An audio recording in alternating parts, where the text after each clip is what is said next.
Hello ladies and gentlemen, and welcome back to another instalment of our Deep Dive series, where the Deep Dives are a series of videos dedicated to the competitive analysis of every army book and supplement in Warhammer Fantasy 8th edition.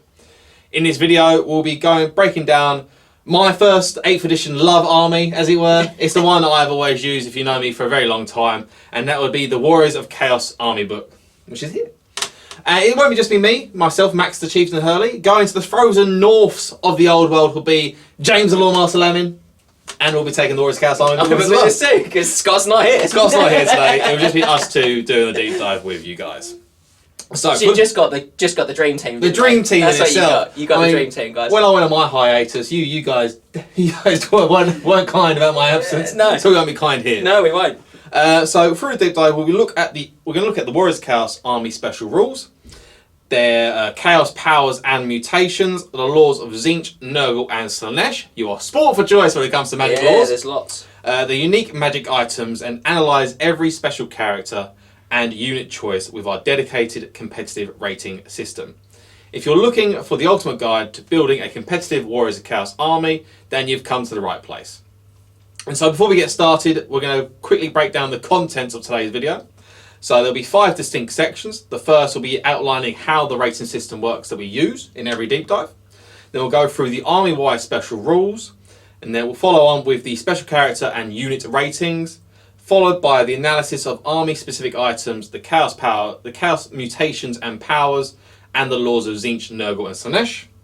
And then finally we'll discuss some sample competitive army lists, both in a non-comped environment and within the framework of the Triple Crown comp rating system. So without further ado, let's get diving.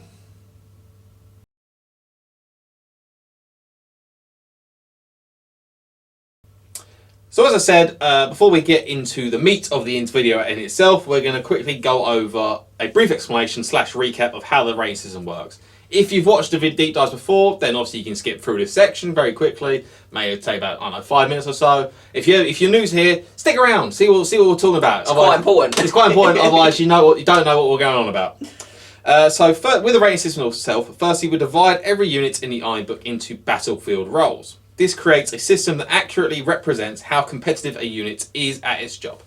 Just because a model won't kill 50 other models throughout the game doesn't mean it's competitive. No. Some models just aren't designed to kill other models. No. Well, not in those volumes anyway. Not in those volumes. No, there's very rarely anything that kills models in those volumes. Demon Prince. We got to talk about him.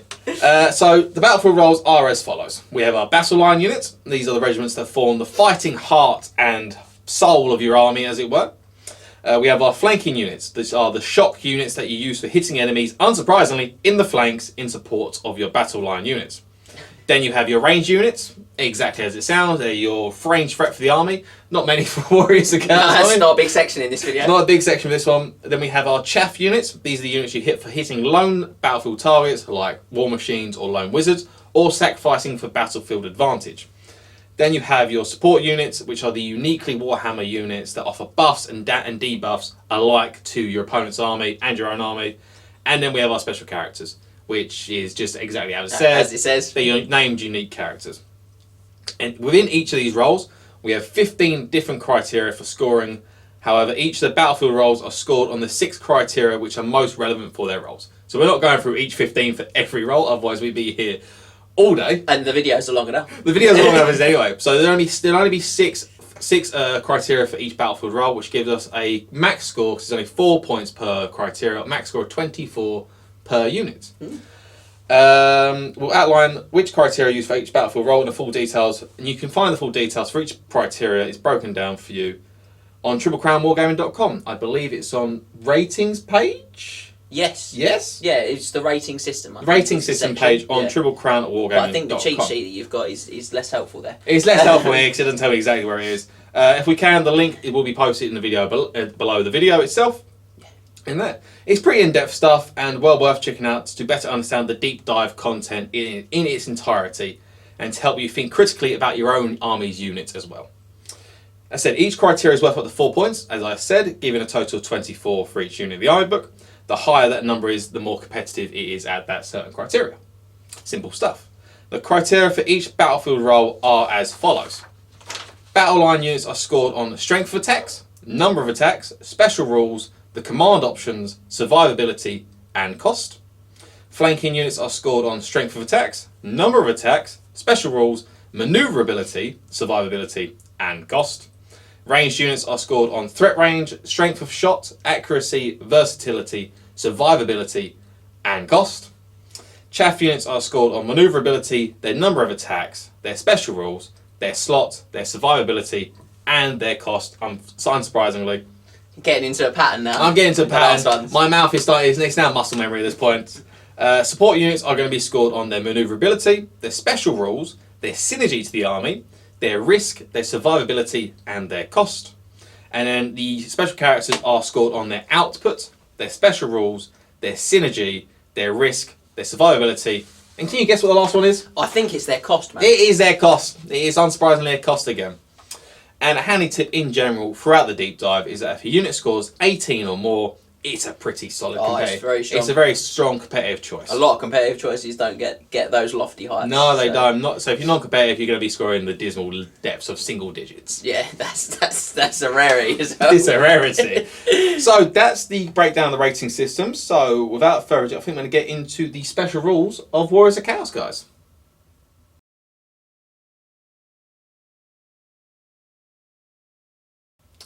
So now into the deep dive proper, and we're going to start with some special rules. Now, there really aren't many for the Warriors of Chaos. In fact, there's only 2 really generic special rules in the entire army book. As James quickly deputises for I've you. deputised the bookman over it. He's going to quickly go to the page, and the first rule we're going to talk about is Eye of the Gods, which has got to be the Warriors' probably most iconic special rule. Besides some of the upgrades they can take in their armies, is probably one of their most iconic rules for like at least the past 2 editions. It's been since I've played them. Yeah, it's been a long time. I think before that even. Yeah, it's been a couple of editions or so. But yeah, so and the reason you should, and this is the reason you should always be taking unit champs in your unit. Yes. If there's going to be a special if there's going to be just a character in that unit as well. Any models with this rule can never refuse a challenge, and if they're able to, they have to issue as well. Yes. So that's why. So unless you want to go, unless your big mighty Chaos Lord wants to be, wants to be absolutely thumping on a unit champ. Wants to be killing my Lother and Seaguard unit champion. Exactly, or a skeleton champion or anything like that. You always want to be taking. This is why you take unit champs, because they can just they unit champs all have it. Yeah. So if a unit has a unit champion, they have the Eye of Gods rule. So this one's for every character except Demon Prince Every character except and every unit champion. yes, because I don't. There's actually no unit in the book unit champ wise that doesn't have it. Even the Chaos Ogres, even their unit champs have the Eye of Gods. That's So they cool. have to issue. And if there's several models in your unit they can issue or accept, the controlling Warriors Chaos player chooses who issues or accepts. As I said, Why the unit champions? the unit champs are very important. Unless you're going to be taking one, it's better to not take a unit champ if you don't plan to put a character in their unit. Yep. But it's always better to take a unit champ if the character is going to be going in that unit. Yep. And there you go. So all your characters have this rule, as I said, including your unit champs, and it is a double-edged sword. Chaos characters, as a rule, are pretty much up there as being the best single combatants in the game. Yeah, they are tough. Like even your heroes, your exalted heroes, some of their stats are Lord level stats. Oh, easily. Like so the weapon skill initiative and all that. So you want them to be fighting your opponent's characters one-on-one. Yes. That's what you really want. So the fact that you issue a challenge, which tempts your opponent to accept it, puts it in your favour. The other side to this is, as we said, naturally your opponent may say, you know what, I want to save my special character, I'm going to save my character, I'm going to give you a unit champ. That's the double edge to this sword. Yeah. You can, if your unit champ's already died, you can lose your Chaos Lord or Sorcerer Lord or whatever have you, for a round of combat to a champ challenge. And there are obviously certain units in Warhammer as well that can just simply accept challenges with anyone. Hammerers, Growl Knights. Yeah, those It's units, awful. those units. I've played in the past with Growl Knights and Hammerers, where my Chaos Lord wants to be wailing on the unit. He wants to be absolutely going in because he's high strength, gets through armor, kills those models, but he's got to take the challenge. Yeah, he takes on Uno Hammerer every turn. He takes on Hammerer number 1. Yeah. Up until Hammerer number 30. Probably. Yeah, until the Warriors are all dead. Yeah. So take unit champ just to be able to feed that unit 100%. to take that challenge. But there is an upside to this rule. There is really then the upside. It can be quite a good upside. So whenever they're called Chaos Champions. Should I read it out? Yeah, you can read it out.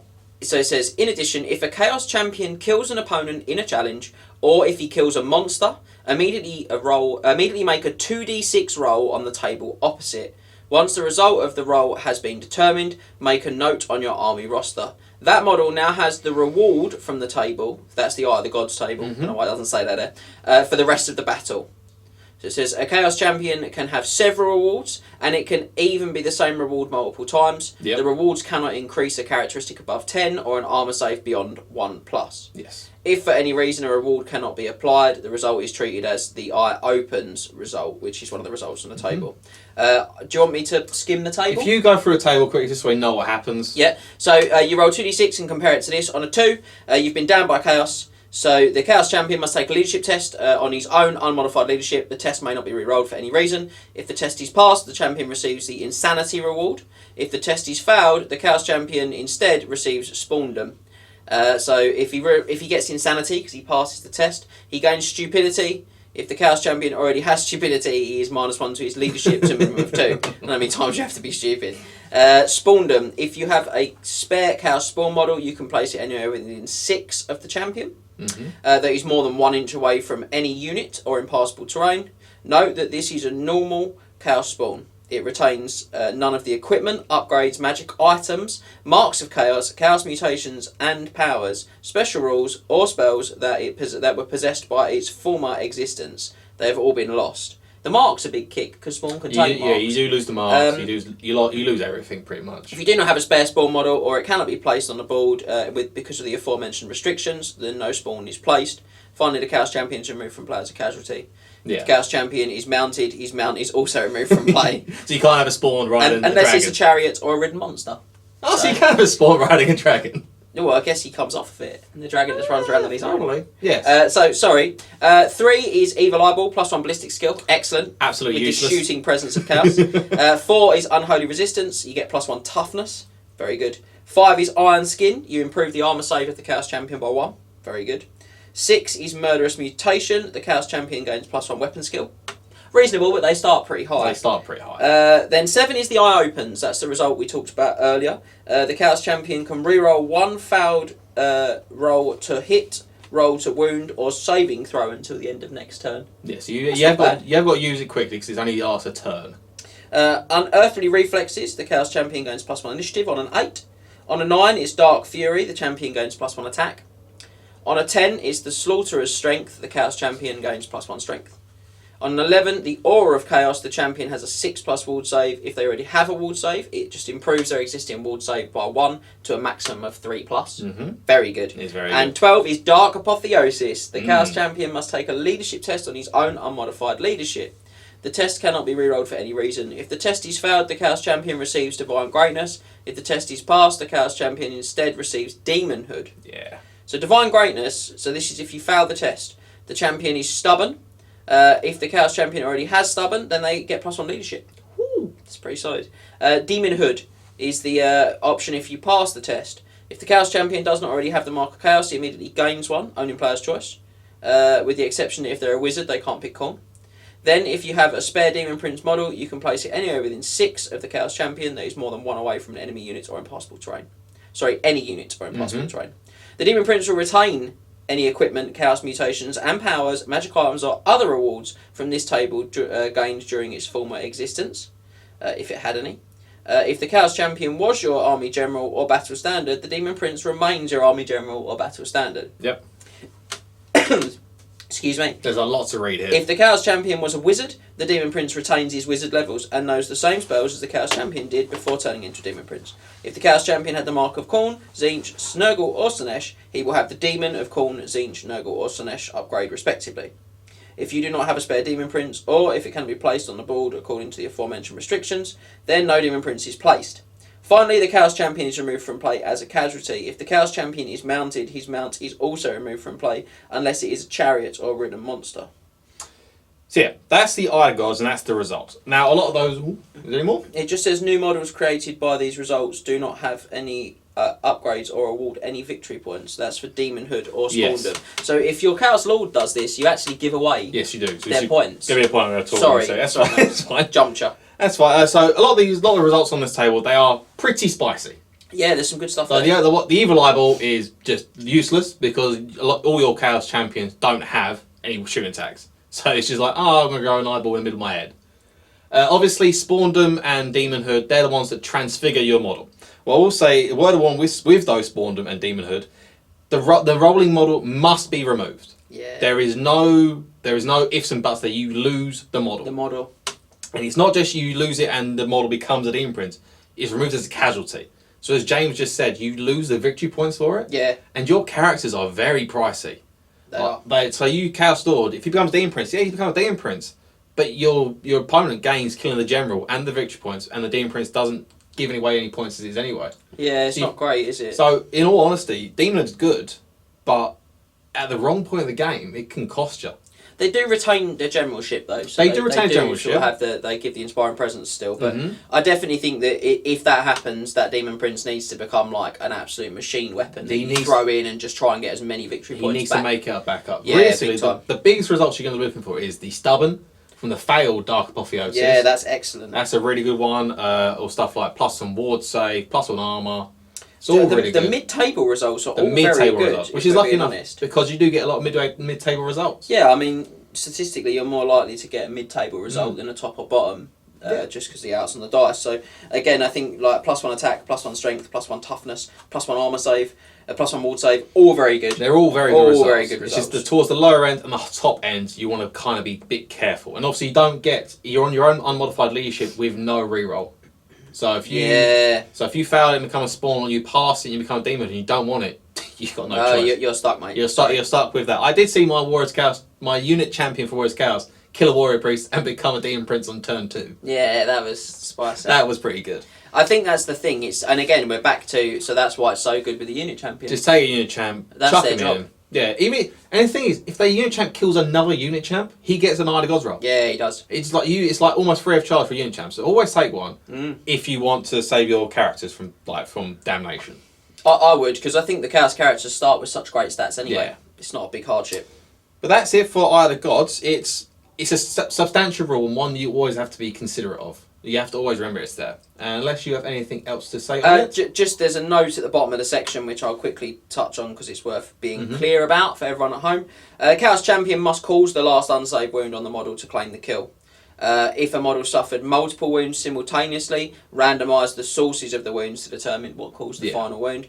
Causing an unstable enemy to perish as a result of combat resolution, or catching an enemy character or monster that flees from combat does not count. No, so you don't get glory for running someone down. You get glory from one-on-one, mano-a-mano, challenge fights. That's how you get. That's how you do it. Or cutting down a giant at its knees. Yeah, that's how you do it. Which is also cool. So that will be it for Eye of the Gods then. Yep. And we're going to move into the second generic special rule for the Warriors Chaos, which is demonic attacks. Which is any model that has this demonic attacks rule, they count all of its attacks as magical, including stomps, impact hits, and ranged weapons. Yeah. Doesn't come up all that often, honestly. And it only really comes up if you're facing a certain unit with a certain banner, most of the time. Who uses that? But so obviously against Botwood, it really hampers it, because there's only 2 models that I can immediately think of in the army that come with it as standard, which is your Demon Princes and your Hell Cannons. Now, Skull Crushers, do the Juggernauts have it? They don't. The Juggernauts do have it. The actual mounts themselves, they do have it. Sorry, that's my bad. I will say that. Any of the mounts that are god specific, like demonic mounts and the Juggers, the discs, palanquins, and seekers, they all have demonic attacks as well. Yeah. So they're all demonic attacks. But the big ones you're going to be looking at are Demon Princes and Hell Cannons, because they're your big damage dealers. Yeah. Obviously, if your opponent's got an ethereal unit, then it comes in. It's absolutely amazing. It's absolutely amazing because he's like, okay, I'll just handle it myself. I don't care about it. My armies are the 2 sides of the coin. Exactly. Your high elves, James owns the high elves with the Botwood. On the other side, he owns the vampire counts with the ethereal. With the ethereal stuff. So it's all good. So yeah, as I said, beware of certain banners because your Demon Prince will just become a pillow-fisted monster. And that's it, unless you've got anything else to say about it. Not really. It's just what it is. It's just there. It's one of those rules that I always think is a bit of a nothing rule, because 80% of your games, it does nothing. It won't come up at all. And those 20%, it will either really hamper you or really help you. So yeah, it's a bit of a nothing burger, that one, guys. And so we're going to move on, and before we move on to the units proper, we're going to quickly go over the Marks of Chaos. Yeah. These aren't special rules as such. It's an upgrade you can take for your units and characters, but they grant rules depending on the mark you have. And these are obviously the Marks of Khorne, the Marks of Nurgle, the Marks of Slaanesh, and the Marks of Tzeentch. Some units come with them baked in, so like Hellstriders and Skull Crushers, they come with Slaanesh and Khorne respectively. And then again, I'll let honorary bookman James read out the marks for me. Waves. So I'll just read here. I'm going to skip the sort of some of the fluffy stuff, if you like. I'm just going to read from the second paragraph of Marks of Chaos. Many Warriors of Chaos characters and regiments have or can purchase one of the 4 Marks of Chaos detailed below. A model cannot have more than 1 Mark of Chaos. A character with a Mark of Chaos cannot join a unit that has a different Mark of Chaos. That's quite important. Yes. A character with a Mark of Chaos cannot join a unit that has already been joined by a character with a different Mark of Chaos. So if you're thinking, I'll have marks on the characters but not the regiments, you've got to make sure the marks align between the characters for that to work too. Mark of Khorne. A model with a Mark of Khorne has Frenzy. Pretty standard, pretty simple. +1 attack and some negatives for Frenzy, but overall decent. Mark of Tzeentch. A model with the Mark of Tzeentch has a 6+ ward save. If a model with the Mark of Tzeentch already has a ward save, the Mark of Tzeentch instead improves the ward save by 1 to a maximum of 3+. In addition, a wizard with the Mark of Tzeentch rerolls channeling dice rolls of 1. Pretty handy. It's one you sort of typically see on some of your wizards or a certain type of lord. Choice, which we're going to talk about that much later on in the video, but we're going to talk about Mark of Nurgle. Yes. This one, enemy units targeting the model with a Mark of Nurgle in close combat suffer a -1 penalty to hit rolls. Now this is probably the most common one that's selected at competitive level, I'd suggest. Yes, because of your high weapon skill. Yeah. That -1 just hampers your opponent's attacks. Very horrible. And the last one is Mark of Slaanesh. If the majority of models in a unit have the Mark of Slaanesh, the unit automatically passes any fear, terror, and panic tests it has to take. That's not bad because Chaos leadership's not great. It's not great. It's better than your sort of average man, but it's still not all that. But that's definitely a bottom tier mark compared to the others. Yeah. Well, note to say with the Mark of Slaanesh, it's not immune to psychology. It's immunity to fear, terror, and panic. So you can still choose to flee with your charge reactions. Yeah, that's really good. You aren't being held in place. So if you take, like you say, your unit of Marauder Horsemen, which is where it's most commonly seen, and you can be in charge of something, you're like, I don't particularly want to take that charge. They can still flee. You're not held in place. Excellent. Yeah, so it gives a lot of flexibility there as well. Yeah. And that's it for marks. So they are pretty good. What I will say is throughout the rating of the units in the deep dive, if we don't rate them with the Marks of Chaos because there's too many combinations and all that sort of jazz. Yeah, so when we do say Warriors of Chaos, you'll get a score, but it won't include a mark. It won't include a mark. But if you want to put a mark on your unit, increase the rating that we give by 1. By 1. Because Mark of Khorne will give you +1 attack, which is additional rating. Yep. Mark of Tzeentch gives you more survivability, so does the Mark of Nurgle, or special rules for Mark of Nurgle. Yep. And Slaanesh special rules. is a special rule. So the special rules bracket would increase by 1 point for Mark of Nurgle or Slaanesh. As Max said, the survivability for Mark of Tzeentch and for a wizard would also be on special rules. And then Mark of Khorne would increase the attacks characteristic by 1. So that's it. So they're pretty substantial. They are pretty seen a lot throughout the Warriors of Chaos army. You hardly not see a unit doesn't take a mark. Yeah, I mean it's just no-brainer really. It's a no-brainer. There are a few more points, and Warriors of Chaos are pretty pricey, but they do help out so much. Oh, they're huge. They are huge. There's no reason I don't think. And then that's it for special rules. Really 2 rules and just a certain smattering of upgrades you can take. Sort of a group of special rules. A group of special rules, a grouping. And so that'll be it. And so then now we're going to move into the unit ratings themselves with special characters on top.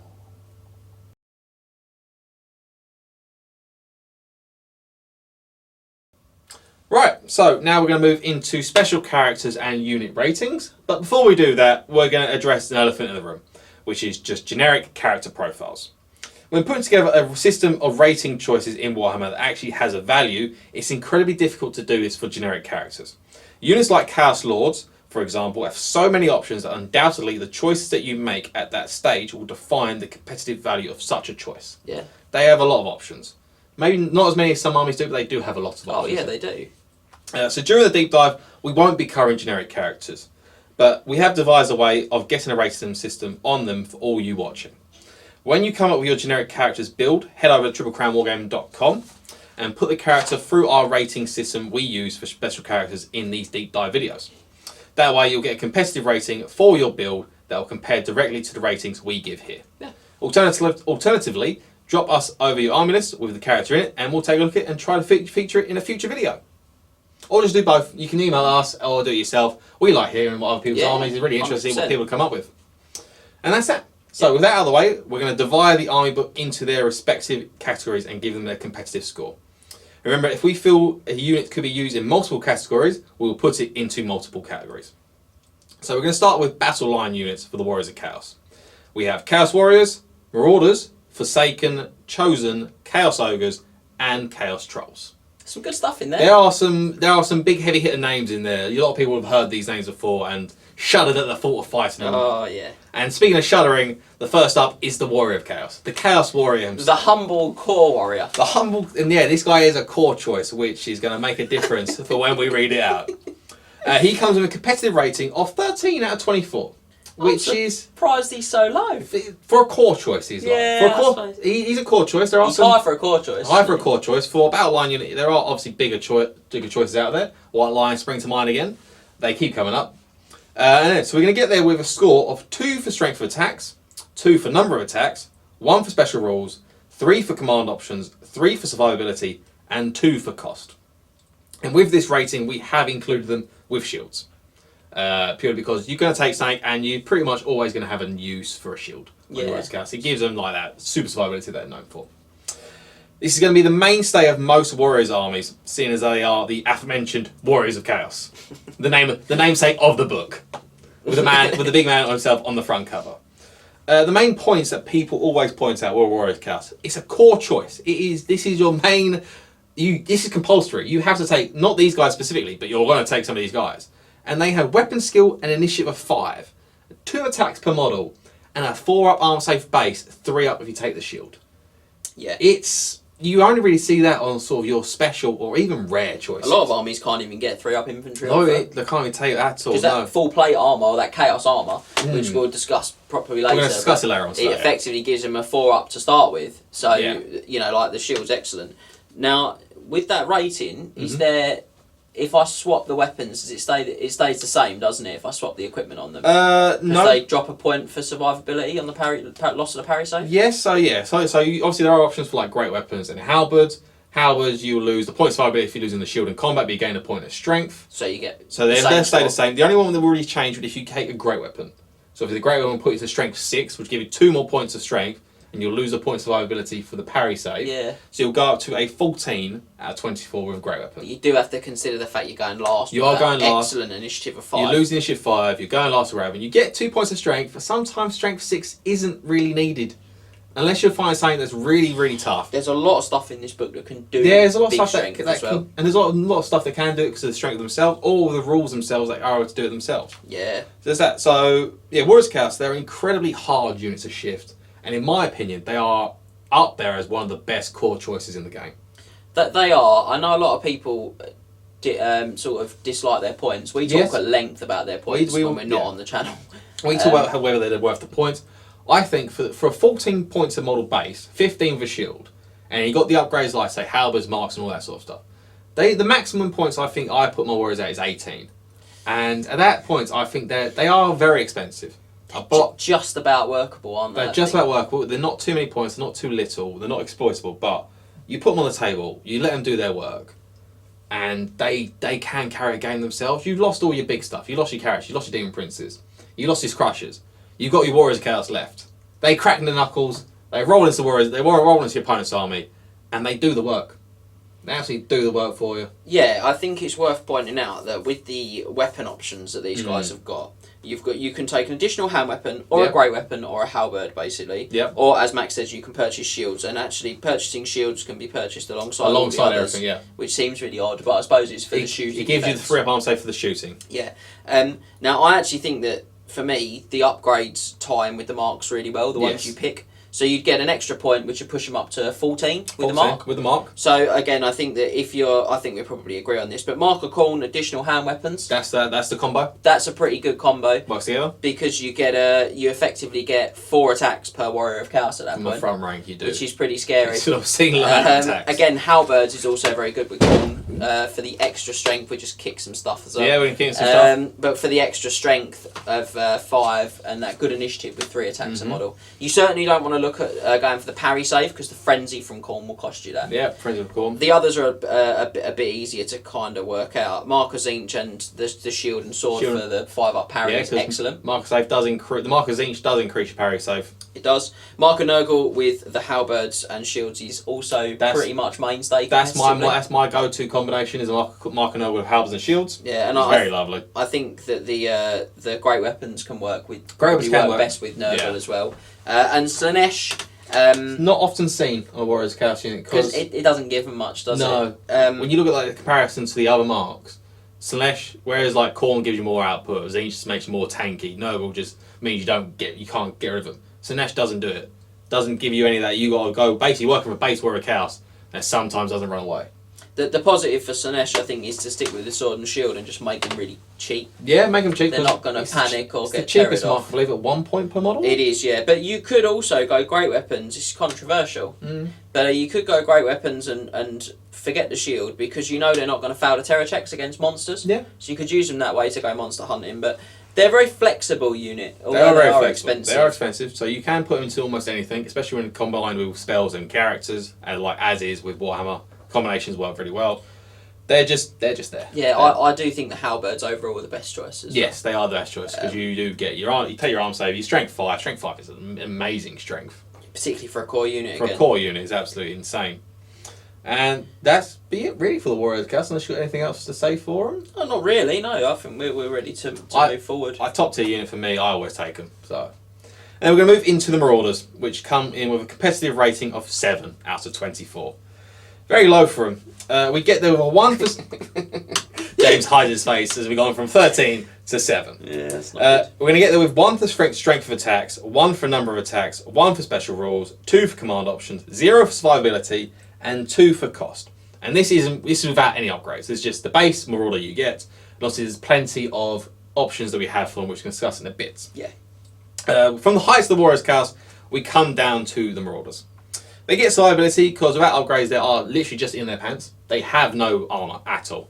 They literally have their fur coat they live in and their boots. It's a good point actually. If this is your first deep dive, then you might be shocked to hear that units can get 0s for survivability. It doesn't mean they just die when you deploy them. Die to stiff breeze, no. It just means that they're toughness 3 with a 5 up armor save or worse, basically. Yeah. It's your standard. The sort of base level of survivability for Warhammer. So we don't give any points for you being basic. You've got to be better than basic. You've got to be better than basic. That's basically it. And Marauders, their survivability isn't better than basic. No, it's toughness 3 with no armor save. So pretty poor. But then we're going to talk about, obviously they have again an enormous amount of upgrades, which include flails, which is they're the only unit in the book that can take flails, which I think is one of the top choices that people do take with their Marauders. And they can buy light armor and shields. Yeah, so again, a bit like we were saying with the Warriors, if you go light armor and shield, you probably want to take Law of Tzeentch. They can also take marks as per normal. And that sort of gives them a 5 up, which is okay, and would up their survivability by 1 point, so they go yeah, so that would be helpful. Get up their score from 7 to 8. Similarly, I think with Flowers, Khorne's very good. Khorne is good with Flowers. You got Grey Weapons. Grey Weapons are a choice, but Flowers you want because they are initiative 4, which is higher than the average initiative of, say, a Man of the Empire or something like that. So you do want to go first before the Grey Weapons hit, so you want to hit with the Flails. With Flowers, they'd go up quite a bit in the score. They'd go up like 3 points with Mark of Khorne and Flowers, so you get them up to like a 10. Yeah, they 10. would drop off after that first round of combat, back down to an 8, but still lots of dice, lots of damage they can do. Again, Great Weapons would push them up to a 2 points as well, but and that would be more consistent, but you are dealing with that really poor survivability then. You are. And I will say, if you do start pouring the upgrades onto these guys, they do become extortionately expensive. I think that's the problem. Their base stats, you look at them, they're basically the cost of a Man of the Empire. They're not... You take a Halberdier of the Empire, he's 1 less initiative, 1 less weapon skill, but 1 more strength, same cost. So probably, again, okay for points, but once you start pouring the upgrades on to make them really deliver damage, they really quickly become way too many points. They do. And the whole idea behind this unit is to just take hordes of bodies. Yeah. So where a Warriors Chaos Army typically doesn't have a lot of armor, doesn't have a lot of models, doesn't have a lot of units, doesn't have a lot of models. Marauders bring the bodies to the table. If you start making them stuff in, the maximum they go to is 10 points per model. They do get 11 points per model is the maximum they can go up to. They do become a bit unwieldy. You do have to take massive units from them because they do just die in droves. Yeah, I think if you actually upgrade, weirdly, they're probably about the right points to start with, but their upgrades are so many points that their cost definitely goes... It goes down to a 1. They become overcosted if you upgrade them. If you take a Great Weapon in the Mark of Nurgle, for example, they're 11 points. That's a lot of points. It's the same as a Great Sword. And... Oh yeah, then the Great Sword's definitely better. Yeah, because the Great Sword's got stubborn, it's got better armour. Yeah. They are the Great Swords will probably beat them out in that point in time. Yeah. But we'll say that Marauders do come with base weapon skill of 4 as well. Yeah. Which is very good because most armies weapon skill will be 3. 4 is for like the elf units or the most like elite units in the game. Weapon skill 4 it helps you grind out the regular chumps of any other army in good fashion. Yeah, I think if you're going to use these guys, my hot take would be to use them as a bit of an anvil unit. Probably run them in a bus. Probably take light armor, shield, and the Mark of Tzeentch. They come in at 10 points then, which is expensive. But at least in that state, you can sort of drop 30 or 40 in a deep bus and try to grind damage out to give time for your flanking units to get in. But not a great choice, I'm afraid. They're not a great choice. You want to sit with the Warriors. And speaking of not great choices, we're going to move on to the Forsaken. They come with a surprisingly high score of 11 out of 24. Yeah, I'm shocked they're that high. Yeah, so am I. So am I.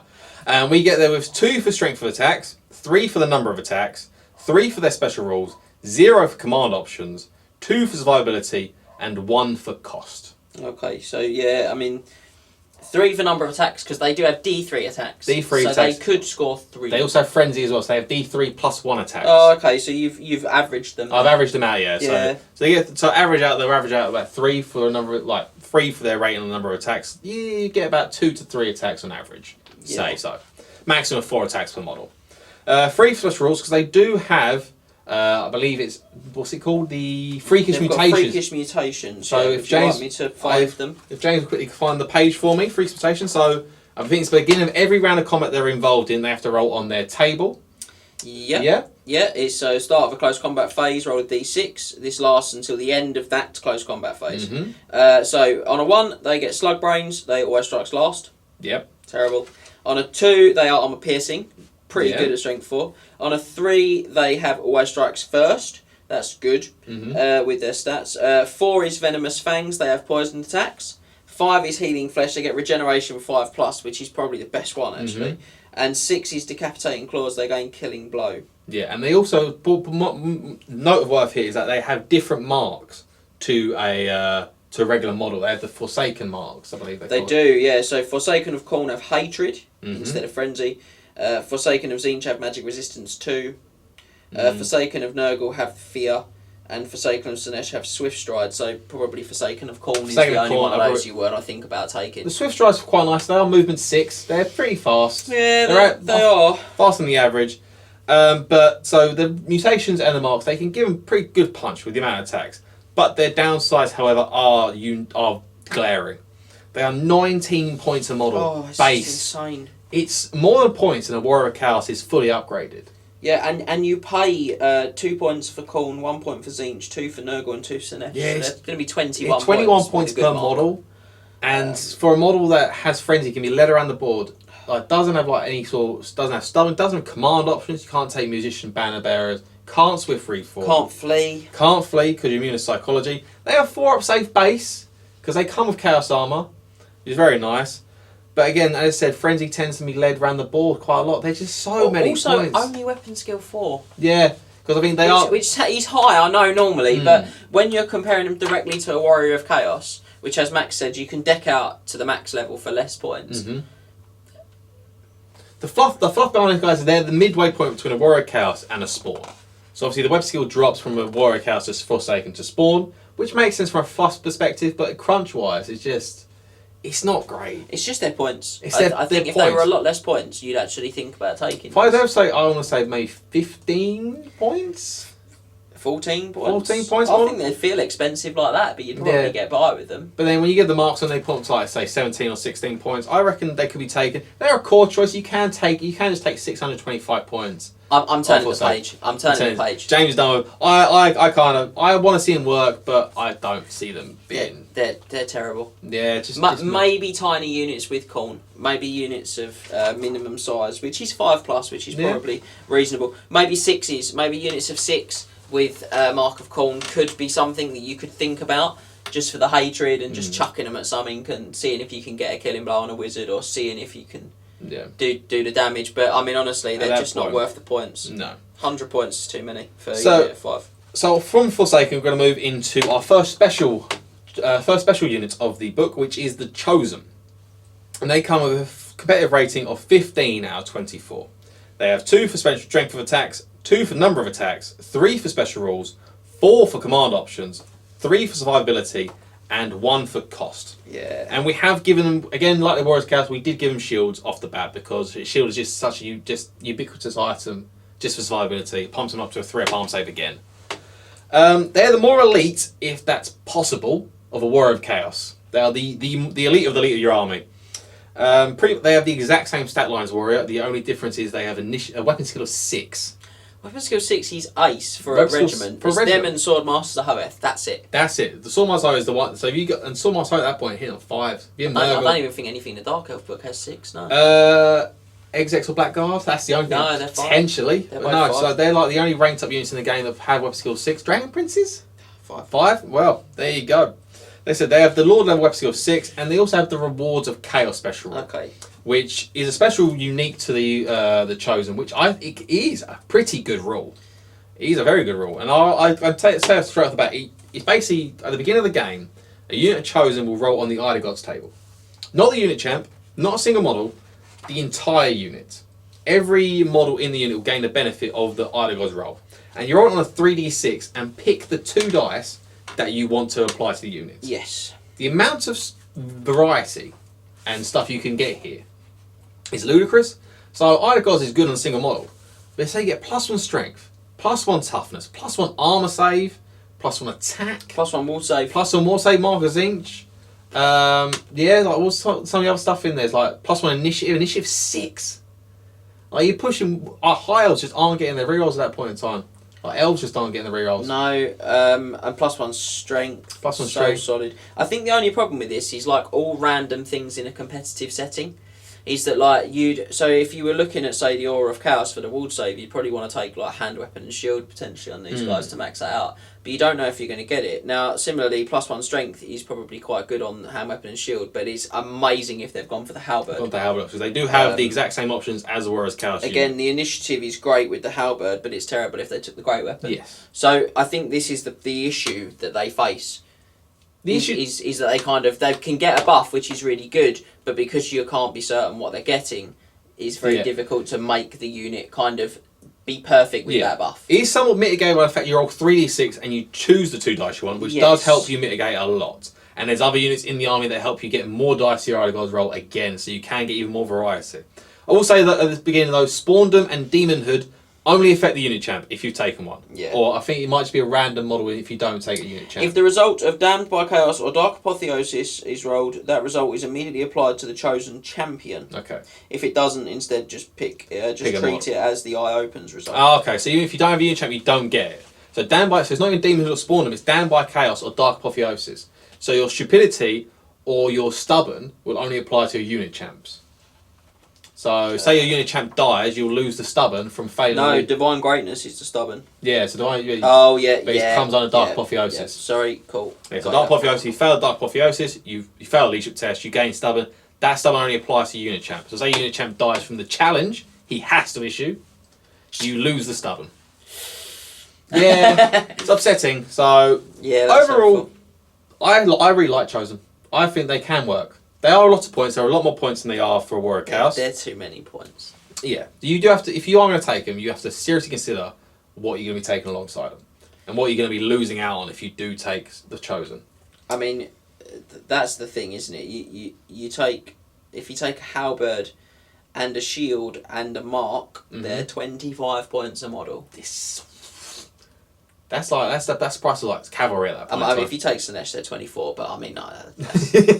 You're not taking Slaanesh on ranked up. I love you, Slaanesh, but not in these guys. No, Khorne, Tzeentch, or Nurgle are all better choices. I think for a rule of thumb, you're going to be looking at Nurgle just for a basic one, just for a basic Chosen, just from taking marker. Pretty consistent Nurgle. That's the thing. Simple. If you're looking for something more nuanced and specific, Tzeentch or Khorne can easily work out for the best of it. I've fought Khorne Chosen a few times and he's pretty scary. They are pretty good.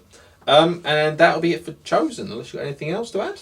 Not really, I think we covered it. They are a scary unit with lots of damage potential, but they are so many points. They're in a slot as well, where they're fighting with some amazing choices for those points. And that's a big problem for them. That's why you just don't see them very often. 2 for now for their point in the army. And speaking of fighting 2 for now for a unit, we're going to move on to a second special unit, which is going to be the Chaos Ogres.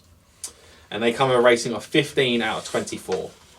And they get that score for 2 for strength of attacks, 4 for the number of attacks, 3 for special rules, 2 for command options, 2 for survivability, and 2 for cost.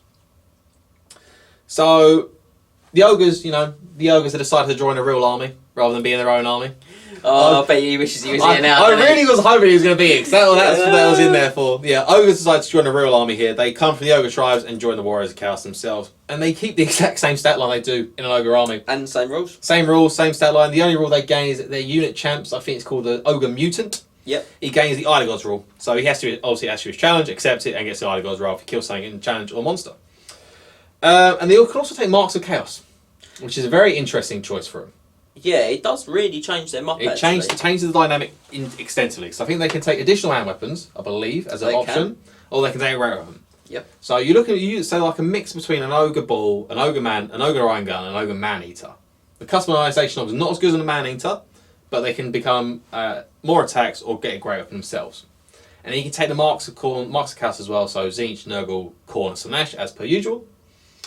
And some of the combinations they work really well with an ogre. They can't. Weirdly, they can't take a shield. They can't take a shield, no. Because ogres themselves can't take shields. They can take iron fists. Yeah. And iron fists are a uniquely ogre item. But we're not talking about ogres, we're talking about the chaos ogres themselves. I said their main difference is they can take the marks of chaos, so combinations of the units work really well for it. So if you find that your ogre is being hit too many times, take Nurgle.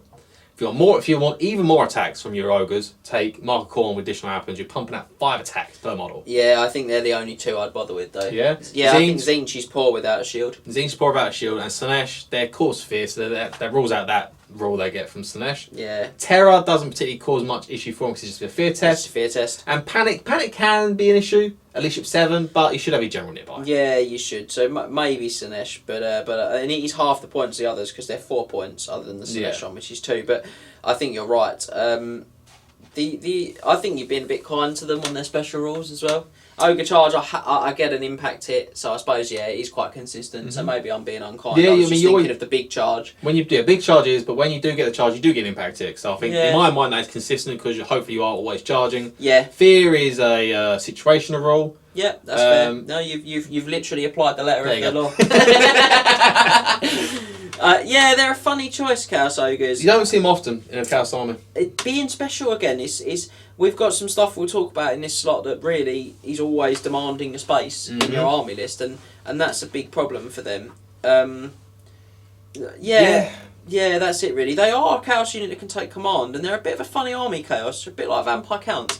They don't actually end up having a lot of regiments that can. No, they don't. So it's only like their core units and some of their special. Their knights and their sort of elite chaos warriors, but a lot of the sort of monsters and the kind of menagerie type stuff can't. And there's a lot of those. That does help. I think the big problem that Chaos Ogres struggle for is opportunity cost. They're in a slot that also includes Chaos Trolls, which we'll cover shortly, which are a very similar unit that does very similar things, but much more points efficiently. Yeah. And I think that's probably their biggest drawback. That is. And my last point is that same precautions that you have with ogres, if you play them, it applies with red Chaos Ogres. So beware of initiative-based tests. So Law of Death, Purple Sun, Pit of Shades. Beware of all that because they are initiative 2. Yeah. And that'll be it for Chaos Ogres, I think. Yeah. And then we're going to move into the last battle line unit, which will be Chaos Trolls, which come with a rating of 16 out of 24. Yeah, boy.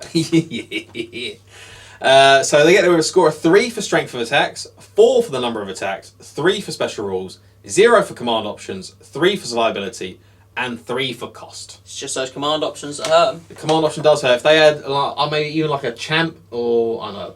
Champ up by a point. Champ would up and by a point. Even maybe a troll can carry a stick. You might try to eat the stick at some point, but he can carry a stick. Trolls are trolls, and they're basically the exact same across every army that you see feature trolls. They don't change in there at all, really. Except the Chaos ones can take an additional hand weapon for 3 points. You can take additional hand weapons. 3 points. 3 points to give them 4. Hold on. Go on, what we got again? Chaos Chosen, how much do they pay for additional hand weapons? 2 points on the Chaos Chosen, or 3 points on the troll? 3 points. I think I stretched the extra point for the troll. Yeah, probably you would do that point. It's like an extra, what, I don't know, 10 points? An extra point of strength to start with. So on a good day, when they don't fail the stupidity, they are a pain to remove. and they're cheap enough that you can get a lot of them. You can take tons of these. You can take 35 points a model. You take 10 for 350. 38 points. 38 points. Because I'm taking the additional. You're taking additional. It's 380 points for a unit of 10, and 30 wounds with regen at toughness 4. We haven't cast any spells yet. We haven't cast any spells. We haven't taken certain special characters either. Well, this is where it gets all a bit silly. What did they get for cost? They got a 3 for cost. Yeah, because they are very exploitable. They're very exploitable for the cost. But when we take a certain special character, which you are going to talk about later on, they become ludicrous. Yeah, they're a 4 for their cost. They're a 4 for cost later on. There's a certain character that makes them a core regiment. And that's when they do become. Oh, they're just hideous. Yes, and they're troll. They have the regen. Strength 5 is really good. Yes. They have troll vomit, so they can deal high armor if they just don't want to actually attack it. Yeah. So each model makes an automatic strength 5 hit with no armor save. Yep. Is that correct? That is correct. Double check myself.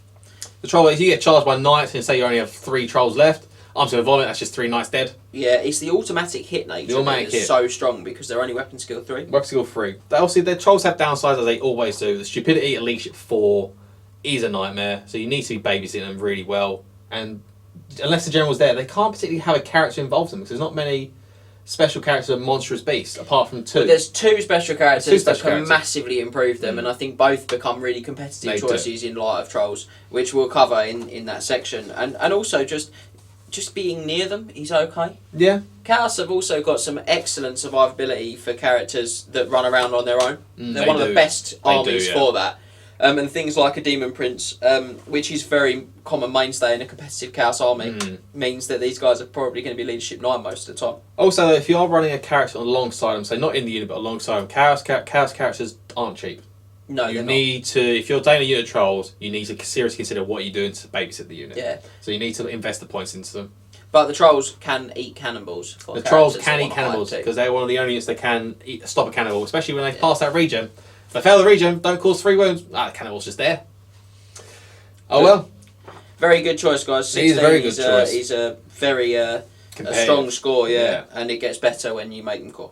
And that's it for battle line units. So there's only 5 because there's not many ranked up units that you particularly want to just use as your main battle line units. Most of the Chaos Army book is going to be coming in the next section, which is the flankers. And the further you travel north of the old world, the further the monsters become more prevalent. Yes. And so for flankers, we have Chaos Chariots, Hellstriders of Slaanesh, Chaos Knights, Dragon Ogres, Chimeras, Gorby's Chariots, Dragon Ogre Shaggers, Chaos Giants, Skull Crushers of Khorne, Slaughter Brutes, and Mutalith Vortex Beasts. And there's going to be some big scores in this section. There's going to be some big scores. That's our 11 choices. Yes. Where are we starting? So we're going to start with the Chaos Chariots. Yep. Which has a competitive rating of 15 out of 24. We get there with 3 for strength of attacks, 4 for the number of attacks, 0 for special rules, 1 for maneuverability, 3 for survivability, and 4 for cost. The so good Chaos Chariot. Yes. It is, honestly, I put up as one of the best chariots in the game. Yeah, the basic really chariot it's a core choice. It's a core chariot. It's top tier choice. It's core. It's what do you get for special rules? Special rules it got 0 because it doesn't have any special rules. Really. Yeah, it doesn't. Yeah, it has no special rules at all. It has. No, it doesn't even ally the gods. He's not a character. See, that's the thing that lets it down, really. That's the only thing special rules. No special rules it's for it. incredible otherwise. Obviously, if you take Mark and Nurgle, because these obviously can take marks of chaos. Yep. You take Mark and Nurgle. They take Mark Slaanesh, gives a special rule. Up to by 1 gives 16 out of 24. Yeah, any of the marks increase its. Any of the marks should put up by 1 point. Yeah. So that'd be great. In fact, actually, Khorne puts it up by more than that because it gives more than 1 attack. Oh, we max out attacks anyway. Do we max out? We max out attacks. Okay. So Khorne doesn't do anything to your. Khorne actually doesn't do anything to your rating. So we maxed out the attack score. In terms of the Chaos Chariot, it's pretty good at grinding as well. It's actually pretty good. Chariots don't particularly want to be grinding out of combat against a unit, but a toughness 5 with 4 wounds and a 3 up armor save, it's hard to shift. Yeah, and you've also got 2 guys on the back dropping out 4 attacks between them every turn. They're at least strength 4. Strength 5 with halberds. They come with halberds. They come with halberds. Yes, they're strength 5. The guys on top come with halberds. They are 4 attacks of strength 5, 6 attacks of strength 5 to take Mark Khorne. Mark Khorne, and you also got 2 Chaos Steeds pulling it. Chaos Steeds are better than your average horse because they're strength 4. Yeah. So they are pretty good. They're also scythed, so they get D6 plus 1 impact hits. They're scary when they charge. What else we got? And it's cheap. It's so cheap. Yeah, what did you get for cost? 4. Got 4 for it's cost. Absolutely right. Yeah. I'm looking to see if there's more points we can give it. They're so good. The only thing you get out of the only thing you give more of it would be special rules if it had some, yeah, which it doesn't. I mean, Yeah, you've 110 points for a base chariot. The cheapest mark Slaanesh, which is 5 points. That's 115. Slaanesh actually works pretty well on these guys. Yeah, because you don't want them to panic and run away. You don't want to panic and run away. So you obviously competitive choices you usually see it as Michael Korn, Chaos Chariots. I don't particularly like them because they can be led around the board quite a lot. Or you got Mark Slaanesh Chariots, which I always go for because you don't want to be running away. Yeah, I mean, again, they don't really have a bad mark, if I'm being honest. No, they don't. Tzeentch, it only gives them a 6-up ward, but on top of their excellent armour save with their high toughness, so you get that one cheeky 6-up ward off. It's really powerful, potentially. As I said, it's a core choice as well, so you can make your entire army filled to the brim with chariots. Yeah. You don't need to take ranked up units. You take chariots, take chaff, and go from there. Yeah. And my last point is, although I said it's better than your average chariot in the grind, it still doesn't particularly want to be there. No. You want it to be charging, you want it to be doing those extra impact hits. So try to avoid it as much as possible, but if you need to hold up a unit for 2-3 turns, if not by some point miracle winning the combat, chuck it in there, it will do you proud. Yeah, they're really good. They're particularly good at smashing other people's kind of core units apart because they don't have the strength to really damage them back. So that's awesome. And like Max says, you put them in alongside your ranked up units. Yeah. They start dishing big damage and do that for a very, very reasonable points cost as well. Synergy is very good with the Chaos Chariot. And we're going to leave it there, and we're going to move into Hellstriders of Slaanesh as a flanker. So not many people may see it as a flanker, but I see potential with the flanking role. It comes with a competitive rating of 12 out of 24. We get there with 1 for strength of attacks, 2 for the number of attacks, 3 for special rules, 4 for maneuverability, 0 for survivability, and 2 for cost. These guys are here as their special rules lend them to want to be charging into combat and chasing down units, because they have the Soul Hunter special rule, which I'll let James now read out for me. When a unit of Hellstriders of Slaanesh destroys an enemy unit in close combat, including catching a fleeing unit, that's the big part there. They gain a bonus special rule for the remainder of the game. The bonus gain depends on the number of units that they have destroyed across the course of the battle, as described below. Bonuses are cumulative and only affect the rider. Okay. They gain devastating charge, stubborn. 1 unit is destroyed, they gain devastating charge. If 2 units are destroyed, they gain stubborn as well. And if 3 units are destroyed, they get a 4+ ward save 2. So you want them to be... So I'm taking the word of flanker literally into the Hellstriders Slaanesh here. You want them to be charging the flank of something that's been charged by, say, your Warriors Chaos, your monsters, your chimeras and everything. You want them to be running down the units. Yeah, when that enemy unit breaks, you want to use these guys to chase first, because to try and score the points. To try and get the Soul Hunters rule, and not only that, because they are incredibly quick. Yeah, they are fast. Movement 10 with Swift Stride, and they are fast cav. So they have all the rules of fast cav for Vanguard. They have the movement. They have the change your position, you change your formations. Reform. That's the word I'm looking for. Is reform. Poison armor piercing on the steeds as well. Yep, and they cause fear. And cause fear. They also have the rider themselves have a spear as normal, so they get +1 strength from the charge. And one of the upgrades is they can take Hell Scourges, which is on the first round of combat they gain always strikes first. Yeah, so I think I'd probably take the spear. I'd still take the spear, but obviously with the Hell Scourges, if you're fighting like say an elf, or something that is toughness 3, and the strength 3 doesn't particularly matter. Yeah, I suppose if you were using these guys to hunt like war machines and stuff, the Hell Scourges are a great choice. You should go first. You chop down the unit, get devastating charge the next war machine. Yeah, that's a great idea, Max. So they are to say very quick. The only thing is, as being a Slaanesh unit, the archetype is that they are very fragile. Yeah, they are unsurvivable for warriors. So you need to keep them protected to get that. So you either need to take units of 5 as like a chaff unit, which we'll talk about later, or take maybe units of, they are 19 points or more. 19 points. So if you take units of 10, you could possibly make them work for 190 points. They can move around a bit easier than more cavalry-based units can do. I think 6 units of 6. Yeah, a couple of units of 6 would probably be better. Similar to Wild Riders, but not as good. The Lawmaster has spoken. That's probably how I'd envisage them. I'm not saying that. I'll take your unit sizes, because they are usually the correct sizes for what you should be taking. Oh, maybe, yeah. I mean, for this type of unit to do that type of job, because you're not risking too many points in that block then either, which is nice, 120 points. It means you can double them up as a redirector in the late game as well, if it's really vital to save a unit that you're trying to stop getting killed that's expensive, like say Skull Crushers. But pick your fights wisely with a Hellstrider, because if you do chuck them in, never chuck them into a front of a unit unless it's another chaff unit or it's a war machine. Never chuck it into a front of a unit. You just won't do anything. But if you were to go into a couple of you could easily go into like chaff units, war machines, build the score, Build the and score then up. chuck them into something that's sort of the side of something that they're not going to beat, but because they're now stubborn. And 4 awards. You only take 3 units to get that 4 award save. 4 award save is nothing to be sneezed at. No, it's very good. And that'll be Hail Striders. And the next up, we're going to move into an iconic unit, to be honest, which is the Chaos Knights. They come with a competitive rating of 12 out of 24. We get there with a rating of 3 for strength of attacks, 3 for the number of attacks, 1 for special rules, 1 for maneuverability, 3 for survivability, and 1 for cost. And these guys, they have 2 weapon options. They have lances or ensorcel weapons. The better choice in our eyes is the ensorcel weapons, and that's what we've given to them off the bat. So that's why they get 3 for their strength of attacks. Yeah, you could obviously opt for lances to get 4, but then in the subsequent rounds you'll drop quite a few points. So it's on the strength attack. Consistency is very good in competitive Warhammer. So strength 5 is always a good choice. These guys are just a bit of a shame. They're probably 5 points too expensive, if we're being honest. There's quite a lot in it. They used to, if I remember correctly, they used to hold the title of one of the best cav units in the game, when cavalry used to be a good unit. Well, they also, where they really excelled, and we haven't done it here, and we possibly missed a trick, is that they were, in the previous book in particular, they were actually used as a battle line unit far more than they were used as a flanking unit. And they would score better than that because they would score the points for getting a 50-point magic banner. They score 4 more points. They'd lose the one from their ability, so they're going to 11, but got to a 15 because of the 13, 14. 14. Because they'd lose 1 and gain 4. Yeah.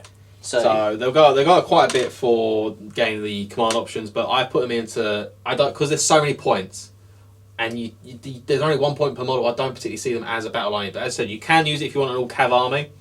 If you want to take, say, Marauder Horsemen, you core. Yeah, that's the problem. It's just going to keep coming back to. It's just the points. Well, you take a dozen of them, you give them some marks, you give them ensorcel weapons, and all of a sudden, a dozen of them's like 500, 550, 600 points. They're 40 points base with no upgrades. That's without the ensorcel weapons, without the marks, without anything. They are 40 points base. Yeah, 45 with a mark and an ensorcel weapon.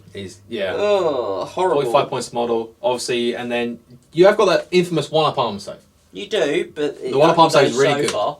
It only goes so far, and you have no war save outside of Slaanesh. Tzeentch. Sorry, no, it's not Slaanesh. Tzeentch. You have no war save outside of Tzeentch, and you only have 1 wound. 1 wound per model. It's the same sort of issue we had when discussing the Vampire Counts Blood Knights. Yeah. They only have 1 wound per model, and unlike the Vampire Counts, you can't bring them back. No. You cannot bring these guys back, so you are putting a risk. And if someone does take the Law of Metal, even on a level 1, and you take Searing Doom, your Chaos Knights are in a world of trouble. 1 cast and they've decked half a regiment potentially. That's Searing Doom is so they are one of the coolest units in there. They're an iconic unit for Warriors Chaos, very cool.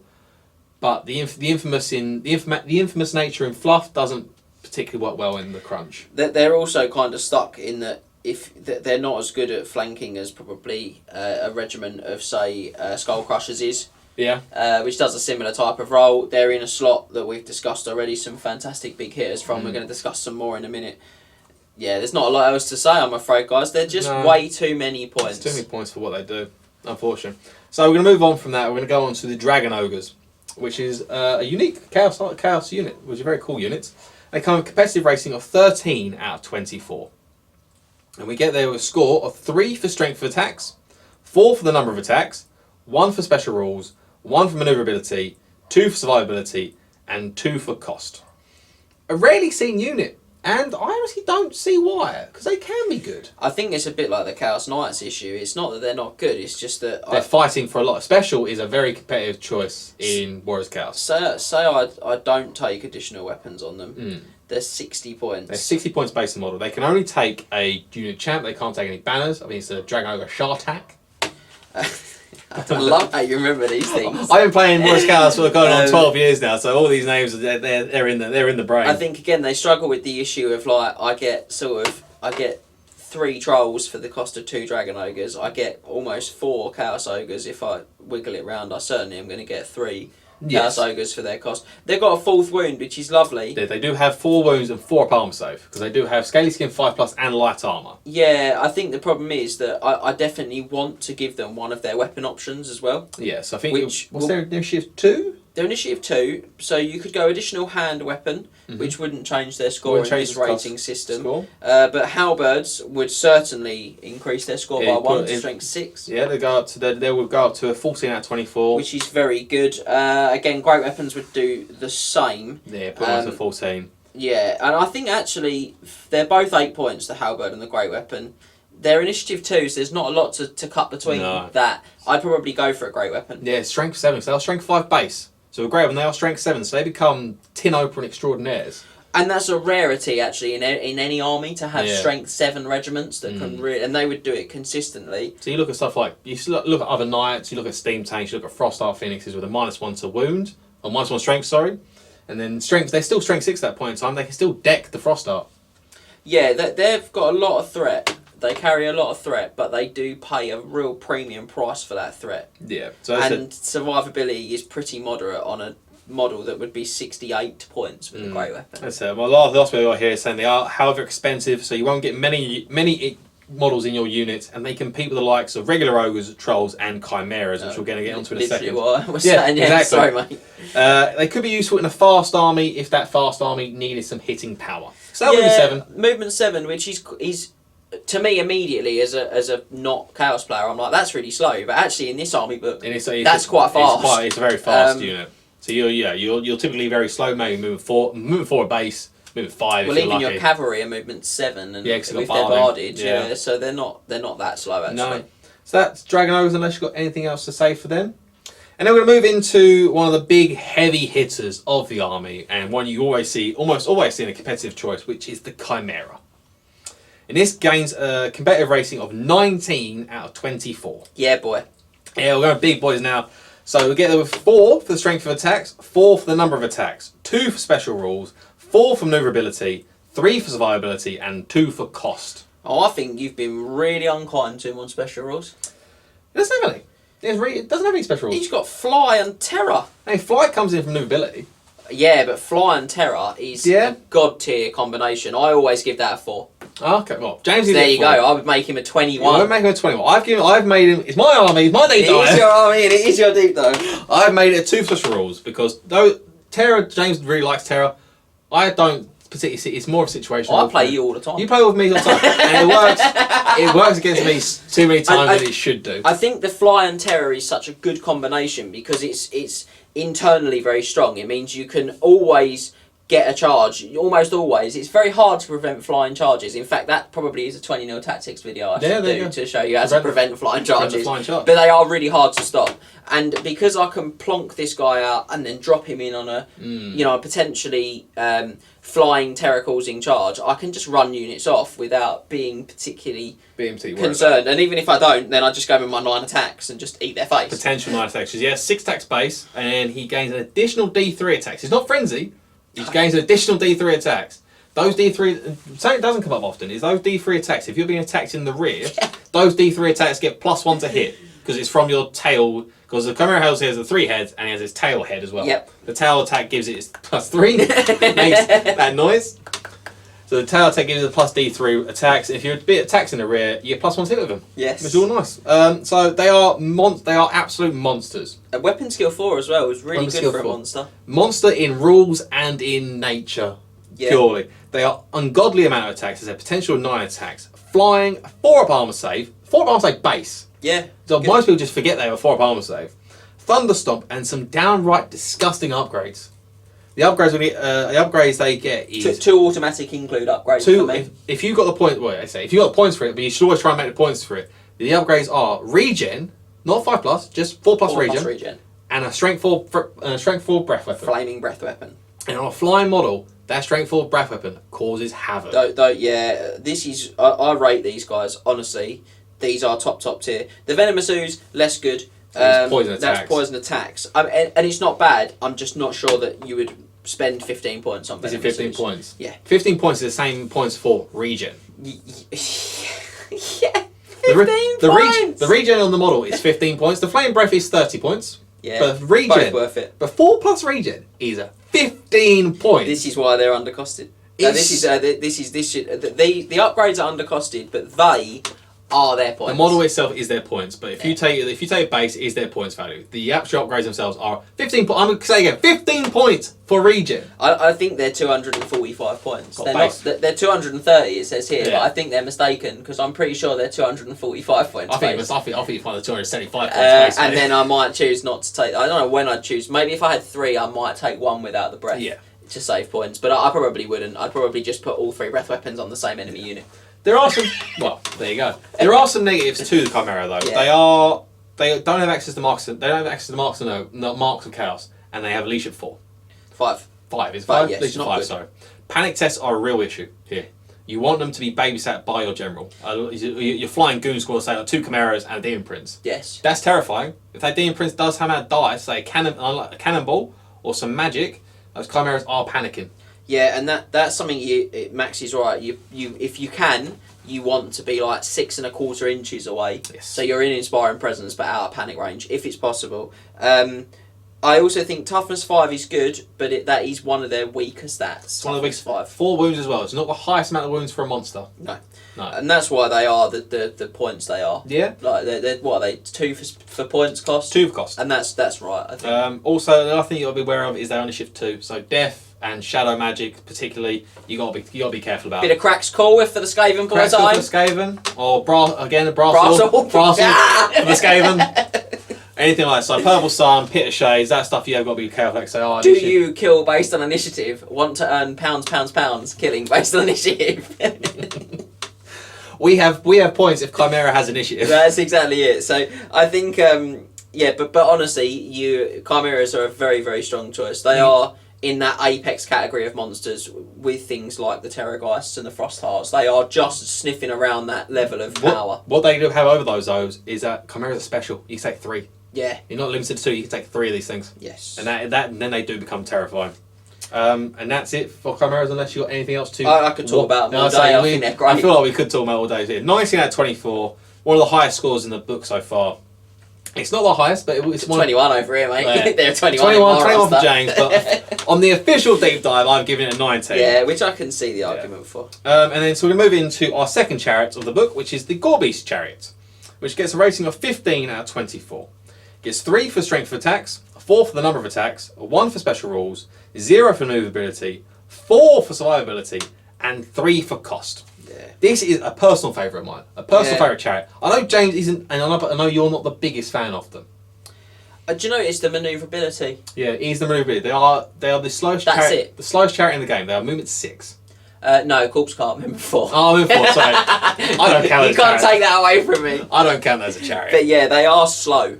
They are as slow as anything. They are movement 6. No, can't march. They do have swift stride, which is very nice, but they can't march. So they're stuck to that movement 6. Yeah. So movement is, however, aided by the sheer survivability of this thing. These guys are insanely hard to kill off. If you've ever fought one, you'll know they're just so difficult to kill. So just to break down, the main points of survivability, they keep the 3 up arm save with Chaos Chariot, but they gain 1 point of toughness for toughness 6 and 1 wound.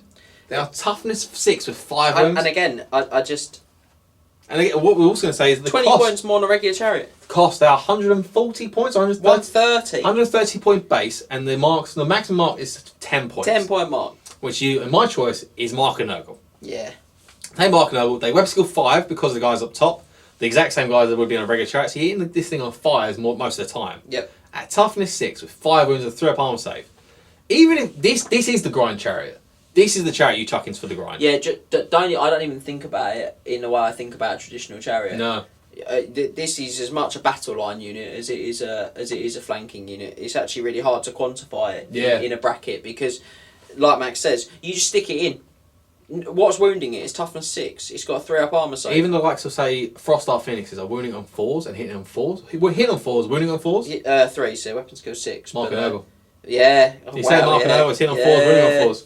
Yeah, and again, the Gorbeast himself, 3 attacks, strength 5, weapon skill 4, and then as Max says, you've got 4 attacks from the crew at strength 5 from the halberds. This thing kicks out dice. Pumps out a lot. If you give Mark and Nurgle, you give not Mark and Nurgle, Mark and Khorne, you're putting out 9 attacks from a chariot. Yeah. Not including impact hits. Yeah, I do think Nurgle is the right choice. Nurgle's the right choice. That's the chieftain's choice. I'm gonna say that's the Yeah, CC. I think you're right. Personally, I'd probably give it an extra point from its cost. I think they're grotesque. Yeah, I do see that. But they are slow, and that is slow. their big problem. You are right in that respect. Well, we'll say what making one of those one of its special rules is its thunderous charge. What's the rule called on there? Gorebeast charge. Gorebeast charge. Its impact hit cause killing blow. So whenever it charges, it doesn't come up often. I don't think I've ever seen it come up often whenever I've used them. But its impact hits will cause killing blow. I think a big problem is they don't charge as often as you'd like, No. guys. Because that movement of 6 and getting them into good positions. I think whenever I play against these, I do find them quite easy to control out of the game. And that is their drawback, without a doubt. But you can't deny they're tough, they dish out tons of attacks. They're really dependable, they're bankable points for you as a Warriors of Chaos player. I think that's something we haven't talked about so far in this video, but you invest 140 points in these, and that's 140 points that you can probably bank on having at the end of the game. At the end of the game. And you can't even just say Purple Sun it or Pit of Shades it, because you initiate 5 from the guys up top. Yeah, you can't even do that. It's a chariot. You use the guys up top. The way I use my Gorebeast chariots, I put my unit Warriors of Chaos there, I put the Gorebeast there. Yeah, in between. Or just next to it. Yeah. Because the Warriors of Chaos, they're sure they can march, but if you just move 6 inches a turn, you can keep all the Gorebeasts, and you don't want to charge Warriors, because the Gorebeasts will just flank you. You don't want to charge the Gorebeasts, so the Warriors will just flank you. Yeah, and if you've got another regiment on the other side, we've talked about these tactics before, and you get like a sort of... The Gorebeast... Max, give us the paper, get the paper. Yeah. So that's your 2 regiments, and your Gorebeast is sitting back here. They've got to now have a frontage of 50mm, basically, to be able to fit in the gap. There's not a lot of units that do that. No, not all you. And those units that can do that maybe don't want to go into a Gorebeast. Well, because they're unlikely to break through it. Even something like the legendary Frost Art we just discussed, he goes in, he hits it, probably doesn't kill it. If he doesn't break that leadership test, which there's no guarantee. No. If he doesn't, well, he's stuck and he's getting flanked by the blocks. Yeah. As I said, if you want to say it's dependable, maybe not the quickest, but dependable chariots, take a Gorebeast. It really will help you out there. Bankable points. And when they do die, you don't actually lose a lot, which as well is you don't lose a lot of points. Yeah, they're strong. Great choice. So then moving on from the Gorebeast, we're going to move on to the Dragon Ogre Shaggoth. And this is our first of our rare choices of the video. So we haven't actually discussed it yet. And they come with a competitive rating of 16 out of 24. I cannot believe it's that high. It has some big scores. It has 4 for strength of attacks, 4 for number of attacks, 3 for special rules, 1 for maneuverability, 3 for survivability, and 1 for cost. The big daddy Dragon Ogre. The big daddy Ogre. Yeah, I mean, he's weapon skill 6 as well, isn't he? Skill 6. Strong.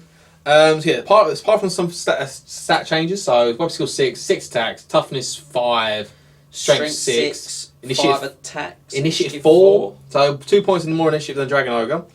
The big boy, but he isn't as good as he is more susceptible to cannons and the like, so that sort of things. Yeah, he does cause terror. Does cause terror. Nice. Yeah, still has the Storm Rage special, which didn't discuss for the Dragon Ogres. Oh yeah, they both get this. Let's read it. If I remember, I'll let James read it because James will find it. Honest.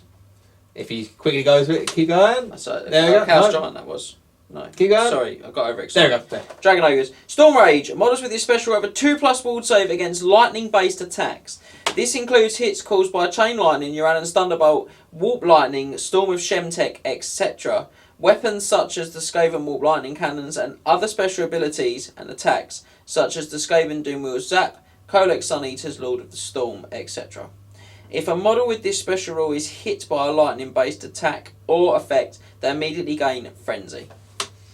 Doesn't come up often because there's not that many lightning-based attacks. And what I would do at the beginning of the game, if you are taking a Dragon Ogre or a Dragon Ogre Shaggoth, discuss with your opponent beforehand to discuss what they would count as a lightning clearly define the lightning-based attacks because there's a list there that's relatively exhaustive, but there'll be some bits and bobs that I think slip through the gaps. So discuss with your opponent, but as I said, if they do have it, so I say Skaven, Empire, they can possibly. Like, against Skaven, your cannons can't do it. You've got 2 walls against those cannons. Yes. Which is very good. But it just seems it's a very standard monster. Nothing particularly screams out about it. Well, his weapon skill and strength 6 is good. Yeah. I mean, look, he's good, but the glaring problems that he has is he lacks fly. Which means he can be kited around. If he does end up getting the frenzy, he's even easier to kite around. Kite, yeah. And he's just so many points, guys. 215 points without upgrades. He can take a great weapon or additional hand weapon. I'd probably take an additional hand weapon. Yeah, because initiative 4 is actually pretty good. Yeah, well, he's already strength 6. Probably doesn't don't want need it. more than that. So give him 6 attacks. 6 attacks, Thunderstomp. Yeah, I mean, look, he can dish, and that's fair to say. He can dish damage. And I wonder if I took like an army list and punched 2 of them in, you know, and just ran them up the table and tried to have quite a quick, aggressive list. I wonder if they would be seen as something that was really scary and hard to deal with. We've been discussing recently is taking a monster, those monsters you see in red, like the big monsters you see in red. You don't want to see them because people say, "Oh, just take 1 and it just dies." But we discussed them recently. You take 2. You just chuck them into your opponents. There are a lot of points, but at the end of the day, if they do damage, they make those points back. Yeah, and that's the thing. He's got a lot of potential, but I think his lack of fly is a huge problem for him. Yeah. His points cost is a real huge problem for him. At 215 points, he's sort of Hell Cannon points territory, which is a great choice. But he's just competing up. We just talked about how survivable a Gore Beast is, which is like 70 points cheaper than him. And his special, so you can take more of them. Yeah, and that's the problem, is that, you know, they're not... The trouble with Chaos is they're an army book that's quite hungry for points. Yeah, you do... Once you get your compulsory stuff in it, the points that are left over are very few and far between. Yeah, because the units are all quite expensive. Yeah. So it's just, I think he misses out. But if you are thinking of him, I think there's some mileage. There are some mileage there. I'd be interested in running 2 Shaggles myself now. I'm thinking about. I want to see how it work out. I also really like the model. I think the model really has aged. It's a great model. It's aged quite well since it came out about 2 editions ago. Oh wow, yeah, it's old. It's an old model. It's older than that. It's older than 8th. I know it's definitely in 7th. It's definitely a 6th ed. Yeah, there you go. It's an old model, and it's actually aged really well. And we'll move on from the Shag-Off, and we're going to go into the next flanger, which is the oh-so-classic Giant. This game is a competitive rating of 15 out of 24. He gets it with 4 for strength of attacks, 4 for the number of attacks, which is a weird number because you can't particularly quantify his attack characteristics, 3 for special rules, 1 for maneuverability, 2 for survivability, and 1 for cost. Before we start, I'll just say again, because we've seen a lot of Giants recently, over the past month or so with the Live at Albion campaign. Yeah. Who doesn't like to see a Giant on the board? No, Giants are cool. And Giants are cool. As much as I can contribute. They are cool, but their weaknesses are glaring. They have a lower toughness and no armor. Their toughness 5. It's not high, it's not tough enough. Their problem is they struggle with like things like handguns, which are not that competitive. So they maybe get around that by not seeing them too often. But certainly, strength 4 magic missiles, which are an abundance of in competitive. A single fireball could take you out. Could take you straight out, and that's a big problem for them. And when you get into the really good magic missiles or just a decent combat unit. No, decent, just the amount of attacks. Yeah, decent combat unit, and they're in the hole, unfortunately. But they are stubborn. They are leadership 10. They are still leadership 10. Then when they do get in combat, the attacks they do are a nightmare. And they can take marks in the Chaos book. Their marks are different. So if you want to quickly have a look at what their marks are, but I said, once they're in combat, one of their attacks is they pick up and all those pick up and result in the model being dead. Yes. The model doesn't survive. It just gets squashed, gets eaten, gets chucked, it gets whatever, but the model is dead. Hilariously. So the marks. +1 strength for a Giant of Khorne. So that's strength 7. That's pretty scary. Yeah. 6+ ward save for a Giant of Tzeentch. Probably not going to save you, but it's there. +1 toughness for a Giant of Nurgle. That's pretty good. That's really good. Toughness 6. That's really good. Yeah. And +1 initiative for a Giant of Slaanesh is actually okay because they're 3 normally, so that makes them 4. I do remember the days of 7th edition Chaos, Warriors Chaos, in which Mark Slaanesh gave you always strikes first to your Giants, which was always funny. But the mark, if you're going to take a mark on the Giant, I'd probably look at taking either Nurgle or Slaanesh. Yeah, with Nurgle, that's a huge improvement. Toughness 6 really does help them because even the strength 4 magic missiles now have to roll 6s. Yeah. So they become a little more workable. But again, they're in a slot we just talked about the Shaggoth being alright. Yeah. Skull Crusher's in this slot. Hell Cannon in this slot, which we haven't covered yet, but you're going to see some great scores there. And we've just seen how fantastic the special slot is. And the special and rare slots, they are the same points pool in your army list. Yes. What I mean by that is you have the compulsory encore. You've got to take a character. You probably, with Chaos, want to take a BSB as well. Yeah. As a character that's your general. So you're going to have a general, going to have a BSB. And then you've got the points that are left. And that slot is sort of spent largely on special rare and maybe extra characters. An extra character. Yeah. You don't get many. And I think that's a big problem, is that those points, as we've discussed, You're fighting for you're points. fighting to make the right decision with them, and that's probably not a Chaos Giant. Unfortunately. And we just discussed them, so we're now going to move on to the Skull Crushers of Khorne. Another probably super competitive choice for the Warriors Chaos, and they come with a competitive rating of 18 out of 24. Great choice. They get there with 4 for the strength of attacks, 4 for the number of attacks, 4 for special rules, 1 for maneuverability, 3 for survivability, and 2 for cost. One of the best units of the book, and we can see why. They're a Chaos Knight on steroids. Honestly, they are literally just a Chaos Knight on steroids. One of the things we said about Chaos Knights, wasn't it, was that these guys exist. These guys exist. So back in the day when Skull Crushers didn't exist, you used to see some Chaos Knights just need some sort of fast hitting power. But now the Skull Crushers exist. Chaos Knights just pushed to the side a little bit, unfortunately. Well, these guys are less points than 2 Chaos Knights each, but they've got 3 wounds. They've got 3 wounds, more wounds. And the mount is way better. And that mount is a Juggernaut of Khorne. Yes. So, you know, those mounts your Chaos Lords can usually take. Yeah, you got a unit of them now. Yeah, they're strength 5, they are weapon skill 5, and they have 3 attacks. And that's the Juggernaut. The Juggernaut itself is a weapon skill 5. That's it. That's the Juggernaut. Yeah. That's what I'm saying. It's strength 6 on the charge because of a thunderous charge, whatever it is called. Murderous charge. Murderous charge. I'll get it right one day. So yeah, the Juggernaut is probably one of the best mounts for a unit in the book. They have options for ensorcel weapons, which is the top choice. Or you take a lance if you're wanting to skim on some points there. It's only like 4 points though. 1 point difference. 1 point difference. Lance is for 2, ensorcelled for 3. I'd take ensorcelled because they're consistent. Yeah, they put out stomps, and even when these guys get charged, they're not being hurt. Well, they've got a 1+ armor save. 1 armor save, a toughness 4 with a 3 wounds. Yeah. You have to put some serious strength into the unit to get rid of them. They can also take a 50-point magic banner, which is not something that they get scored on in flanking. They don't. If they were treated as battle line, then that would up their score quite a lot. The problem with using them as battle line is they're a rare slot choice, so they don't really work very well like that. But if you could use them, one big unit. My choice, if you are taking the magic standard, my choice has always been the war banner. Yeah, it's a good choice. It's a good choice because they're monstrous cats. You don't get a lot in it, so you need to be able to break the unit you're going into. The war banner gives you that +1 combat res. And that +1 can usually make or break the fact if you win the combat or not. Yeah, I'm also a big fan of the Gleaming Pennant. Gleaming Pennant's very nice. Nice and cheap, and it lets them reroll their first failed leadership test. They're only leadership 8, so... They are frenzy, so the leadership test won't come into effect, but it will affect the frenzy test they have to take. So that is the big one there if you're outside of BSB, because they're usually put on the flanks. Yes. They're really self-sufficient. They usually put on the flanks and they'll say, go up that flank, deal what's there, and then come back into the centre. Yeah. Which I do see happening a lot. It is worth pointing out as well, if you did decide to take one big block, well, that score would be skyrocketed right up to 21. Yes. If you went for one big block, treated them as battle line and tried to grind stuff out. They're harder to use like that. You would, by doing that as well, lose the access to the other great choices in the red slot, which is the Hell Cannon. But I do see people do this quite commonly. Yeah, they can. You put them in the centre, you just put this could be your first drop. You put it in the centre, so deal with it. Block 6 or 8, you know, depending At that on point, the size if you are taking that, you have got to be aware of some combinations out there in the game. So Law of Metal is a big one. You got to be aware. I keep coming back. You got to be aware of Botwood because the Juggernauts have magic attacks baked in. If you take the source weapons, you also gain magical attacks. Yeah. So they can't deal with the Botwood. So you're losing out a big chunk of your points dealing with a single unit in a high elf army. Can't deal with that often. Although it is only one army. It's only one army. Yes, it is only one army. Unless you're playing legions, then you got more of an issue. But we don't know. No one really plays legions. But then obviously it can be led around.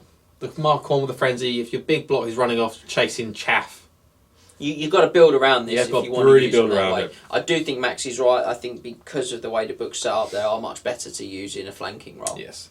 So super competitive top choice, and it's rare that you don't actually see one in a competitive army. No, very high. It's very high. So that's that. And we're going to move into one of the last monsters of the book, which is the Slaughter Brute. We soared so high, mate. We did soar so high. We came so close to the sun, and like Icarus, came crashing down. I say crashing down. It's got a rating of 16 out of 24. It's a silly. It's a high score. You get 4 for strength of attacks, 4 for the number of attacks, 3 for special rules, 1 for maneuverability, 3 for survivability, and 1 for cost.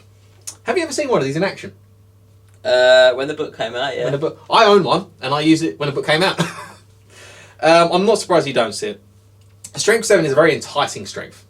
Yeah, and the extra claws option, which is 20 points, gives them 2 additional strength 5 attacks. Yes, so don't give you 2 additional strength 7, which is a bit iffy, and it doesn't have that many attacks to be honest. It only has 4. 4. I do think you do purchase extra claws, so you've got 4 strength 7, 2 strength 5, and then the thunderstorm. You do have the thunderstorm as well, and what I have to do say is the runes of binding. Yes, They're such an important, integral part of this model that you can't not talk about the binding for the model. I'm going to have to read it out. James is going to have to read it out because there's a lot that's wordy.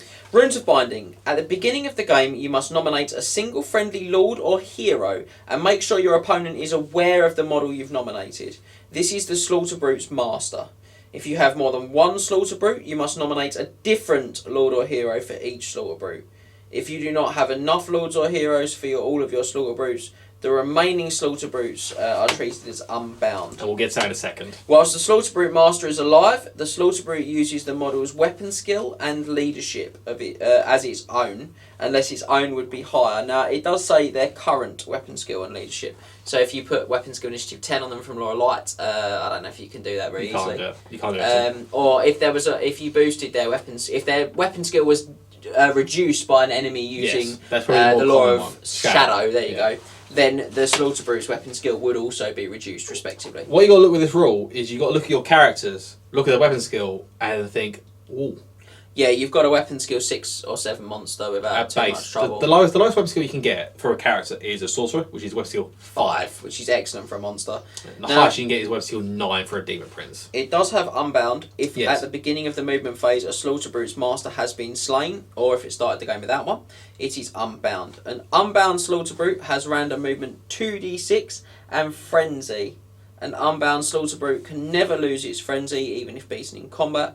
In addition, the unbound Slaughter Brute cannot choose the direction it travels in. Instead, roll a scatter dice in a compulsory move subphase and move the unbound Slaughter Brute in the direction rolled. If a hit is rolled, then move it straight forwards. If an unbound Slaughter Brute moves into contact with a board edge or a building, it stops 1 inch away. Unlike other random movement, an unbound Slaughter Brute can move into base contact with friendly units, in which case it will stop immediately and do d6 plus 2 strength 7 hits on the unit. Now, when you're a very expensive 18 points a model warrior of chaos, that's terrifying. Pretty awful. If you come into base contact with more than one, choose the unit that the hits are inflicted on. After resolving the hits, move the Slaughter Brute backwards directly 1 inch so that it is no longer in base with the unit. So, it's cool to have weapon skill 9 or weapon skill 7 Slaughter Brute, but when that character dies, or if that character dies, you've then got this thing to deal with because it will cause. If it hits, it's gonna cause damage. And it's a bit of a weird one because Scaly 4+ is good. It's got Scaly Skin 4+, so it's although it does make it susceptible to metal, which is weird. Yes. And this is something you got to think about as Warrior Chaos is maybe not necessarily in the competitive setting because metal doesn't always kind of breach the tables that often. No. But certainly when you're playing sort of semi-competitive or sort of more socially, you're going to find people will take it against you for the fun. Yeah. For their fun, obviously. But I mean, it's got big problems. This one, guys. It's got big problems with the competitive stuff in Warhammer.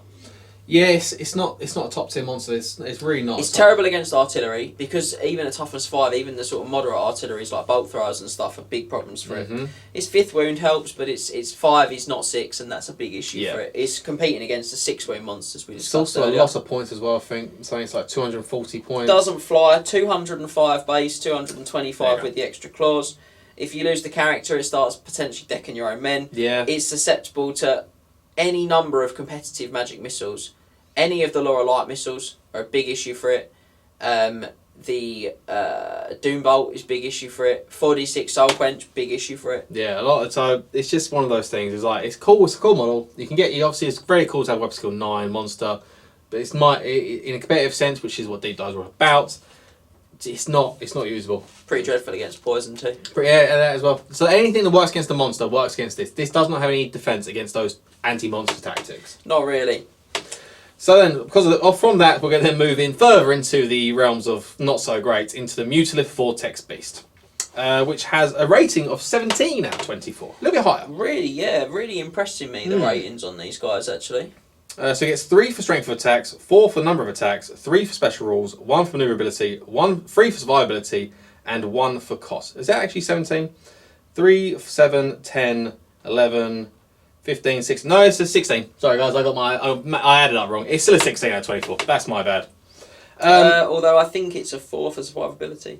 Yeah, that was might the be regen. It might be the regen. Sorry. It's got regen as well. Yeah. Sorry, guys. It's so rarely seen. I don't particularly know how to rate it. Yeah. It's also made me quite insane because of what he actually does. Yeah, so he's a 17 overall. It's a 17 overall. I was correct. He was right. He just written the wrong numbers. I was very correct. So once again, a very rarely seen unit. The exact same issues that apply to a slaughter brute apply to this in terms of survivability. It does have regen. Regen 5+ is a massive improvement. Does have regen 5+. It does help it out, but it's still susceptible to those average strength attacks, to those bolt throws, to the spells itself. Its arm save is 5+. 4+. 4+ arms. It's still susceptible to the law of metal again. It's basically the same as the slaughter brute. In fact, it's arguably more susceptible to metal because the hits are flaming. Yes. Still terrible against the magic missiles. Can't get the bonus weapon skill like the slaughter brute. No, stays at 3. But in replacement, it does have its aura of mutations bound. It's a bound spell. So if James wants to read this for me. Right. So this is an innate bound spell, so it can't be lost through miscast. The aura of mutation is direct damage with a range of 18. Roll a d6 and consult the table below to discover how many toughness tests the target unit must take, and if any long-lasting mutations have occurred. For each toughness test failed, they suffer a single wound with no armor saves. So it's okay, potentially. You roll a dice on a 1. The target must take d6 toughness tests, but they gain the fear special rule for the rest of the game. So that's sort of like a bit of a good and bad thing. Troll Brains is 2. The target must take d6 toughness tests and gain stupidity for the rest of the game. That's pretty good. Alright. Number 3, Gifted Mutations. The target must take d6 toughness tests. After resolving the tests, one of the unit's characteristics, roll a d6 randomly between weapon skill, ballistic skill, strength, toughness, initiative, or attacks, is increased by 1, but another one of its characteristics, rolled randomly in the same way as the first one, is decreased by 1 to a minimum of 1. You could feasibly give it and take away the same characteristic in the same turn. Make no difference to what you're actually doing. Tide of Transformation. The target must take d6 toughness tests. Once the tests have been resolved, roll a d6. On a 3 or more, choose another enemy unit within 6 of the initial target. It must take d6 toughness tests. Keep doing this until there are no further victims.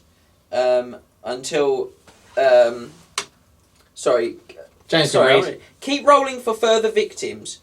Each unit within 6 of the last struck target until the roll is less than a 3 or until there are no more viable targets. A unit can only be hit once per casting attempt. There you go. So it's a little bit like death. Yeah. 5. Maelstrom of Change. Place the small round template over the target and scatter it d6. If a hit is rolled, the template does not scatter. Every model takes a toughness test.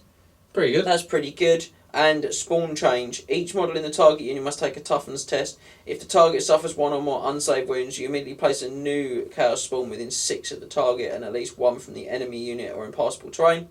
If the target suffered no unsaved wounds, or if you do not have a Chaos Spawn spare, or if the spawn cannot be placed, the spawn is not created. So, mixed bag. It's a mixed bag. So what I've got here is that apart from the 6 results and potentially the 5 results, you don't get enough toughness tests. It's only d6. Yeah, not really. I mean, there are going to be certain things that it's got potential against, like chaff units. Single characters, potentially. Yeah, single characters is pretty good. But again, if those single characters usually have a pretty high toughness as it is. This is a big part of the problem, isn't it? Is that you're spending 240 points, you're sacrificing a lot of other potential options, and I could just dispel this as well. You can dispel this. What's it cast on? It's cast on a 6 or something like that? It's, I've just turned it away. And you just turned it away? It doesn't actually say in the section, in the beastry, if you know, in the sort of points section, which seems what really... page it's on? Oh, what it's cast on, which just seems odd. I don't know why it wouldn't just say it there and be helpful. It's cast on a 5, so look, it's a low cast value. It's low, but it's not a 1 dice. No, not really. I mean, you could throw a dice just to see at the end of a turn, but overwhelmingly, the army's hungry for dice anyway. It's got good spellcasters. We're going to discuss the laws of magic, and there's some absolute gems in there too. It's got some good spellcasting special character options as well, which is another thing that's going to eat your power dice up. You're sacrificing potentially Skull Crushers, potentially Hell Cannons. it's not a massively fighty monster. D6 plus 2 attacks is alright. It's got a Thunderstomp. It's just weird. It's just not. It's hard to quantify because obviously the magic you have to get the spell off. If you get a 6 result against this perfect unit, like a horde of goblins or a horde of Skaven or whatever, it will cause some damage to that unit. But you have to be fighting the right thing and have to get that luck off. And I think this is the problem with all of the Tzeentch sort of inspired units, is that they really are terrible for this. They really are like, it's so random, roll some dice, see what happens. Like, if you're playing competitive Warhammer, you want to minimise that. You want to know what's going to happen. Always want to minimise the chance that something good could happen. It's the same problem with Forsaken. It's the same problem with this.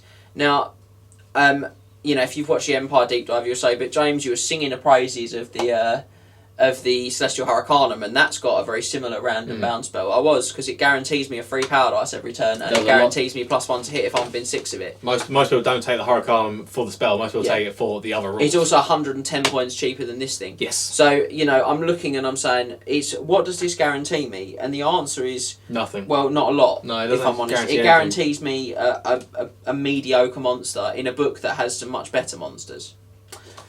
Yeah, so again, like Slaughter, it's just overwhelmingly just meh. I'm really shocked it got such a high score, but it's just the strength of attacks and the number of attacks and all that. And it's quite survivable, isn't it? It's quite survivable. It is quite survivable. That's fair to say. But again, that's how the range system works. But if you know Warhammer, this isn't that good.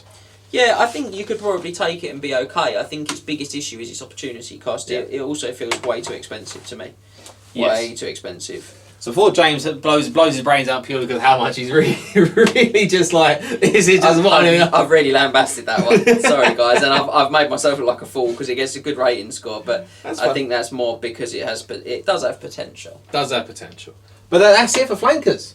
The flankers have all been sent south to go pillage the world, and we're going to move into the one shooting unit the Warriors have, which is one of my favourite units in the game, which is the Hell Cannon.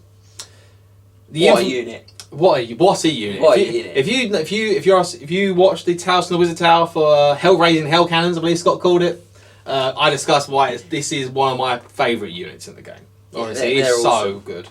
The infamous Hell Cannon comes in with a competitive rating of 20 out of 24 for shooting. Yeah, in a shooting slot. No, this is in a shooting slot. You can also use it as a flanker. I'll talk about it in a second. But my main thing is it's shooting. Yeah. 20 out of 24 for shooting. I don't think any of our shooting units have come close to 20, or maybe cannons or something like that. No, I don't think so. I don't think any of the Empire cannons came that close. Yeah, so massive. Yeah. We get a score 4 for threat range, 4 for the strength of shots, 2 for accuracy, 4 for versatility, 4 for survivability, and 2 for cost.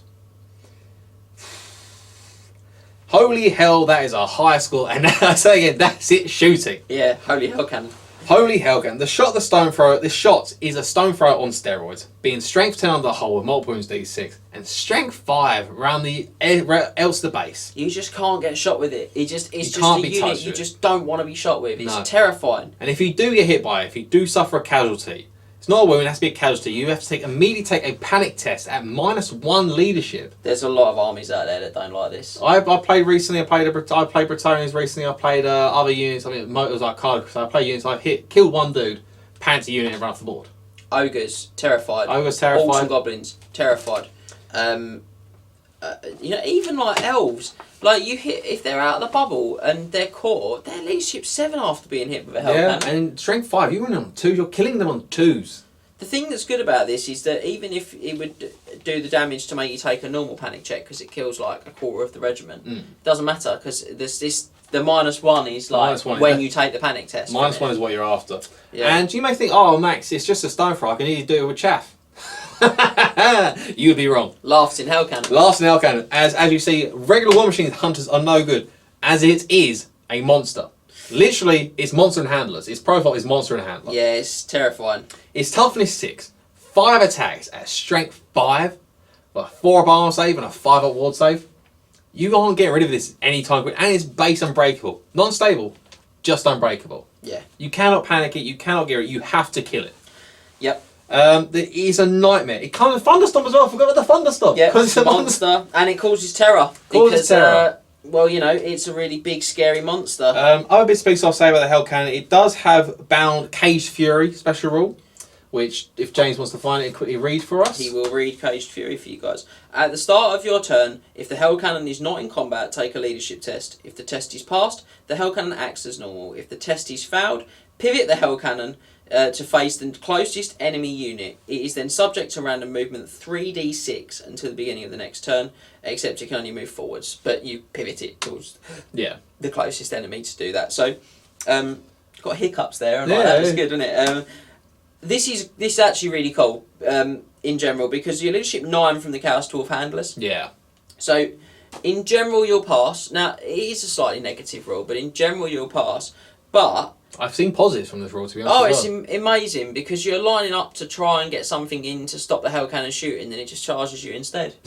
And that's really horrid. Honestly, I bring up again, we talked about this, I think we talked about this in the Tower for the Wizard's Tower. I played Scott once, and he put his Sister of Thorn to the side of the Hell Cannon outside of Arc Sight.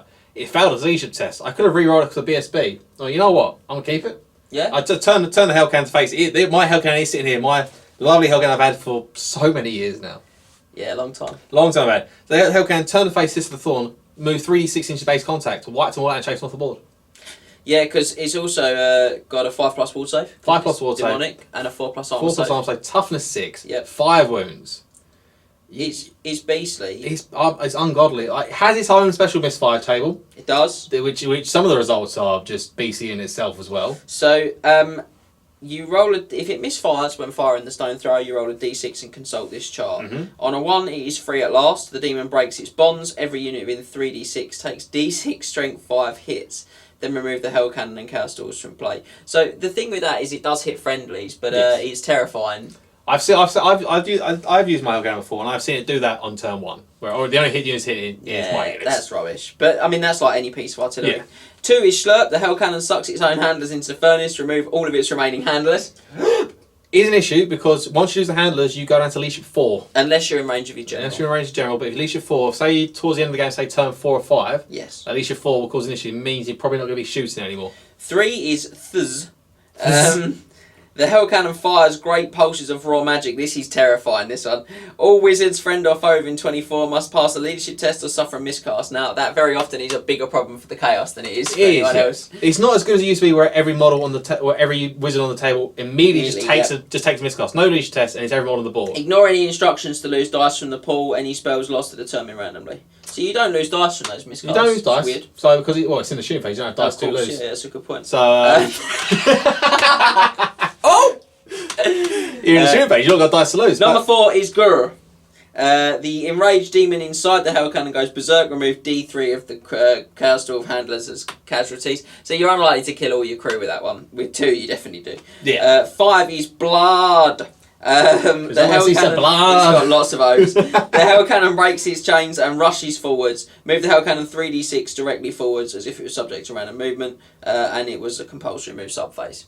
So straightforward. So you don't pivot like you do if you fail the Cage Fury. You just go absolutely straightforward. And then number 6 is Boom. The Hell Cannon fires devastating blasts. Resolve the Doomfire shot as if it hit. Resolve it as if a hit had been rolled, but double the strength of the hits to a maximum of 10. So everyone on the template takes a strength 10 hits. Everyone on the template takes strength. Doesn't mean everyone on the template takes D6 wounds. No, that's just on the whole. But everyone on the template takes strength 10. But it can't fire for the rest of the game. It just becomes a really big, scary monster then, which is better than any of the monsters we just looked at. Also, strength 10, the entire template being strength 10 sounds nice. But the fact it's strength 5, strength 10 doesn't come up all. There's not a lot of units out there that would really care about the strength 5. Just knights, isn't it, really? Just knights for the armour, or let's say Treekin with their toughness 5. Yeah. Everyone takes wins or 2s. But you can't shoot, so obviously it's that.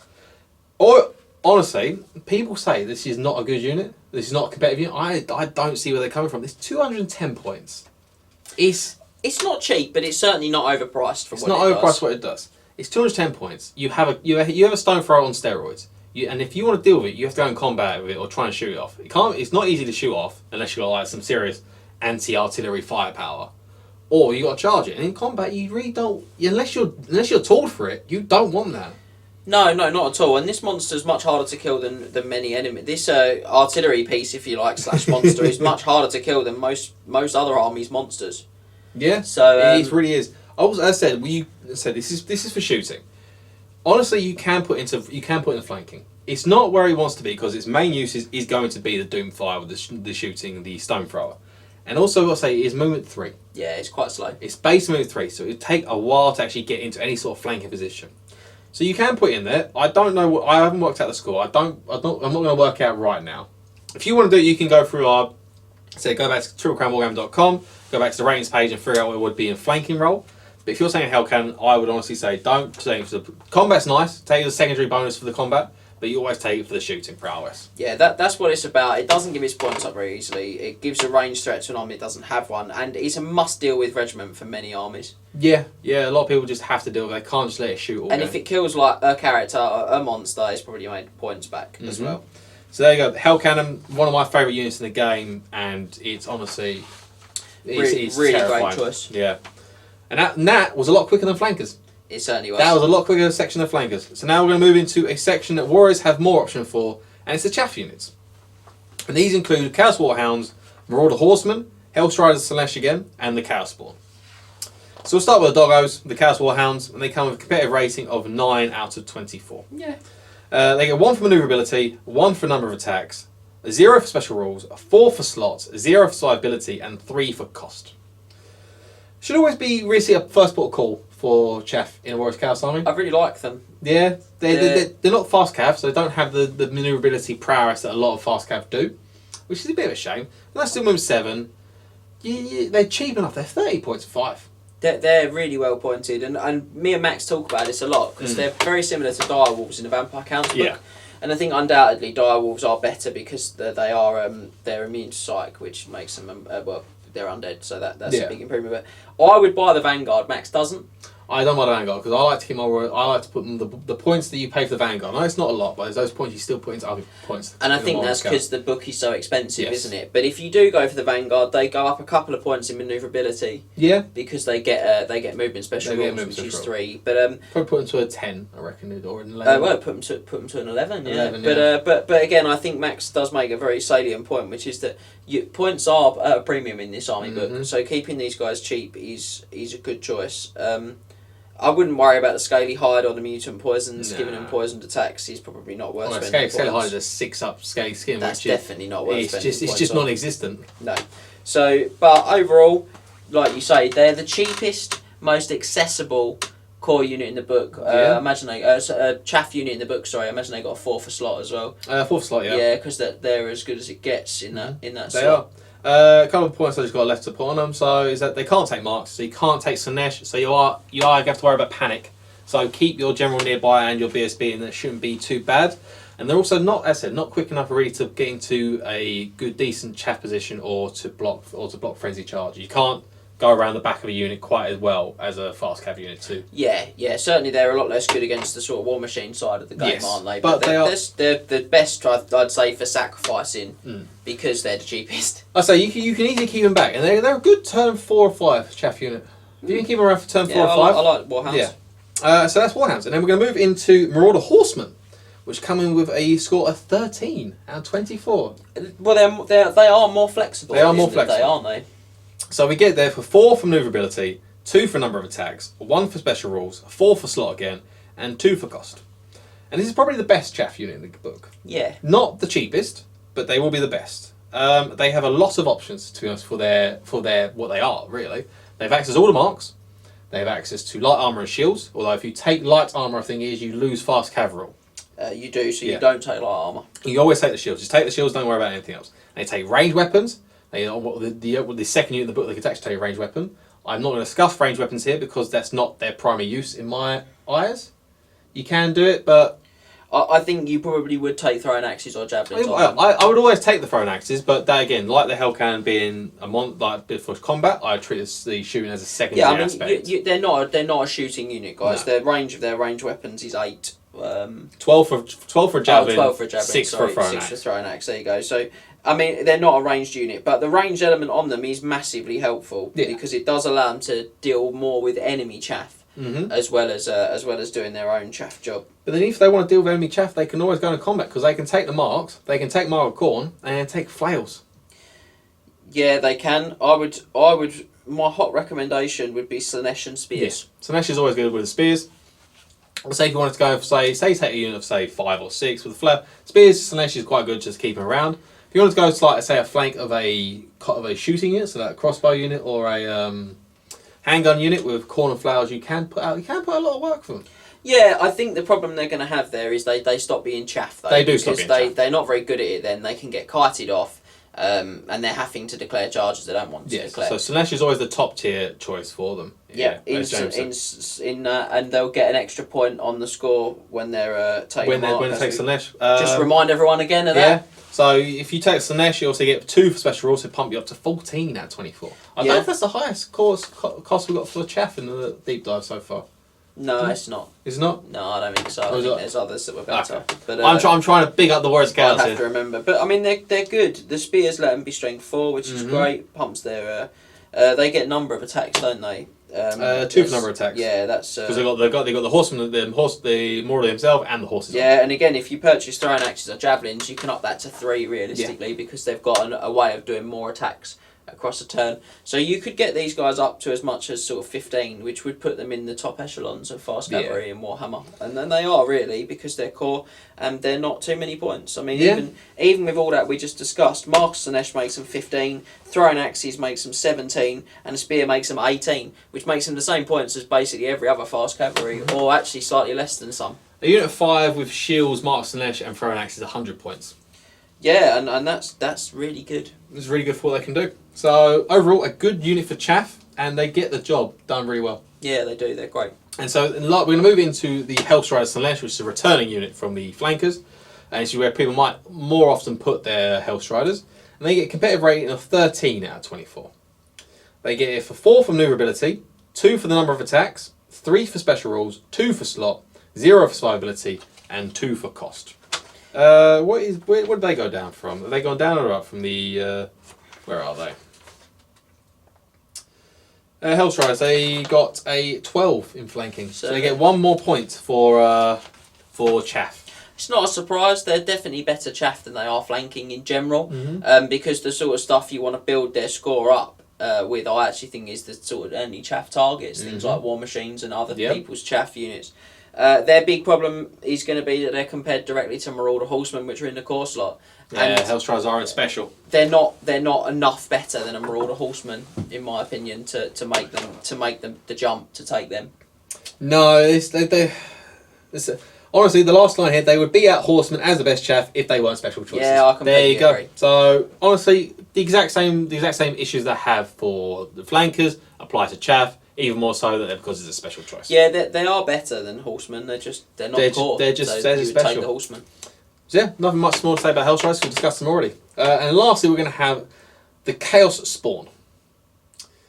I'm going to prevent myself for this one a little bit because honestly, it just winds me up. This model. Finish on a low. We are going to finish. We're not finish units because we've got 1 more unit after this. Finish the flankers or finish the chaff on a low, and he gets a rating of 10 out of 24. We get there with 2 for maneuverability, 2 for the number of attacks, 2 for special rules, 1 for slot, 2 for survivability, and 1 for cost. Oh dear. Look, we talked about him on the Beastman deep dive, and it's a carbon copy of Beastman. Do you treat him as a flanking unit and then look at him in that? But you probably don't because he's not very good at that. Do you treat him as a chaff unit? Well, actually, he's not that great at that. He's quite good at the sort of killing enemy chaff part, but he's not very good at the sacrificing for advantage part. He's not quick enough. He's random. Well, he's random move. He has to move. Yeah, he's random move with 2d6. So you can't. You have to move the distance, and you aren't going as quick. Your maximum move is going to be 12. Yeah, and you're not going to score that very often. No, and every chaff unit in the game is probably going to be outpacing you at that point. He does have his own special marks. He does the spawns of Khorne, Tzeentch, Nurgle, and Slaanesh. He does. Let's James see gonna what flip they back are. to I them. thought he had the same marks. No, as he the other doesn't. ones. There's actually quite a few unique ones. Guys, I should point out my experience with Warriors of Chaos is largely killing them. Oh, come on now. So they're like my nemesis army, Warriors of Chaos. I love them. You just gone past it. It was on the Forsaken page, next opposite the Forsaken. Oh, there he is. Sorry, Chaos Spawn. I look like something out of Dark Elder in Warhammer 40,000. Different game, ignore me. Spawn of Khorne. Oh, that's going to be fun to say. Spawn of Khorne. He has devastating charge, so he gets d6 plus 2 attacks. Yeah. if he charges. Spawn of Tzeentch has a strength 3 flaming breath weapon. Now, I actually think that's really good. That we like Albion. We had one of our friends, Andy, who painted Scots Bretonian. He took 3. Oh, he can only take 2. No, 2. Yeah, he took 2 spawns of Tzeentch just with a breath weapon. He's like, yeah, he's got breath weapons. Like, okay. Yeah, Spawn of Nurgle has poisoned attacks. He's got a lot of attacks. And Spawn of Slaanesh has always strikes first. Yeah. Oh, why can't they get the always strikes first to the giant? He's initiative 2, so I think that's a leave at home job. I think if you're gonna do it, then the Tzeentch one's probably the best. Yeah. And then actually, he's really good at killing other chaff. He is, yeah, because you can just move because he doesn't have 360. You have to go move there and just try and get into a good position to burn it up. Yeah, but you can use it in combat. You can use it in combat, which is also very good as well. Which is, I'm trying to get in my mindset of trying to use breath weapons outside of combat, because I only ever use them in combat. Yeah. I need to get into the mindset of using them outside as well. But look, guys, honestly, cow spawns, probably leave them at home. Yeah, it's just wrestle. Just why is it there? Save the points for more horsemen if you need some chaff, as they are a much better option in general. Although the unbreakable is nice. Yeah. And that's it for chaff, and we're going to move into the final regular units of the book, beyond special characters, and that is the support unit. Warriors Chaos actually have a support unit, not many in the game, but we actually have one, and that is the War Shrine, and it gets 16 out of 24. Yeah. It has this from 1 for maneuverability, 4 for special rules, 2 for synergy, 3 for risk, 4 for survivability, and 2 for cost. A pretty good score for the War Shrine. It does a lot for your army. Yeah, they're funny, aren't they? Because I think they suffer like so much in that special slot with just, well, if I'm spending points on this War Shrine, I'm not spending points on Gore Beasts, on Trolls, on Chimeras, on Hell Cannons and the rest lot. And I think that's its biggest problem, rather than it necessarily itself not being that great. It's just... You have to build your army around this. It does have a raft of rules, though. And I think that's the problem, isn't it? You have to build around it, and you don't want to build around it. You want to build around the big stuff. Yeah, the big stuff and killing stuff, you know. But yeah, sorry guys. We're sort of just debating its relative competitive merits, which is almost like that's what this video is for. That's what deep dives are. So it gets, was it 16? 16. Okay. So what is his special rules, James? So those are quite a few. It's got favour of the ruinous powers. If a friendly model is within 12 of one or more of the Chaos War Shrines, when he rolls on the Eye of the Gods table, he rolls an additional d6 and discards a single dice of his choosing. So he's got a lot of good synergy with the Chosen, which you mentioned earlier, because you'd roll 4d6 at the beginning of the game. Pick the 2 that you want. Yeah, that's really strong. And what it doesn't, it's not cumulative. So if you take multiple War Shrines, you only get 1 additional d6. That is true. So you can't take 3 and get like a 5d6 roll on the Eye of the Gods. So this is okay about it. I mean, it helps if you, as I said, you got a plan around this. It's got the Giver of Glory. This is an innate bound spell, so it can't be lost to miscasts. And an Augment that targets D3 friendly units with the Eye of the Gods within 12. The target of the spell immediately rolls on the Eye of the Gods table. Remember, they would also benefit from the Chaos War Shrine's favour of the ruinous powers that we just discussed.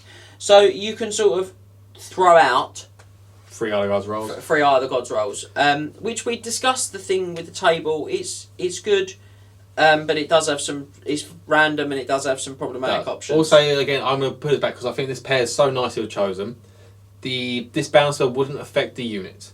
It's only the model, because the rewards of Chaos rule is the one that gives the unit. That's right. The Eye of the Gods. Yeah. This only gives the unit champ with the Eye of the Gods rule these extra roll. 100%. It's got Protection of the Dark Gods, which is probably its best innate rule, which is that it gets a 4+ ward save.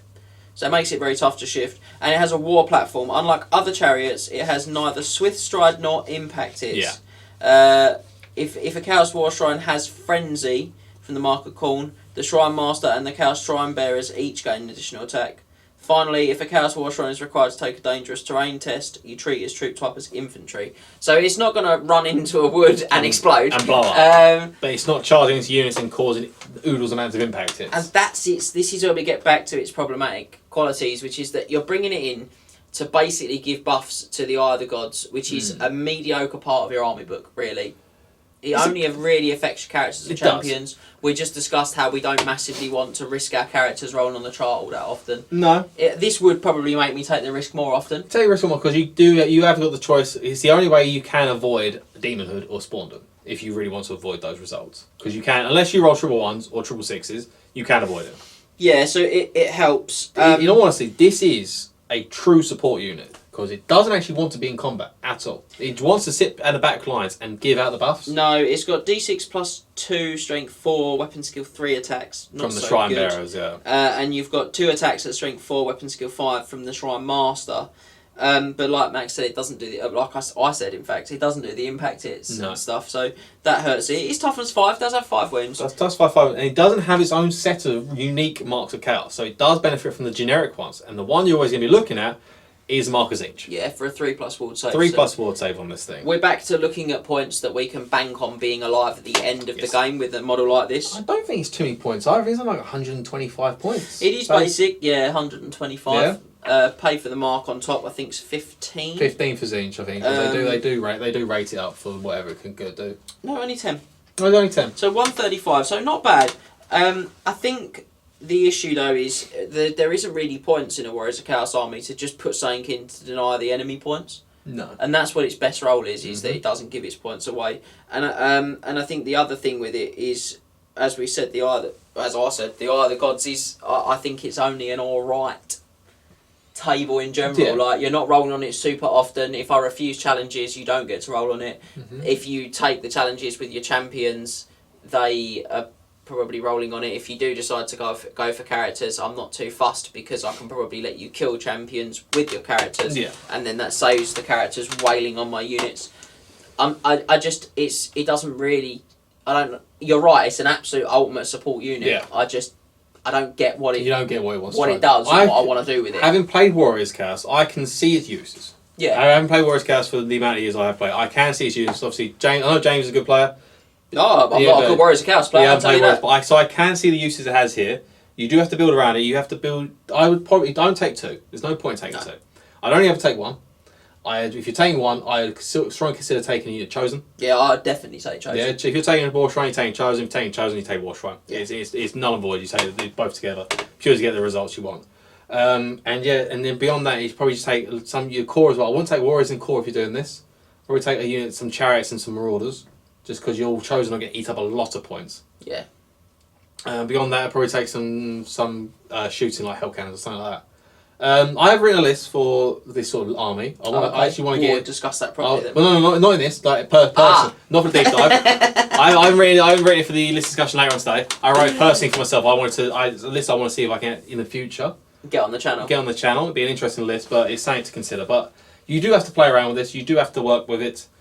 It's hard to get the most out of it because, as I said, the opponent. We also haven't discussed the opponent can dispel the bound spell. They can dispel the They bound can just spell. turn it off, just like, I don't want you to get those Eye of the Gods rolls.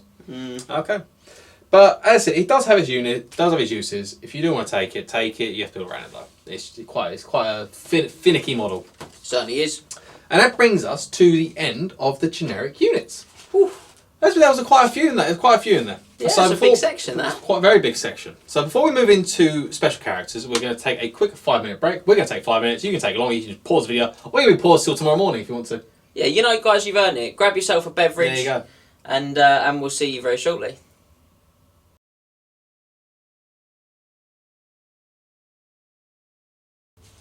Right, guys, welcome back. And so we just finished the generic units for the Warriors of Chaos, and so now we're going to move into the somewhat iconic special characters, because some of these characters have been around for a very long time. Yeah, and they're pretty important to the story. There's a lot of important to the story, especially one man. One man himself is very important. And so for that, and there's also a fair... But enough about Skylar the Aphonym. Imagine Skylar Athenry, that magic man that he is. So we have a fair few special characters for us today. We have Archeon the Ever-Chosen, Gulrarch, Kolek Suneater, Sigvald the Magnificent, Valkyr the Bloody, Village the Curseling, Wulfric the Wanderer, Thorok the Troll King, Festus the Leech Lord, and Sylar and Fingrim. I think that's 10. I think that's the most of any special characters in any of the deep dives. I think that's the Chaos Warriors have got the most special characters. As far as I can think of, I don't think any of them came close, really. I think Empire and Vampires were around 8 or 9. Maybe. Higher was saying about 9 or 8? Oh, they might have. That was the first deep dive. That was a while ago. That was a while ago. That was some time. Anyway, we're going to have riding up first is the main man and the big man himself, Archeon Ever-Chosen, who comes in with a competitive rating of 16 out of 24. The bigger Chaos Boy on the block, if you will. The bigger Chaos Boy on the block. The man who literally ended the game. Whoa, we don't talk about that. We can thank him for that, unfortunately. We get there with 3 for output, 4 for special rules, 2 for synergy, 2 for risk, 4 for survivability, and 1 for cost. Here he is, the biggest Chaos Boy on the block. And man, what a raft of rules he has.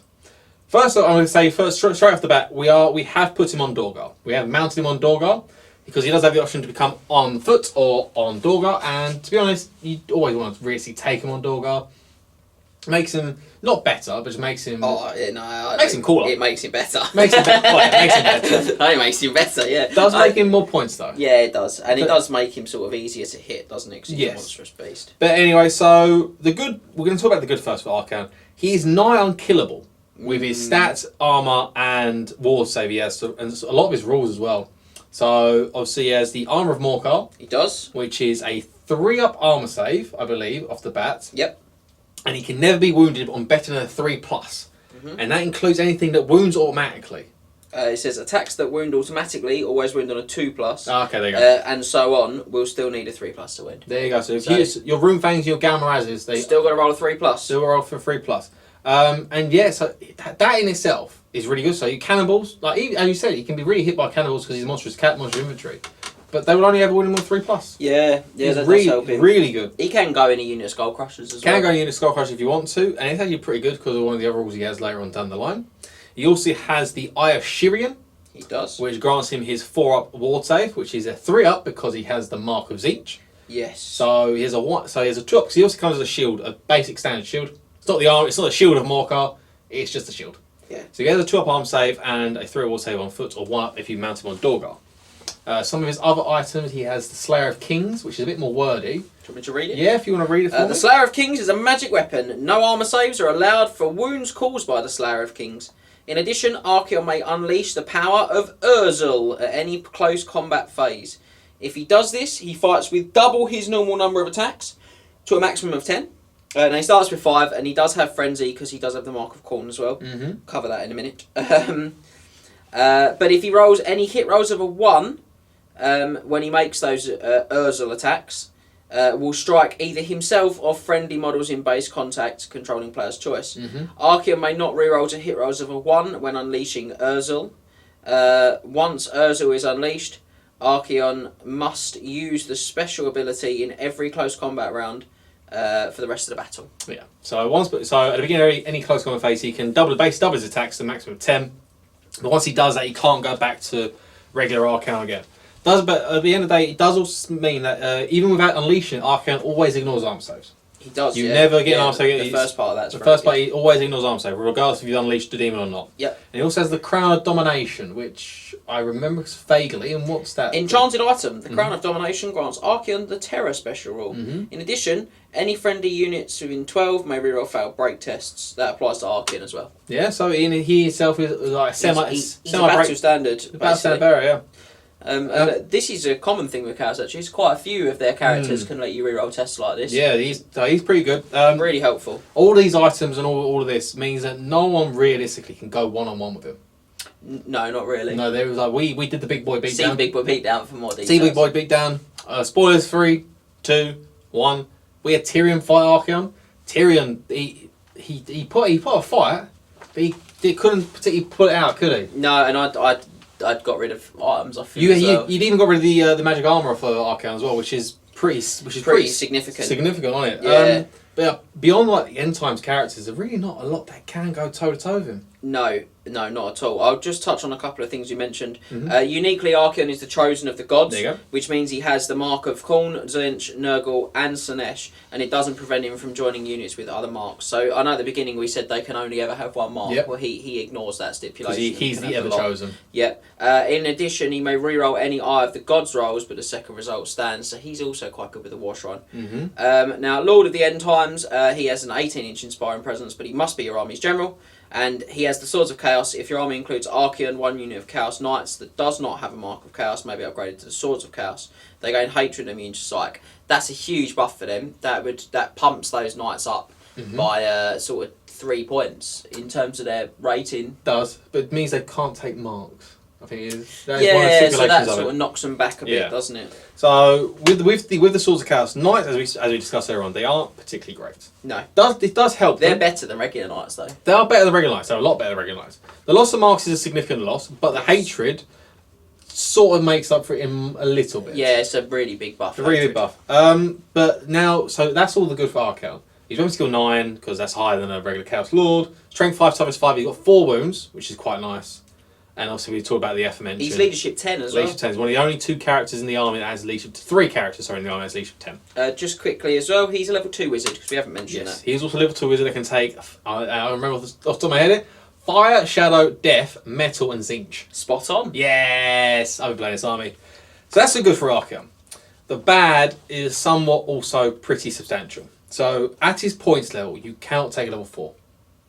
Well, you've got to be playing some big points You've got to get anyone in. I think you've got to be playing at least slot. 2,800, 2,700 points to be able to get him on Dorgar. You can take him in 2,500 points on foot, but if you want Dorgar, you have to be playing at least, I think it's like 27 or something like that. 650 points on Dorgar, so yeah, you're looking at, realistically, you're looking at playing probably best part of 4,000 points before you can get him and a wizard Yes. in your list, or another sort of secondary lord. Now he is a level 2 wizard, so you're going to sort of still have some magical defense. You can still take hero wizards, but if you do like that level 4, which I think at the height of competitive play is still something that's it's a big consideration. It's not impossible to play at the top level without a level 4. I know lots of guys that do that, and we do see it. Mm-hmm. But to be honest, the Triple Crown comp system actually really helps with that, because you get bonuses for not having the level 4, but it is a huge drawback. So as James said, he does make up for it for being a wizard himself. You're not losing that entirely on wizard levels.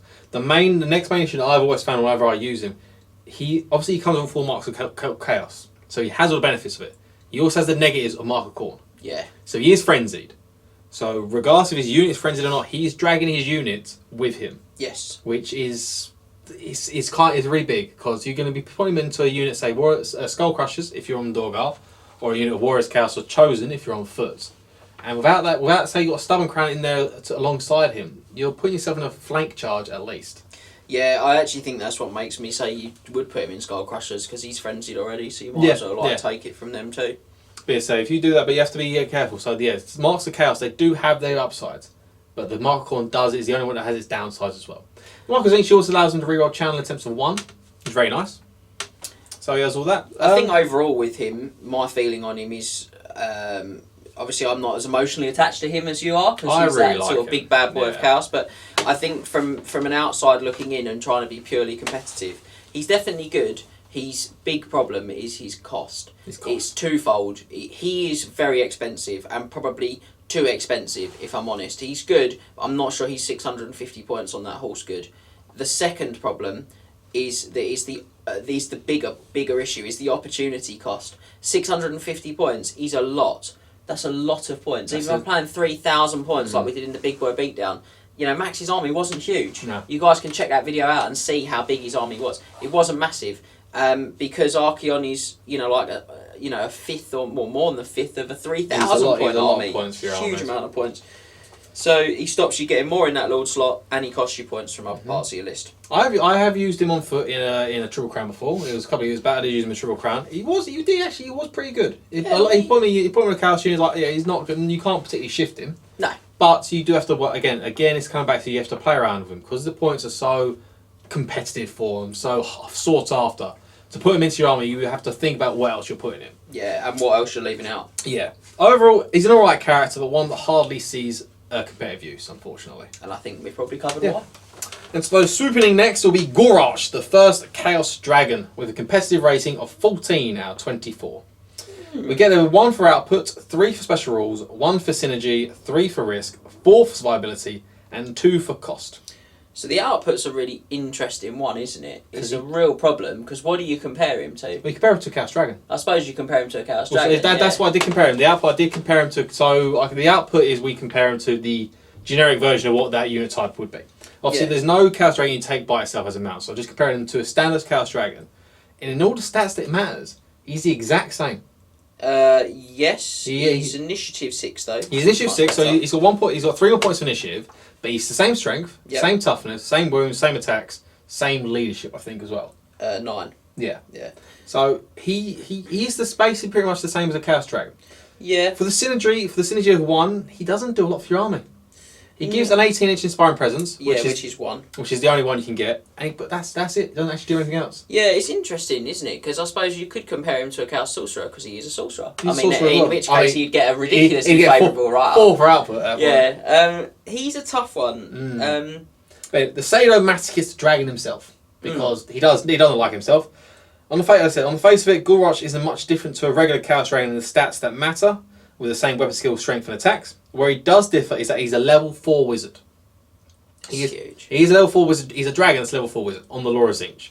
As we go on later on, we're going to go into the lore of magic. Tzeentch isn't the greatest, but being a level 4 doesn't particularly matter because you do still have a level 4 at that point in time. Yeah, and he's still a big dragon. And then the last is his next difference. He loses the Breath of Corruption breath weapon because Chaos Dragons have the Dark Fire Chaos and Breath of Corruption. He swaps out the Breath of Corruption for the Breath of Change. Now, James, do you want to read out what the Breath of Change does? Breath of Change is a breath weapon, Max. Any model hit must pass a toughness test or be removed from play with no saves of any kind allowed. Just absolute brutal. Yeah, and this is where I think you've been unkind on his output. I know that it's really difficult to compare him because he's a sort of, you can't take an unridden monster. But I mean, that's terrifying. That is terrifying. Yes, he's or not, special rules. I suppose that's a special rule thing, isn't it? I think I did put in special rules. Yeah, fair play. I'll shut up. Yeah. But no, so the Breath of Change is devastating. Yeah, it's excellent. What is good is if you're playing, I keep bringing it back. Devastates Boltwood. There's no saves of any kind. Boltwood has no protection against it. It's not a magical attack. It's not a magical attack. Even if it did, nothing there. Low toughness. Even if it's average stuff like toughness 4. Third of whatever's on that template. And it's toughness 4. So you put a template on an ogre unit. It's a third, and they're just dying. You also have access to Law of Shadow in a Warriors of Chaos army. You do have access to Law of Shadow. So you can lower toughness as well. Access to Law of Nurgle, lower even further. Oh, yeah, horrible. So there's that. The Breath Weapon is substitute for the Breath of Corruption, as I said. Level 4 is very nice at a cost of being on Law of Tzeentch, as we'll discuss later. He also, his more iconic special rule is the Spiritual Gulroch. Yeah, so this one's not so good, is it? It's not terrible, but it's not so good. At the beginning of each of his turns, Gulroch takes a leadership test. If the test is passed, you control him as normal. But if the test is failed, the spirit of the ancient original dragon surfaces. Should this occur, Gulroch cannot move, cast spells, or use his breath weapon in close combat. He directs half of his attacks at himself, as the two heads rip each other apart. If Gulroch is already engaged in combat, he can fight with the remaining attacks as normal. The wounds caused by Gulroch against himself are added to the enemy's score when working out combat res. So, the reason I said it's not so bad is because he's leadership 9. Leadership 9 is pretty good. Yeah. But you always want to keep a BSB around him just in case. Yeah, I agree. You always, because it's not one of those ones in which he said you can't reroll for any reason. You always want to keep a BSB to try and keep him in check.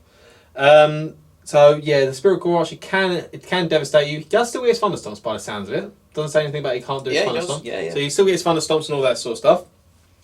And that's really it. So overall, he can be quite devastating with this breath weapon because he still has the Strength 4 breath weapon, the Breath of Change, level 4 wizard, and the fact he's still a dragon. Yeah. At the end of the day, he is still a dragon. But he can be quite devastating. But against opponent's army does determine how well he does. Yeah. So if your opponent has a lot of artillery, he can be a bit of a paperweight. Yeah, I think the other thing with him, again, a bit like Archeon, guys, he's not exactly cheap, this guy. He's 510, I think it is. Yeah, and so you're not, what you're saying is, I'm not getting a Demon Prince, I'm not getting a Sorcerer Lord or a Chaos Lord as well, and so he's that opportunity cost again. I think he's decent, actually, although his score is only middle of the road. He does make some competitive games, and he does, yeah. So we see when he's on song, he's terrifying, isn't he? So we've seen Luke Blacksall, who I believe is a subscriber to the channel. No, I think he is. I think he is. I've seen Luke Blacksall use him quite a lot, to be honest. Dr. Luke Blacksall. Sorry, I'll put it in. Dr. Luke Blacksall. That he does use him quite a good success. Yeah, I've seen to be honest. him use him well. Yeah, and he definitely justifies his place. But then you get a bit of bad luck, and it can all flip on a pinhead with him. So, that's him, isn't it? He's a bit of a risk reward. He's typical Tzeentch unit. He's a bit of a risk reward. Yeah, that is it. Also 6 on ward save. Forgot to mention that because he has Marcus Tzeentch. He has 6 on ward save. There you go. Right, so we're going to move on to Kolek Suneater now. I haven't got a change page. You got a change page still. Lovely. Who has a competitive rating of 15 out of 24. So higher than expecting. Higher than Golrach. I'm really higher shocked. than Golrach. He's 1 point higher than Golrach. So we get there with 4 for output. This is his difference. He's a lot different to a Shaggoth in terms of the stats. Oh, yeah. So he's 4 for output. Yeah. 3 for special rules. He has 1 for synergy, 2 for risk, 4 for survivability, and 3 for cost. 1 for cost. Sorry, not 3. 1 for cost. He's too expensive. He is too expensive. Now, compared to a regular Shaggoth, Kolek is a massive improvement in his stats and survivability, as Yes, he he has is. 8 wounds and a 2-up armor save. Because they FAQ'd him to have heavy armor. Yeah, and again, I think you've got to look at Strength 8. Strength 8, his Star Crush... 7 attacks. 7 attacks and Strength 8. Star Crush also does D3 wounds per hit. Per Yes, attack. it does, yeah.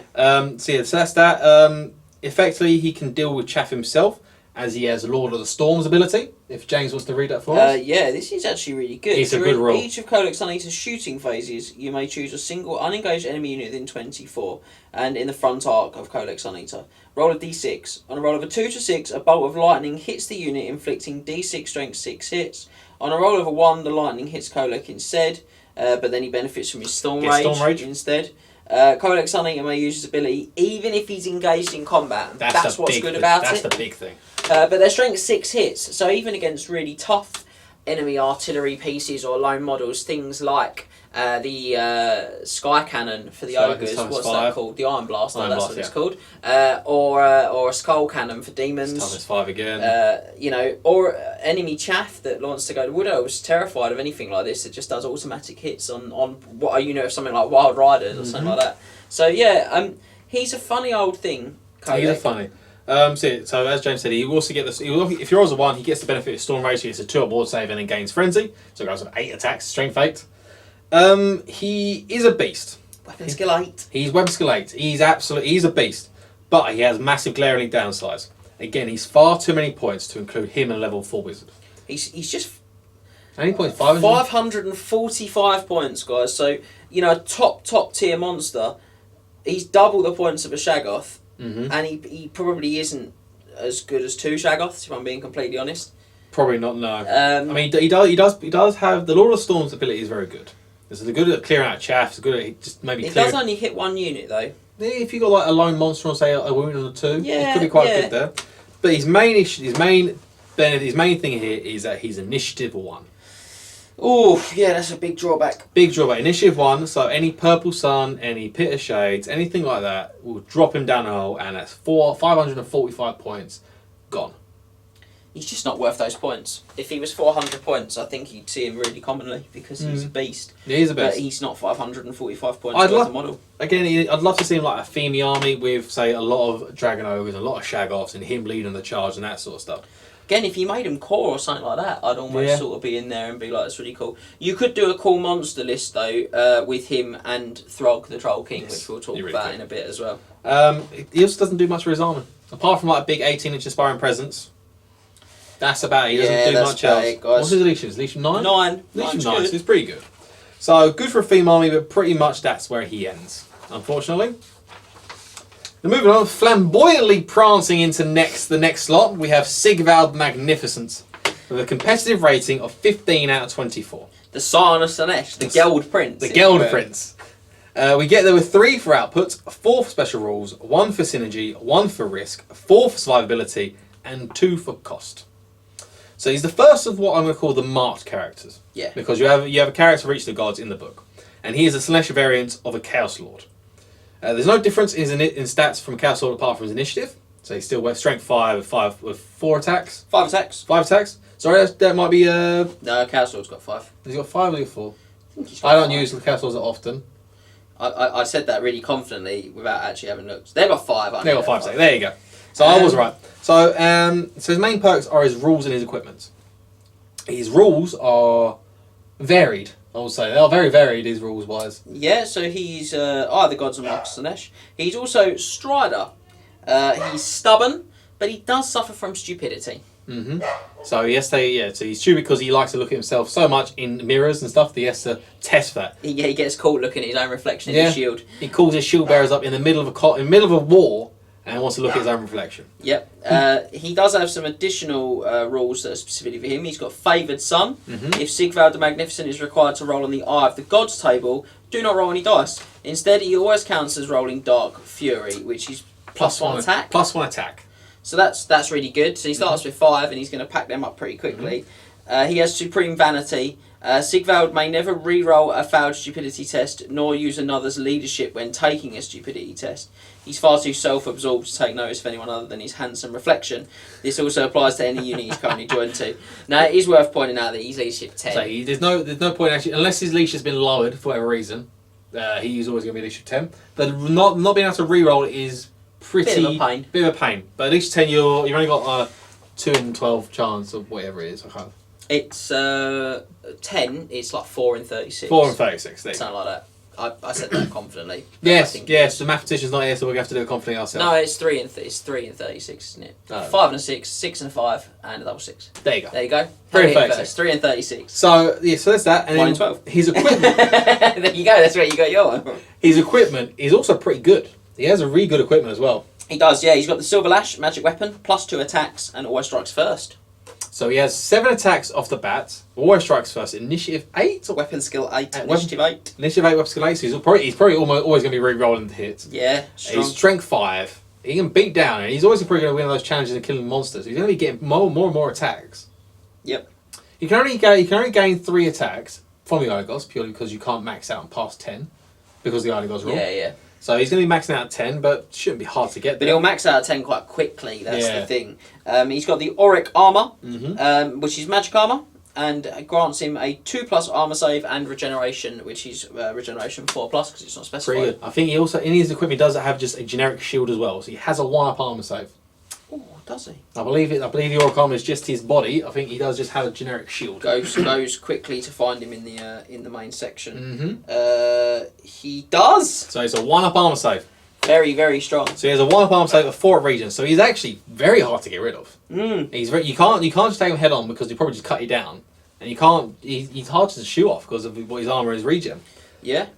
So some of the drawbacks. He can't get Demonhood, which is a buff and a debuff at the same time because you don't want to lose Sigvald. But gaining a Demon Princess at an opportune time could help you out a lot. Yeah, I think overall though, we're back to competitive play and guaranteeing stuff. Yeah. I'm surprised he doesn't see a little more competitive play. I suppose it's just because by the time you've packed in like maybe your Demon Prince, there isn't any points for him. Yeah. And they do see a lot of competitive play, don't they? He has Stubborn baked in as well, so that is very good. The Stubborn Lord is, though it comes a caveat that he is stupid.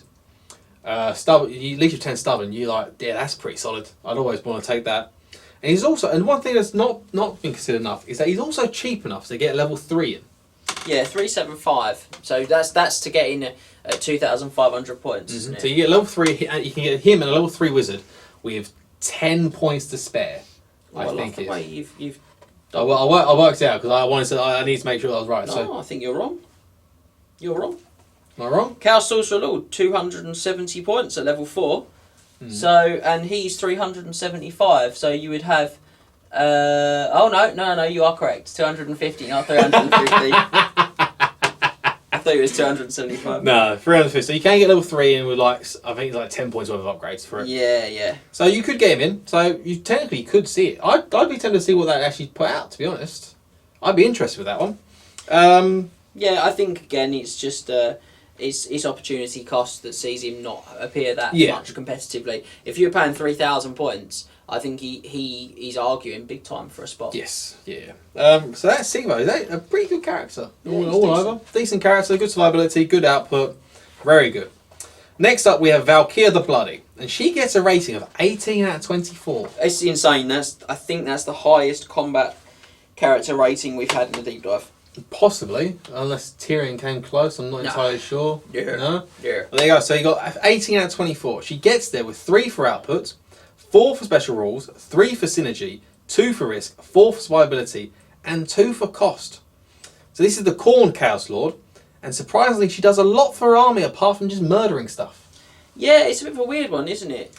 Yeah, she allows all units within 12 inches to reroll break tests, but she causes D6 strength 6 hits if that unit then fails a reroll as well. So she acts as like another BSB. Again, it's these characters act as like BSBs themselves. But if you do fail it, she does then just have a right go at you and kill some of your own models, which is very from 12 inches away. From 12 inches, which is very impressive. Yeah. And like Sigval, she also has an also result on the Eye of Gods, and this one is what's this one? Her one is sorry, I'll have a look. It's Consort with the Blood God. If she's required to roll on the Eye of the Gods, do not roll a dice. She gets Slaughterer's Strength instead, which means she increases her strength. Strength by 1. So she starts with Strength 5. She gets +1 strength every time she goes rolling the Eye of Gods. So she goes Strength 6. It's pretty good on her, to be honest. Oh, it's incredible. And she puts out a lot, and I mean a lot of attacks. Weapon skill 9, 6 attacks. Is that 6 attacks base? Base. So she's 6 attacks base. She has a Mark of Khorne, so she's sort of 7 attacks. She got +2 strength on the charge, armor piercing and killing blow. The Scarlet's armor, I believe. Yep, is a 3+ armor save. In addition, whilst the enemy model is in base contact with Valkyrie the Bloodied, they reduce their strength by 1 to a minimum of 1. Yeah, you got that. And she also has the Demon Shield, which is the exact same but for attacks, I believe. It is, yeah, but enemy model in base contact. An enemy model is in base contact, so any enemy model in base contact with her, which is really good because that can affect like models that are not necessarily directly attacking her, but no, also in base she's contact with her. actually been touched and saying, and then Yeah, -1 so strength and -1 attack. Really effective against monsters. And that does mean, because it's a shield, 3-up armor save from her armor and a shield. She has a 2-up armor save. She does. Doesn't have any save beyond her armor. No, she can't parry either because she's frenzied. Yeah, she is frenzied. She can't parry. I said, but apart from that, she's pretty good. She's too many points to get level 4 in. She is 405 points. So she's just too many points beyond it to get level to get any sort of big lord level wizard. She flies, as James says, so she can be pretty handy as like a long range character assassin. Just to fly over a unit and go jump into something that needs to die. She's got flexibility. She has got a lot of flexibility. She does a lot for army. Yeah, it's surprising really, but like you say, because she's got the battle standard option, and she's got kind of the debuff and rebuff stuff that she can do with the shield and the armor, plus the guaranteed extra strength every time.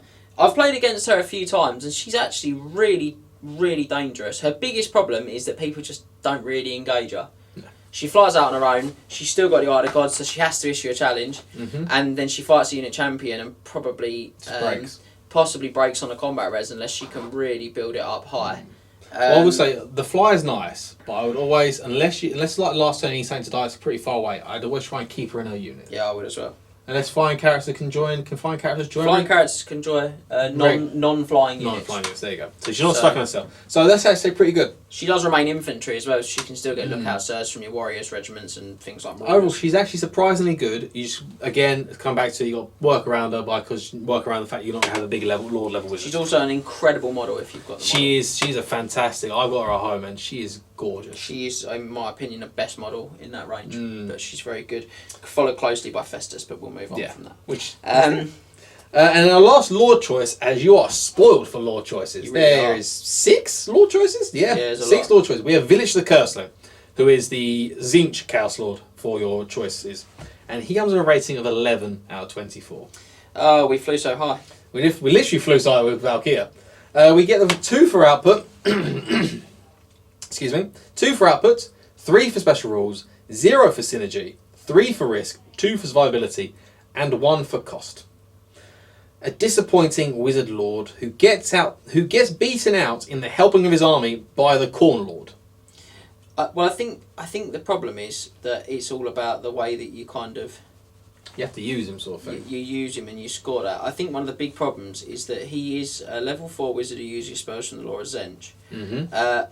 And it's not a particularly great buff lore. No, it's not. It's a purely damage lore. He does get Lore Master, Lore of Tzeentch, which is Lore Master is a very good role. He does. But again, as James said, it's hindered by the lore that it's attached to. It's a huge problem because most of the time when you look at wizards, and you look at synergy, they always score 3s and 4s. They score really highly. I don't know what he scored. 0. 0. Yeah, which is probably. Yeah, it's probably a little harsh because he can dispel, so you could possibly chuck him a point on for that and make him, say, a 12-point character. But even that it won't make him any better. The reality with him is that, you know, he's got no real consistent way of buffing an army, whereas you look at like a lot of other good quality wizards in the game, the laws they can take buff their own army, so they would get big synergy scores. Characters like Teclis or Lariel, for example, as we've talked a lot about elves. Yeah. We've chucked high elves in quite a bit. In this one. They're my nemesis. As a good comparative demographic, I suppose. Elite army with good power, you know. He has one special rule, which is the Vessel of Chaos. Yep. If James wants to read it for me. So this is actually a magical item. Is it? Yep, it's Vessel of Chaos. It's an arcane item. When an enemy wizard fails to meet the casting value of a spell, the power dice used for the attempt are converted to bonus dispel dice that Village the Cursing may later use that phase. Conversely, should the enemy make a failed dispel attempt to counter one of Village the Cursing spells, the dispel dice used may be converted to bonus power dice that Village the Cursing may utilise again in that phase. Note, the bonus dice cannot take your pool above the maximum limit, and no other wizard can use the dice. If Village is unable to use them, they are lost. On the face of it, it sounds like a very good rule, but it's banking on the fact your opponent has some bad luck. Yeah, and again, when we talk a lot about like competitively, if you look at like any of the 20-0 tactics on dispelling or on casting, you know, the number one rule, you know, if you like, the first thing we always say is make sure you throw enough dice to statistically beat the number in front of you. If it's close, you always should throw an extra one. So really, this is only going to be beaten out if you're throwing your last couple of dice at something. And they've, say, thrown 3 or 4 dice and got it off, and you've only got 2 dice to dispel it. In which case, do you even bother dispelling it? Do you just say, well, he's got Vessel of Chaos, probably not going to make it anyway. I've only got a 1 in 36 chance of double 6 in it. Well, I won't bother. I wouldn't. I wouldn't at that point. I wouldn't give them the extra dice. So, I think you're right. I think in practicality, I've played against him quite a few times, and he's just rubbish. Quite frankly, he doesn't do a lot. Not much else we've got for him. Not much else on him. He's the least survival of the Chaos Lords. He's only toughness 4, and he only has a 4 palm effect. The thing is, I can make a better spellcasting Chaos Wizard.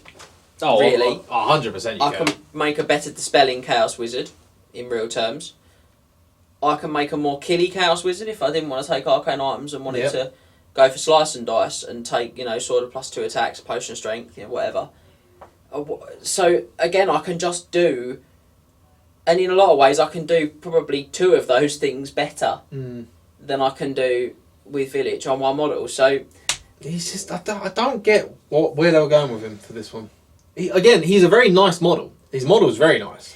Not as good as Valkyr, but I do like his model. He's one that his rules didn't really change much from the previous book. No. But the Law of Magic changed quite a lot. The law he was part of did change. And Law of Tzeentch in the previous army book was a lot better than in this one. Was. So, yeah, overall not very good. I'd just leave him be. And so that's it for the lore choices. We're now going to move into the hero choices. And our first one, James going to have to scroll back to a couple pages, is Wulfric the Wanderer.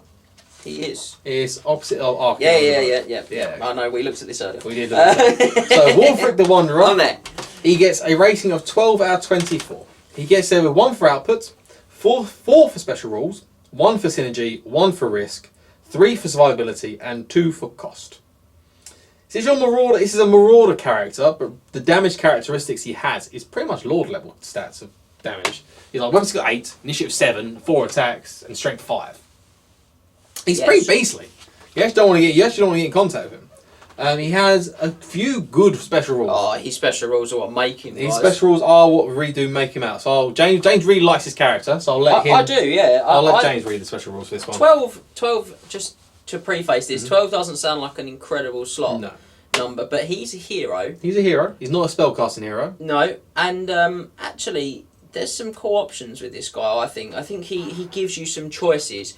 I'm not saying he's world beating by any stretch, but he does give you choices. He has the Gift of Tongues. When Wulfric the Wanderer issues a challenge, your opponent cannot refuse. Furthermore, Wulfric nominates which character will accept. This is humongously good. This is a great special rule because he's got the chops to kill a lot of stuff. Especially with his next rule, which is the Hunter of Champions. As soon as Wulfric the Wanderer is placed on the tabletop, nominate 1 enemy character in the opponent's army. This is the champion Wulfric has journeyed to challenge. Wulfric gains +2 strength and rerolls all failed to hit rolls against the chosen character. That makes him strength 7, weapon skill 8, rerolling failed to hit rolls against that character, who can't duck his challenge or avoid him because the Gift of Tongues. I just think this is so underrated. That's why he gets 4 for special rules. Those 2 special rules in themselves are so devastating. Even if he doesn't pick the character, Even if it doesn't say, the way I've always looked at him, back when I used to play James when we used Techless, I used to think, I'd say Wolfric, I'll get him combat with Techless, I'll challenge Techless. Techless ain't doing it. Techless ain't running away from that. You get his head chopped off. You get his head chopped off. And best thing about him, Wolfric does not have a magic weapon. No. So he's not hindered by Botwood or anything like that. And also just other characters like level 4 battle mages. He's initiative 7. I want to point this out. If you're a Vampire Counts player, you know how important your Vampire Lord is. He's the same initiative as your Vampire Lord. And he could kill him. He's hitting him by Vampire Lord on 3s. Yeah, he is. He's hitting the Vampire Lord on 3s with 4 attacks. He's going to kill it. He picks that Vampire Lord as his Hunter Champion. Re-rolling failed to hits and wounding that Vampire Lord on a 2. He's a 180 point hero, guys. And again, I know that it probably seems like I'm sort of picking it from point of views of armies I collect. Honestly, when you cannot refuse a challenge, that's decking warrior priests from Empire, picking them out and costing you your hatred. He's initiative 7, so he's going first in a lot of cases. He's picking out Empire Battle Wizard Lords. Yeah. Just to get rid of level 4s. Any wizard should be terrified. BSBs. BSBs are trying to hide away from him. No. BSB's coming in, mate.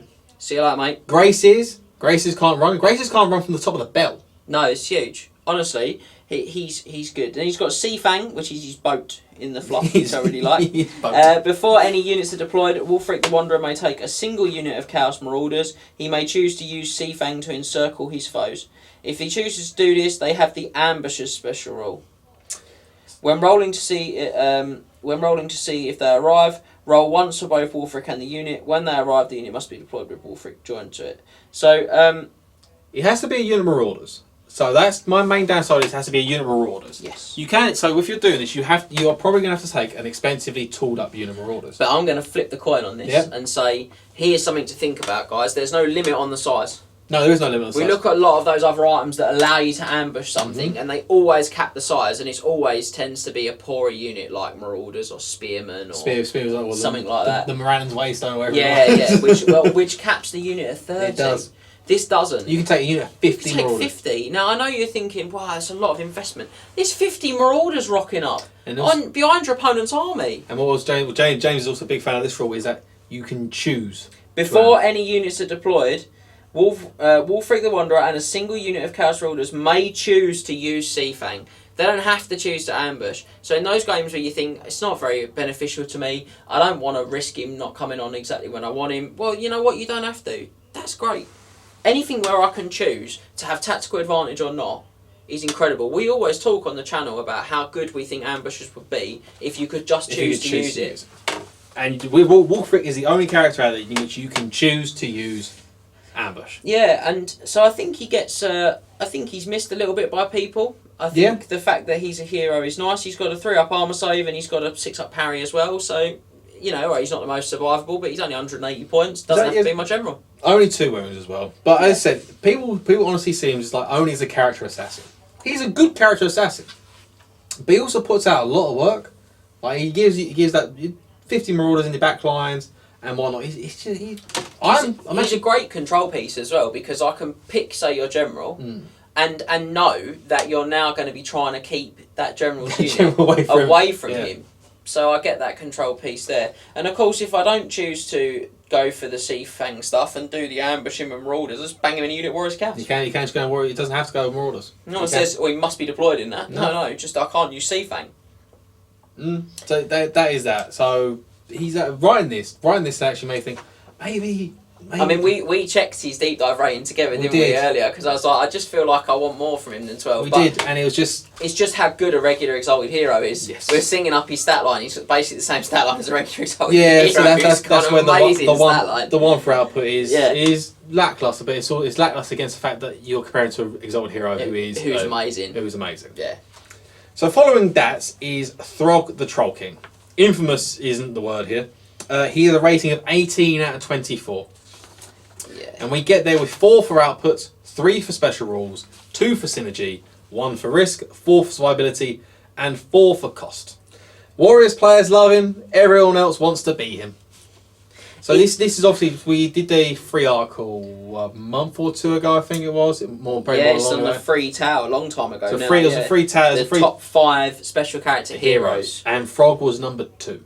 Yeah. Frog was the second best special character heroes, and it's hard to see. It's not hard to see why. No, not at all.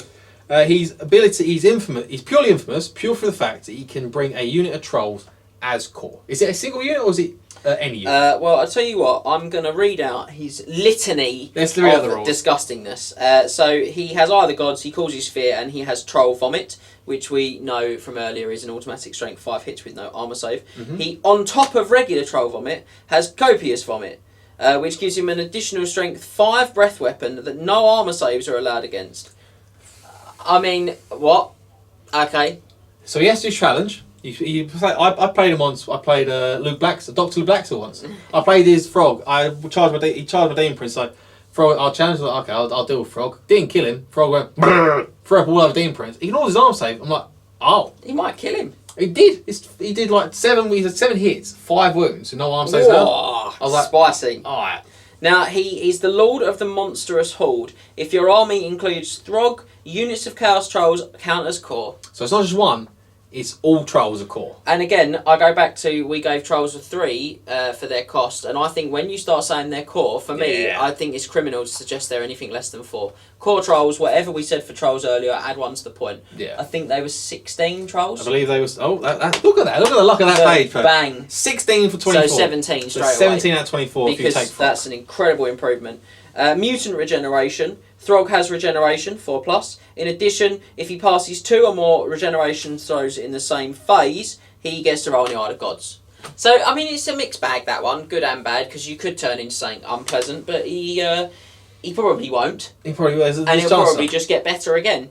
So, all those things you look at. The armor save wouldn't be so great because he doesn't have any armor. But +1 toughness, +1 strength, +1 attack, weapon skill, initiative. Any of them are good. But even though it's initiative, he's got a great weapon.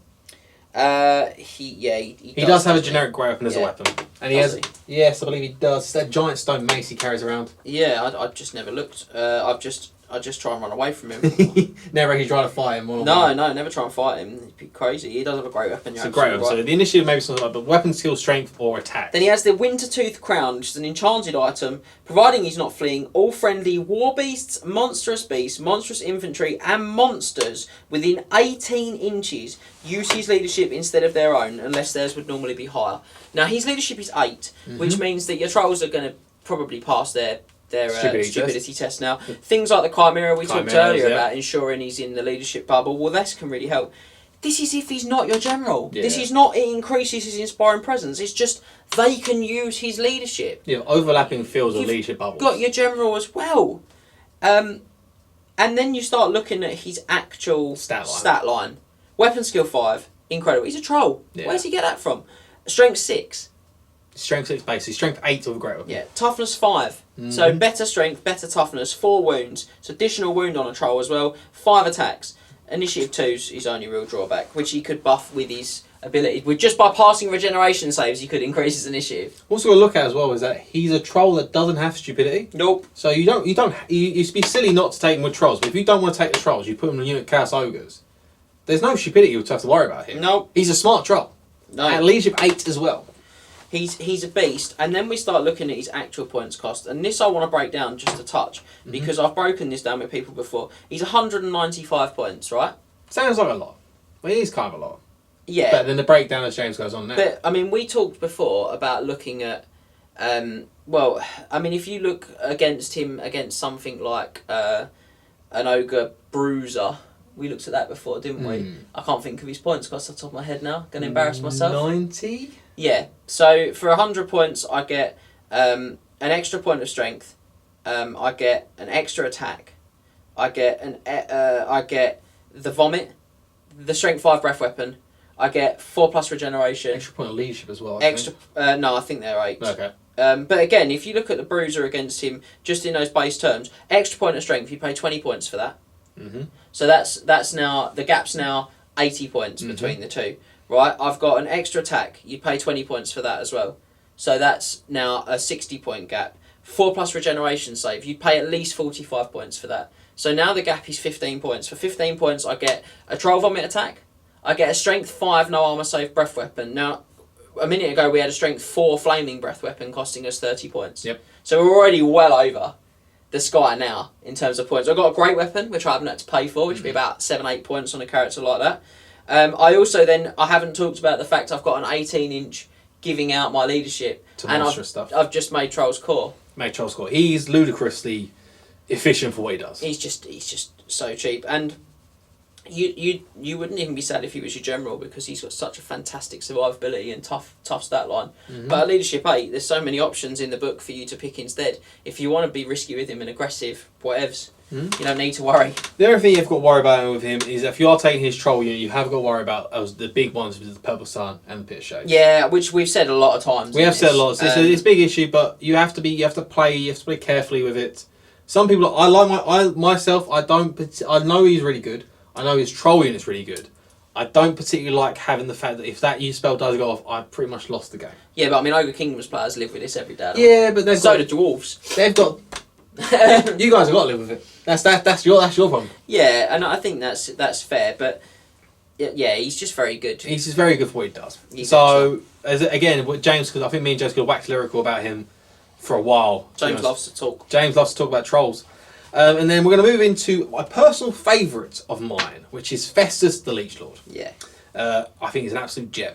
Great model as well. Great model. He's sitting right here. A lot of people see him sitting right there. Juan Diaz, mate. What a sculptor that guy is. Lovely. I'll say it. Juan, if you're watching, legend. If only. If only. Yeah. He's watching. What a legend you are. We come with a rating for him of 17 out of 24. Just 1 point behind Throg. Yeah, I'm not massively surprised. He's an excellent choice. Mm-hmm. We get it for 1 for output, 4 for special rules, 3 for synergy, 1 for risk, 4 for survivability, and 4 for cost. So the infamous Mad Doc puts in a shift when he's on the board, but only for 1 unit. Yeah. He has a raft of special rules again. There's a fair few of them. So Jamie wants to go through them quickly. I can do. So he's basically a Chaos Sorcerer stat line, but he sacrifices 3 points of initiative. 3 points of initiative and a point of weapon skill. Right, okay. So he's a little less sort of choppy than a regular sorcerer, but for that you gain poisoned attacks on him and regeneration 4+. Very good. Very good. Doesn't come with any armour, unfortunately, so he's only got the regen save. Okay. You get the Harbinger of Pestilence. Whilst Festus the Leech Lord is in a unit, all models in that unit have poisoned attacks. That's awesome.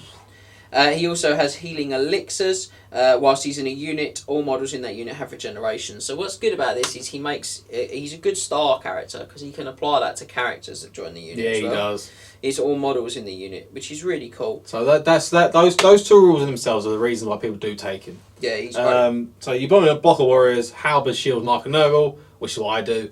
They've all got poisoned and they've all got regen 5+. That unit of warriors becomes an absolute beast after to shift off the table at some point. You have to attempt to get rid of Festus, which, to be honest, is a dangerous prospect because of his magic item. He does. He has pestilent potions. Enchanted item at the beginning of each close combat phase. Now, what's really good about this is it's the beginning of the phase. So it's before tests are being rolled. It's before it's literally before you even start sorting out the combats that you. Before you start challenges, I think we worked out. It's also before you issue challenges. It's before you issue challenges too.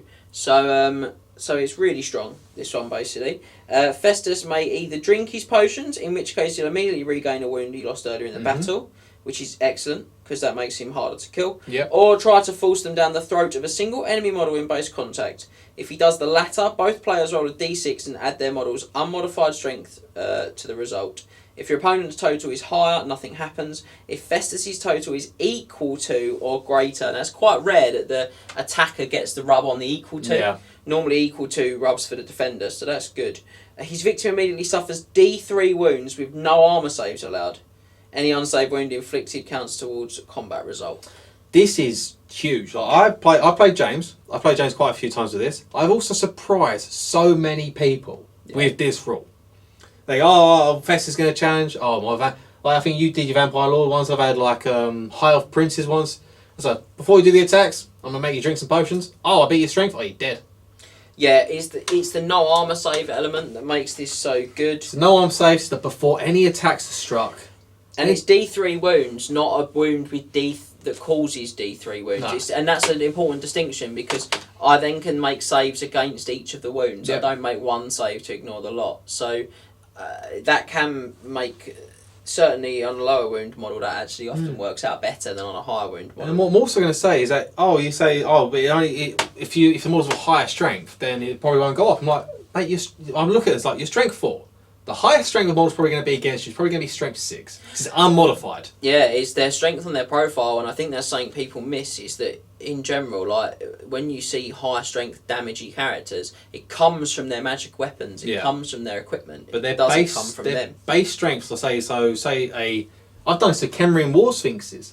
Festus managed to wrestle a Khemrian War Sphinx to the ground and make it drink the potions. One of us rolled a 1, one of us rolled a 6 yeah. at the moment. And he absolutely just forced the potion down the gullet, and it was just like the potions are so good.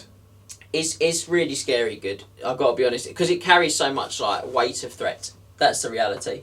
Yeah, it does. Even in a big unit, something like Marauders, which I've not seen Max do, but I can see the mileage on that. 2-hand weapons. Can they take 2-hand weapons to regular Marauders? No, they can't. Oh, what a shame. But regular Marauders, just cheap and cheerful. Throw the dice, go for the poisons. What's what I touched on as well? I got touched on this little thing as well. But so this is done. The Pest and Potion is done before the challenges. So if you're in base contact with a unit champ, you can force that champ to drink the potion. And then your big Killy Chaos Lord or Exalted Hero then challenges. Their characters left in that unit have either now got to accept the challenge or run to the back of the unit. And that's potentially losing leadership or BSB rerolls. And it can be huge. Because I think I've done it a few times. People are like, what do you do now? At that point, it's like, his utility is huge. Yeah, and the thing is, he loses some initiative and some weapon skill, which is not great. But those are sort of low points intensive stats. A point of weapon skill and a couple of points of initiative. You'd be looking at top whack. This costing you sort of maybe 15 or 20 points off of the stat line, if you like. Top whack, and we're being quite generous at 15 and 20. He's 190. He's 45 points more than a regular. 45 points more than a regular tooled up wizard, isn't he? Yeah, he's 145 points. He's 45 points dearer than a level 2 wizard. Yeah, that's and which he is. Yeah. So for 45 points, okay, even if you said, well, actually 65, we're being really generous. He gets regen 4+, so immediately that's 45 of those swallowed up. So for 20 points, he's got poison attacks, his unit's got poison attacks, his unit's got 5+ regen. We haven't talked about the potions. Clearly worth every penny of the points. I'd say his survivability can be a bit of a misleading though, because he's only toughness 4 with 2 wounds. He has the mark of Nurgle, so he's minus on to it. He also does have the regen. But if you go against any flaming attacks, he can... Or killing blow. Or killing blow, yeah. The survivability, 2 wounds, toughness 4, regen sometimes doesn't cut the mouldy mustard. No, but again, he is a hero at the end of the day, guys, and that's something to bear in mind, is that most heroes... When the chips are really down, they're put under massive pressure, and most heroes will die. Will crumble. He can pull it out, but he has to be careful with him though. Yeah. As he's a character that I pretty much always take him army. He's sort of the first. He's in the top 3 of the choices I pick first off the bat. Yeah, I like him a lot. It's a rare day when he doesn't help your army massively. Yeah, if you're not taking a big unit warriors, then he's probably a leave at home. Yes. But if you are big unit warriors, big unit chosen, any big units. Yeah, big consideration if you're taking a big infantry unit. Yeah. And then lastly, we have a pretty unseen character. I've never actually seen him being used. It's Sire Anfingrim. He has a rating of 17 out of 24. So when the book came out, he was really a popular choice at quite a lot of tournaments. And the reason is he's leadership 10. Well, let me do my scores. Well, sorry, yeah. I was just sort of scores. touching on the fact you didn't see him a lot. So 17 out of 24. He gets here with 2 for output, 3 for special rules, 3 for synergy, 1 for risk, 3 for survivability, and 3 for cost. So that's I was just going to say, because he's leadership 10, he was quite popular when the book came out. And part of that was just down to the fact that it meant that you could make him your general. Yeah. I mean, to be honest, he probably has to be a general. Yeah, basically. So it meant I could take a Demon Prince, throw him around the table, not be too scared if he gets killed, because I'm not giving away my general, my leadership bubble. Lets you be a bit more aggressive. Again, he's very good with trolls. Yeah. Because you can join their units. You can join monstrous infantry. He's monstrous infantry. So weirdly enough, we have a spawn character that isn't total garbage. I care not for the spawn. So the good first, he has hatred as a set. He has a set movement rather than having the random movement 2d6 the spawn does. He has movement 6. 6 is a good level as well. It's a good level of movement. He has frenzy as well for a minimum of 4 attacks. He has d6 plus 2. D6 plus 2. D6 plus 2. I don't think that includes the frenzy. So it's basically d6 plus 3 attacks. So it's d6 plus 3 attacks, and he has magic res 3. from his brass collar of corn. Yeah, it's actually slightly better than that. He has a 6+ ward save from the brass collar as well. Ooh. So he has a 3+ ward save against spells, and obviously you can give that out to units. The Magic Rest 3. But he also has a 5+ scaly skin, I believe. He does, yeah. Yep. And also, as James said, he's 105 points. He's cheap. He's really cheap for an unbreakable level leadership 10 character. And so you're not going to be crying if he does die to some random mishap. And as I said, Magic Res 3, I'll say unit trolls, won't help against the Purple Suns or anything like that. But it does help against like the Fireballs. Does help against like the what else is out there? Well, Shem's Burning Gaze, even regular banishments. Regular missiles if you're shot with something that's flaming first. You know? Exactly. Regular magic missiles if you're shot with something that's flaming first. Things like Fiery Convocation, which is so good against massive regiments and things like trolls. You get 4 war save against it for your trolls. You can also go in like Chaos Ogres, maybe not so as good as the trolls, but you can still go in them. I think the thing to remember with him though is that his best traits are his worst traits. Leadership 10 is great because it means that he can be your general and be kind of tucked away as your general, out of sight, out of mind, if you like. And it's also his worst trait because he's got to be a general. So you've got to have this kind of guy at the back that's not got any real armour, that's saving throw is sort of to conventional attacks a 6+ walled. And a 5+ armour save, not great. So you're going to end up hiding him a lot. You are, so I said that. To finish off on him, the bad is that he has frenzy, so that means he has to be led by the nose quite a bit. So he can be drawn out of place. Has to be a bit careful with your chaff to block off the overrun routes. But at the end of the day, and it still has only a 5 arm save, 6 ward save. He's not the most viable. His toughness 5 or 4 wounds, so it's not awful. Though, as said, he's pretty inexpensive, so there can really be some use for him. So he's actually not all that bad. He's a bit of a mixed bag, that one. That you can definitely do some stuff. You can build some stuff around him. And certainly when he was popular, a lot of the time you'd just see him sort of plonked in the back corner of the table, behind a building. Yeah. I mean, you lose out your inspiring presence, but at the end of the day, if you want to do that, that's something you've got to deal with. Yeah, well, you only sort of... You lose out for it a bit, because you'd often see him with hell cannons and like magic heavy, and they'd blast a bit and shoot a bit, and then sort of... drive forward like that. I mean, if he's behind your army, don't forget, because he doesn't fly, he can't charge. He can't charge, so he can't get led around too badly. If you've got a big block of warriors or a big block of something and he's an inch behind it, then he's fine. I think that's it then. It is? So that's it. And that's it. You've trekked the frozen north of us and returned with some semblance of sanity. Now, before we move on to the next section, why not grab a beverage of some sort or go to spoil a Southern Kingdom? Why not? You've earned it, and then we'll move into the Warriors of Chaos, magic items, and their chaos powers and mutations.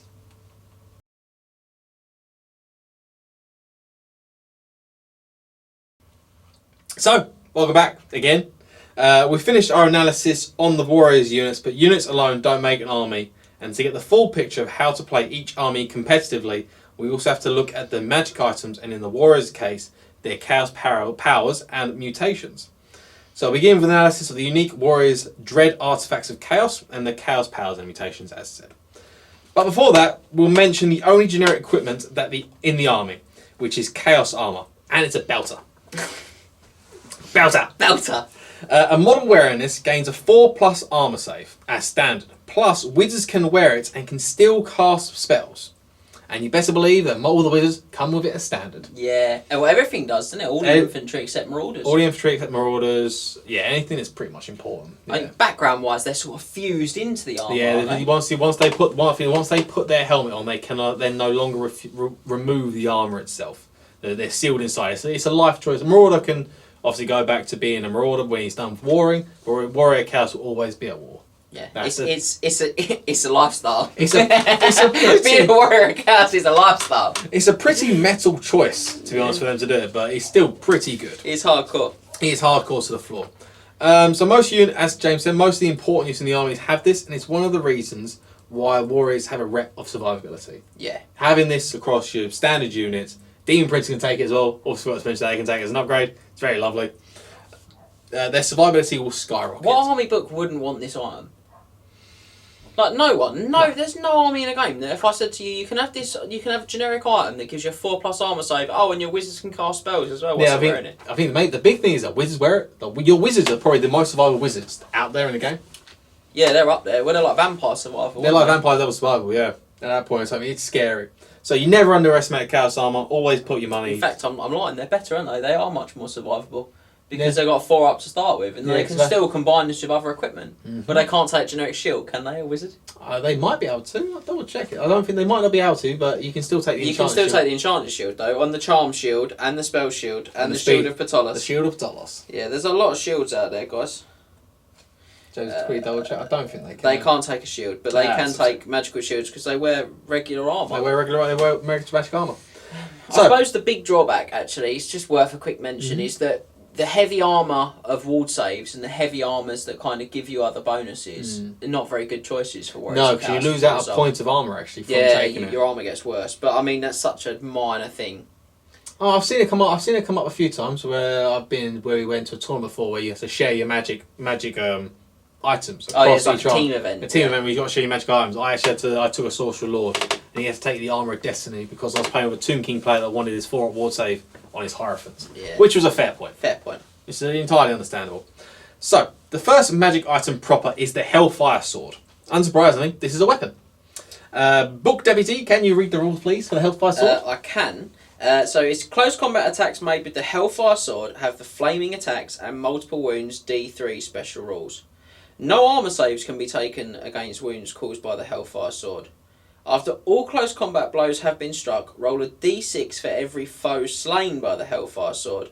On a roll of a 6, the slain foe's body explodes. Yes. Inflicting an additional d6 strength 4 hits on the enemy unit with the flaming attack special rule. Unsaved wounds inflicted in this way count towards combat resolution. At the end of each of the wielder's turns, roll a dice. On a roll of a 1, he suffers a wound with no armour saves allowed. Oh, it flies so high and then it drops so low. So terrifying on your big Chaos Lord, though there is a risk involved in it and suffers the same flaw as a Skaven Spellblade, in which your opponent immediately knows from the end of your first turn that you have it. Yeah, and I think it's really good. I do think flaming attacks are a funny one. I don't think I want a sword that does all of these effects. No, it's a lot going on with the sword. And I say that because there's a lot of Dragonbane gem out there. There's a lot of Dragon Helm out there.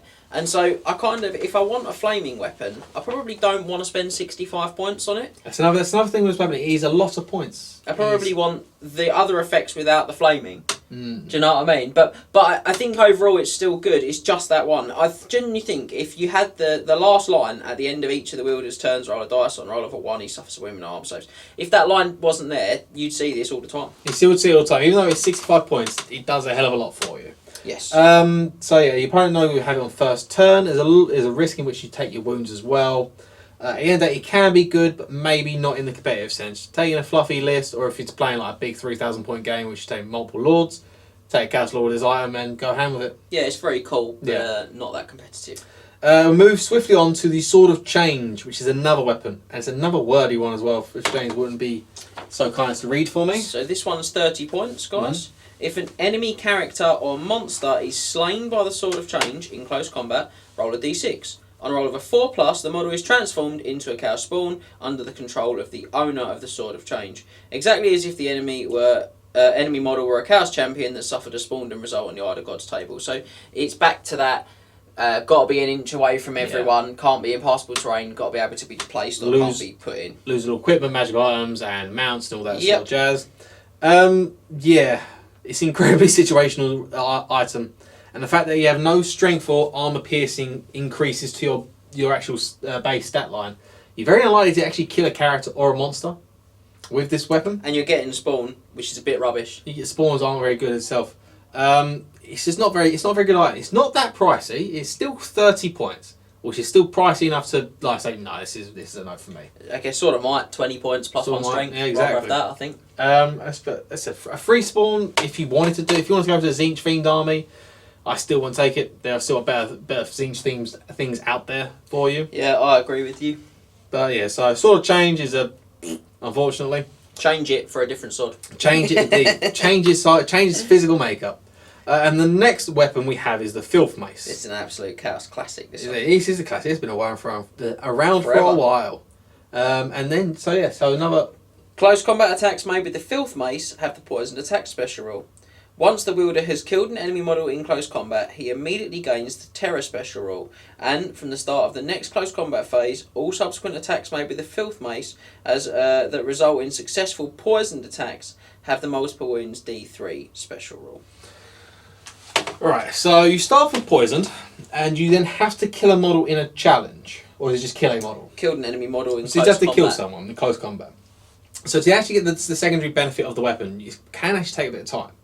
Because you're not the quickest, you actually have to get in combat. So it'll probably be about turn 3 before you can actually attempt to even get the benefit from the weapon.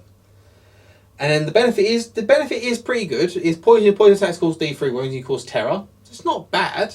The Terror part is actually probably like the better part, because Terror normally costs you sort of more points than 30. Terrifying Mask of E is 25? Yeah, but you can't give out your leadership. You can't give leadership out, yeah. So I think there's a banner that causes Terror, and that's 50.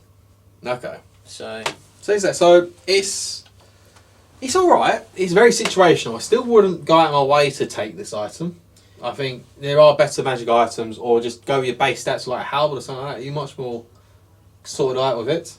yeah, so I think that the other part of this item that's a little disappointing is all subsequent attacks made with the Mace of Filth that result in a successful poisoned attack have multiple wounds D3. So I only get the multiple wounds D3 when I roll a 6 to hit. Yeah. So it's like it's 30 points. It has potential to be quite a good little monster basher, I suppose. I was just looking quickly to see if you could take a magic item on any of your like Chaos unit champions, but you can't. So no. So I'm afraid not great. It's not great at all. So we're going to move on to the next one, which is the Helm of Many Eyes, which is a lot better. Yeah, I like this one. So it's 25 points, I believe. Yep. I know what this one does. It gives you always strikes first and stupidity. It also lets you count your armor save as being one higher than normal. There you go. It also does that. So it's basically hit your helmet like from a generic BRB rulebook. Yep. BRB magic item. The stupidity shouldn't particularly matter, because if you've got your BSB and your general nearby, you really should be good. Once you're in combat, you don't test anyway. Yeah, that's it. And it gives the Chaos characters the rerolls that they actually generally don't have. They're desperate for. Chaos characters don't have a lot of rerolls to hit. They don't have a lot of rerolls in general. No. They really don't. But they're sort of missing. This should be a consideration of characters, really, unless you have another role for the character in mind. What's really good about this, genuinely, is that this is a magic armor. Yes. And that is gold standard, because I can combine this with a magic weapon. Mm-hmm. And it's 25 points. Now, if you take Quick Blood, really common vampire counts, choose that. It's 30 points. It's more expensive than the Sword of Always Strikes First from the main rulebook, Sword of Swift Slan, which is 25. Mm-hmm. So you look and go, Sword of Swift Slan is 25, and it's a magic weapon, so I can't combine it with another magic weapon. Can't have the Ogre Blade safe stuff. For example. Quick Blood is 30 points, and I can. So I always think I'm paying 5 more points because I can combine it. Now this is only 25. Now, alright, I am stupid. That's painful. Yes. But I do get +1 armor save. Definitely worth 5 of those points. Mm-hmm. So, stupidity but always strikes first for 20 points. Pretty good price. Yeah. Like that price. Probably going to have leadership 9 anyway. Probably not that concerned. Once I'm in combat, definitely not that concerned, because I don't take the stupidity test once I'm in. Points value that makes it good on a no-resulted hero or on a Chaos Lord. Or Chaos Lord, or Sorcerer Lord, or Demon Or Prince. Demon Prince. Demon Prince can take it. It actually wouldn't be too bad. It does wipe out the entire points allowance for magic items. There are better items out there for them, but it could work. Yeah. But it's like, let's see, you get, with a shield in this item, you have a 2-up arm save with Chaos Armor. It's really good. Yeah. So yeah, heavy consideration if you're looking to take this item. Big fan. This is one of the good ones, and I'm afraid the Chaos items are a little bit lackluster. Yeah, they are. This one is probably the best one. I think it's probably going to be the best one, yeah. And so we're going to move on to the Skull of Catan. And no, Egrim's not using it this time, so we don't get any benefits from it. And Egrim, obviously, is our campaign special character of the Warriors of Chaos.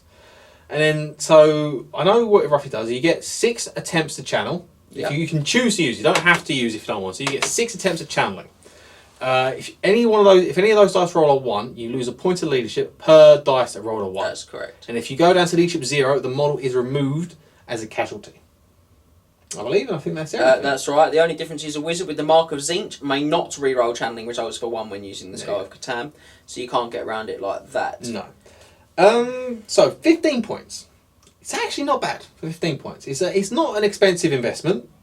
And I would always probably look to take this on, say, a level 2 wizard. Yeah, see, the leadership penalty is actually It's a trap. Yeah. You look at it and you're like, but it's really problematic for me because I don't want to end up being like leadership like 3 or something equally rubbish and not being able... You put on a hero wizard and you don't care because there's probably an exalted hero there, your general's there. The basic unit leadership of Chaos Warriors, for example, is actually the same as the hero wizard's leadership. He's giving you no leadership benefit. If anything, the unit's giving him the leadership benefit, yeah. So the Skull of Catan, suddenly, not a big deal on him. It's 15 points. Again, it's not all that expensive. You could probably squeezes on a level 2 if you got one. The channeling staff is 15 points, gives me +1 to my attempt, so I channel 1 in 3 times. Statistically speaking, with the Skull of Catan, I should channel every turn. Yeah. I should also lose a point of leadership every turn. Well, yeah, but you don't care about leadership at all, do you? Well, no. As long as look, the fact it's a choice is huge because that means when you get down to leadership 2 or 3, you don't have to roll anymore. No. But you can still choose to if you're really sort of pushing to try and get out of trouble. I think it's an undermined resource, the Skull of Catan. It's quite good. Yes, and so after that we're going to another very cheap and cheerful item, which is the Chalice of Chaos.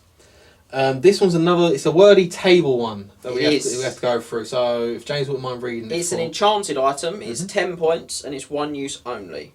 The bearer of the chalice may drink from it at the start of any phase, so that's quite flexible. That could be friendly or enemy, and it's a phase thing. If he chooses to do so, roll a d6, consult the chart. So on a roll of a 1, he's an unworthy fall. The imbider suffers a wound and no saves of any kind. Pretty trash. Yeah. Now on a 2, he gets inhuman speed. He gets always strikes first for that turn. On a 3, he gets regeneration 4+ instead. On a 4, he gets a 5+ wall save until the end of the turn. On a 5, he has demonic strength. He gains killing blow.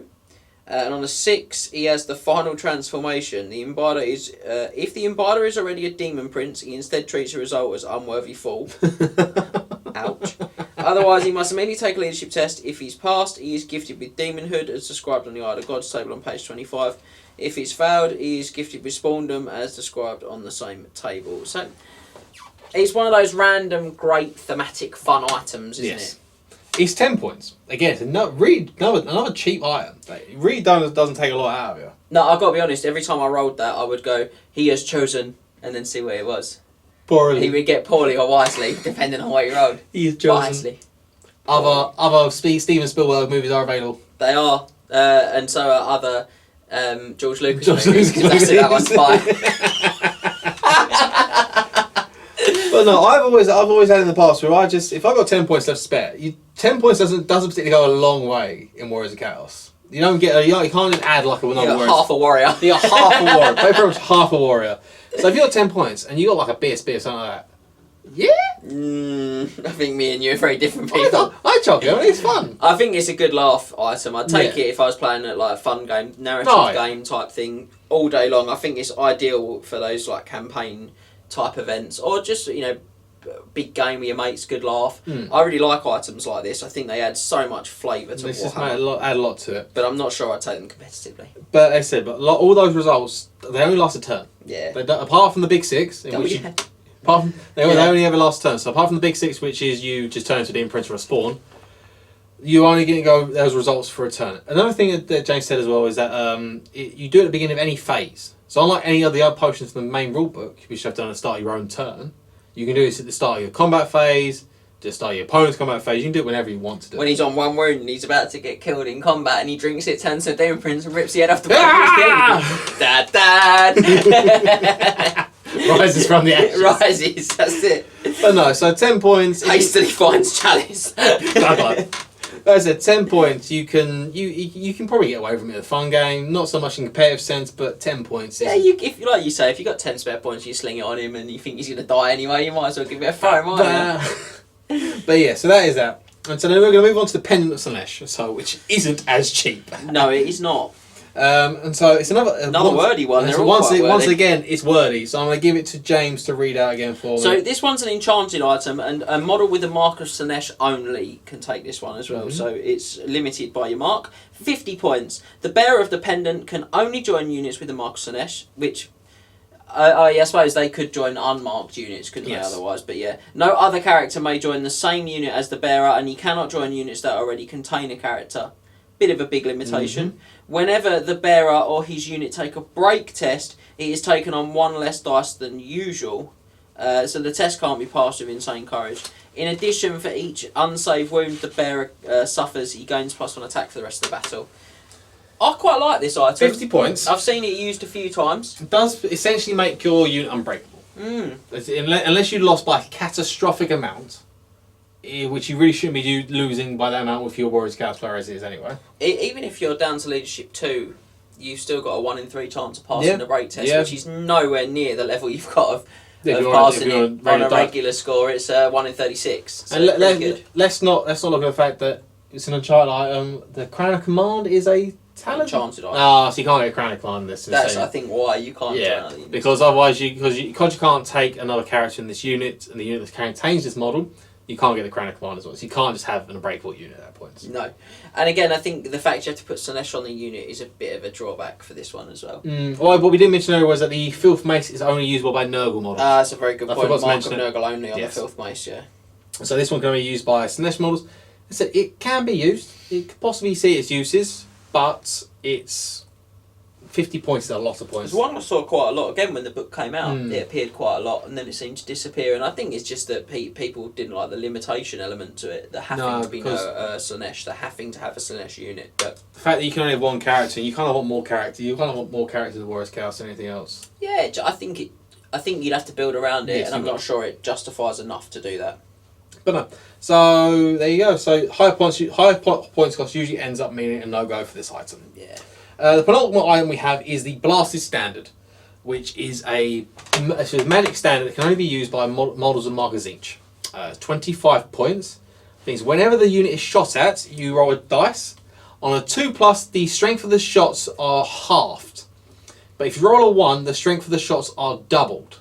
And you roll this at the start of you start rolls for each unit that shoots at the unit. My Tomb Kings always want people to take this. I just think it's hilarious. So when your bowman comes strength 6. I'm just going to shoot my bowman at you. I'm like, they're probably not going to kill any of you anyway, unless you roll a 1, then they're going to kill half a unit. I love it. So it is one of those, again, it's Tzeentch being very random-esque, isn't it? I just think the Tzeentch stuff in the book in general is a real disappointment.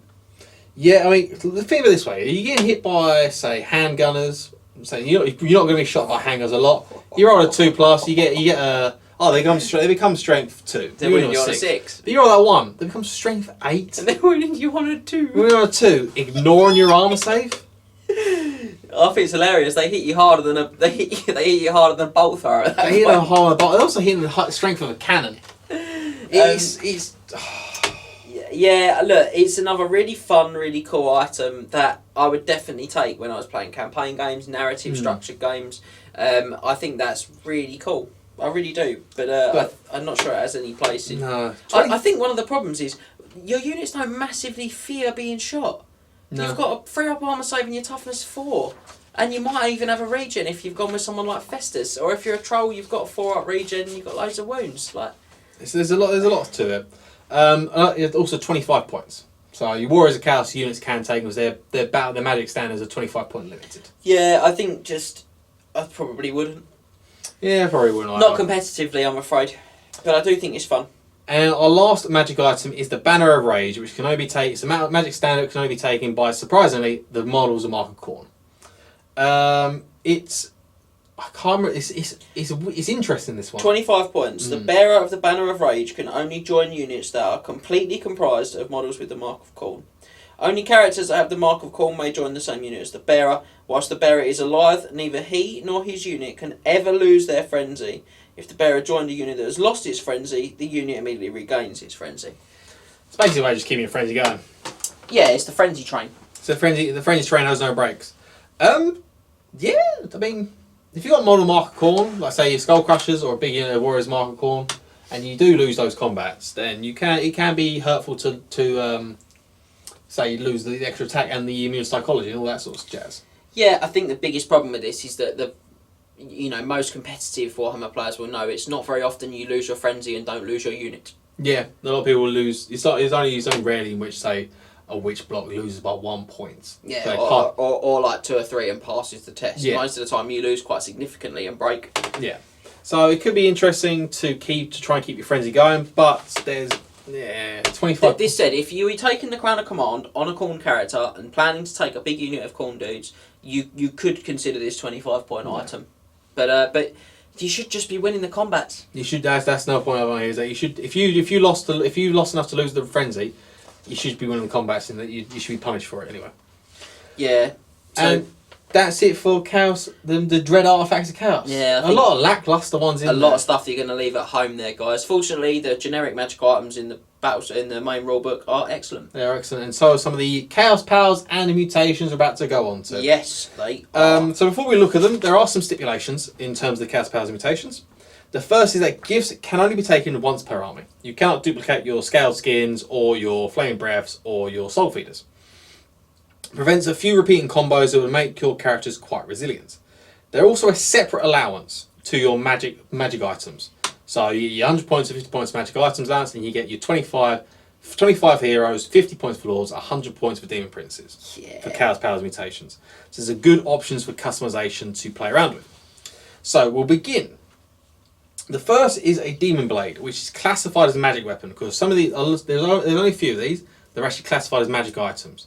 Yeah. If it's not specified, then they don't count as magic items. Yeah, it's worth pointing that out, isn't it? That if you take the Demon Blade, or when we get to the Chaos Familiar, they will prevent you from then in your magic item slot taking said. And this is a common one that we have had Slip up on dozens of times at the Triple Crown GT, if I'm honest, where people send us lists and they're like, I've got a Chaos Familiar and a Dispel Scroll, and it's like, actually, I myself have fallen into the trap. That counts as 2 arcane items, buddy, sorry. Yeah, I've fallen into the trap myself about doing this, and you have to be careful with it. It's really easily done. It's not like a nasty or negative thing to say. It's just something that you have to be aware of because you can get caught out like this. So right, so Demon Blade is first. I said class of a magic weapon, 50 points. They're only available to Demon Princes or Chaos Lords or Sorcerer Lords if you really want to go down that route.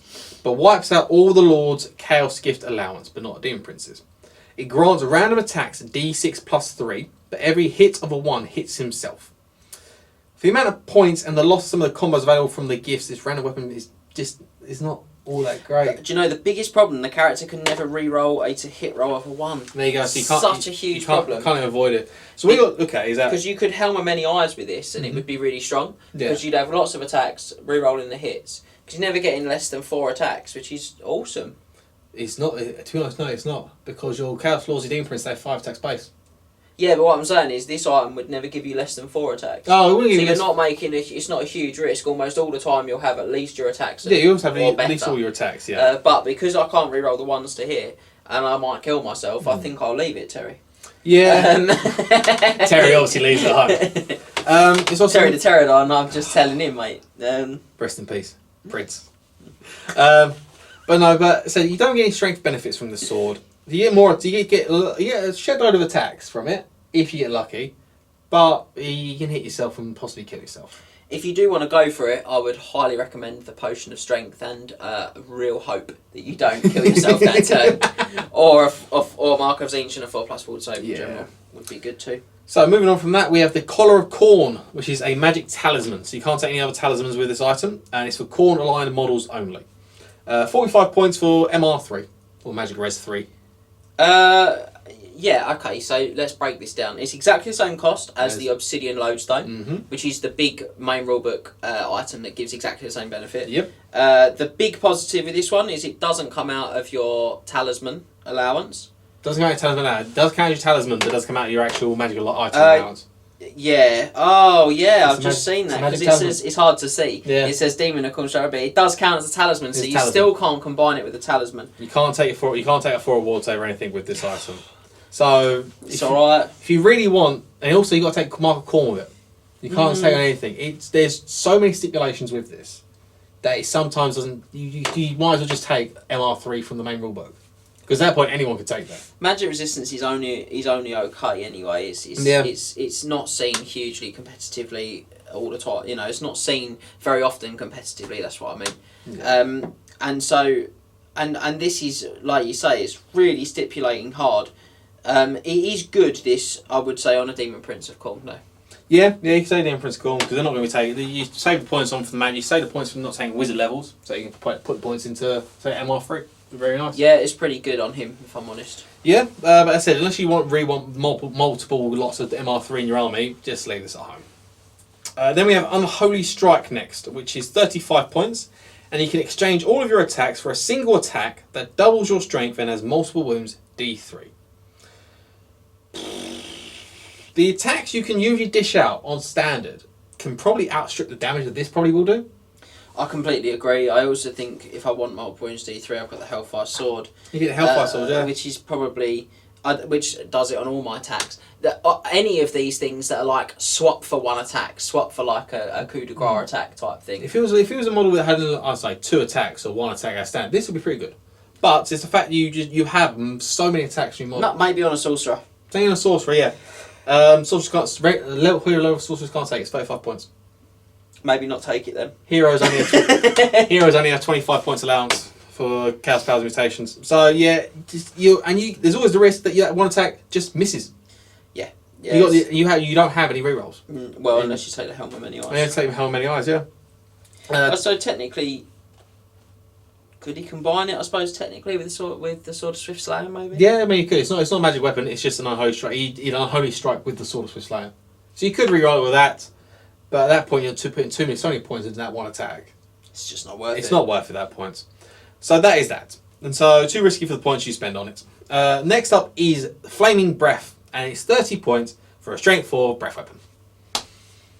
You love to see it. Chaos have got real access to breath weapons. There's loads of ways they can get breath.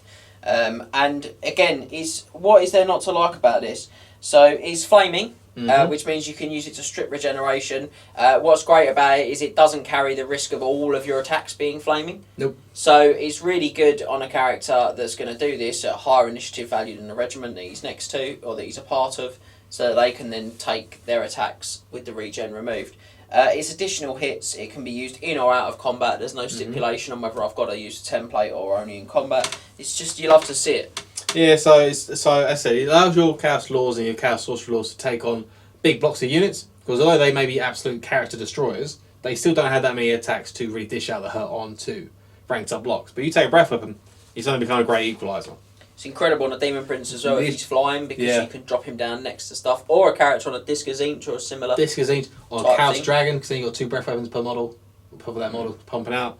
Really good. So yeah, even better on Flying Demon Prince, you can just fly up to the side of a unit and like unleash chaos. Yep. Really good, and should always be considered for your Demon Princes. Yeah, I agree. Continuing the goodness is the Chaos Familiar, which is an arcane item. It's 25 points for an extra spell for your wizard, not an extra wizard level, for just an extra spell, and you get +1 to channel. It's always super useful, and it pretty much guarantees that the spells you want for your wizard, you're always going to have. Oh, it's a great item. It is an absolute great item. It's always take it on, say, your level 4, your Disc Lords and Lord Metal. I take in my Demon Princes for 5 spells from Lord Slaanesh, Death or Nurgle. Very difficult to look past this one. It is. Particularly for Tzeentch Sorcerers, rerolling the 1s to channel and then getting it on a 5 or a 6. All you got to do is make sure that you have a scroll carry in your hero slot, just to carry the scroll, because you can't take both from the same model, as we discussed earlier. Yep. For its cost, there's no reason just to try and not squeeze this into your army. I don't get why I wouldn't take it. I can put this on a hero as well. You can put it on a hero. Which is great in those smaller games when you maybe don't have the points for a Lord. So you got 3 spells. You've got 3 spells now, really good. It's really good for your hero choices. And again, another competitive choice we have here is Scaled Skin. And it's 20 points for Scaly Skin 5+. This is where all the good chaos stuff is. This is where... It's not in that section with the magic item. It's not the magic item, it's the powers of mutations. Scaled Skin is 20 points for 5+ Scaly Skin. Oh, it's so good. Which is combinable with your natural 4+ Chaos Armor. And doesn't take any of my magic item cost to do it. Doesn't take anything to do it. It doesn't even take up any slots for your extra weapons. So it doesn't take armor, weapons, talismans, enchantment items, anything like that. Get a cheeky helm on him, and I can have a great weapon and a 1-up armor save on foot. Wowza! This is part of the build of like the unkillable Demon Princes, unkillable Chaos Lords and Discs, Sorcerer Lords, all that jazz. This is the first point of call when you want to get that armor save to where it needs to be. Yep. 100%. This is an excellent choice. Yeah, take on your Flying Prince or super important Chaos Lords need to live, and watch the combination of stats and armor mean that he never really shifts. Brilliant. Yeah. And so now we start to descend from these dizzying heights, and we go to the Allure of Slaanesh, which is for Slaanesh aligned models only. obviously. 15 points. An opponent wishing to strike the character must take a leadership test or may not attack at all in that phase. Doesn't affect attacks that don't roll to hit. So it doesn't stop you sort of blowing a breath weapon on them. Doesn't stop breath weapons, doesn't stop thunder stomps. No. Doesn't stop any of that. But what it does mean is... But those attacks can't normally be directed, if you know what I mean. No. They can't be allocated. They have to. They hit. They're distributed as per shooting. There you go. Those are the words. Well, it could be, you could use it as a deterrent to striking your characters. 15 points is pretty cheap. You can get on your heroes.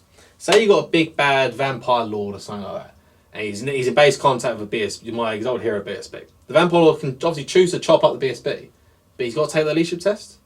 If he fails that leadership test, he shouldn't fail it, but if he does fail it, he can't attack at all. It's really good if you're taking Law of Death. To help you keep like wizards and things like that alive with Doom and Darkness baked in.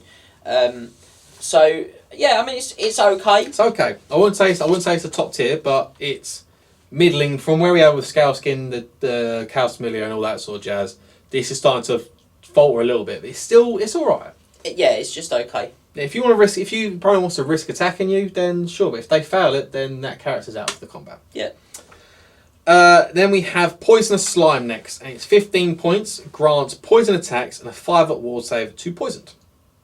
The 5-up ward save to poison's a bit gimmicky. It's a bit gimmicky. Poison attacks is alright. Yeah, I said the ward isn't all that, but without the amount of attacks that a lord can pump out or a demon prince, poison could actually be a real threat.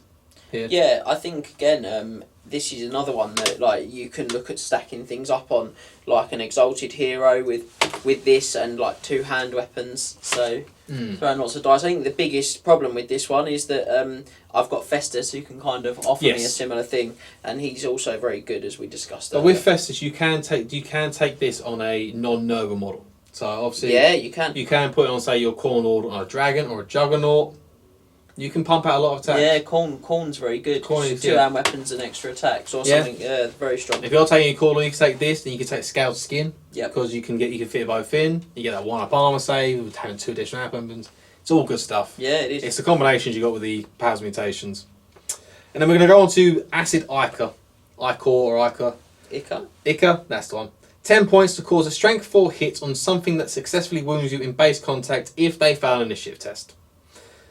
Far too many variables there for it to actually you've fully work got out. to suffer an unsaved wound in combat. The model that inflicted it must then fail an initiative test, and then they take a strength 4 hit, which I've probably got to save against. Yeah, because it's not what I want. It's not a strength 4 hit that ignores armor save, which is usually the case with this one. It's just a strength 4 hit. If you want to buy a 10-point Chaos Mutation or Power, this is possibly the worst of all of them. So there are other 10-point items. A lot of other 10-point ones are available that are better. It's not impressive, and if to have your characters take wounds as well, it's just a bad recipe for disaster.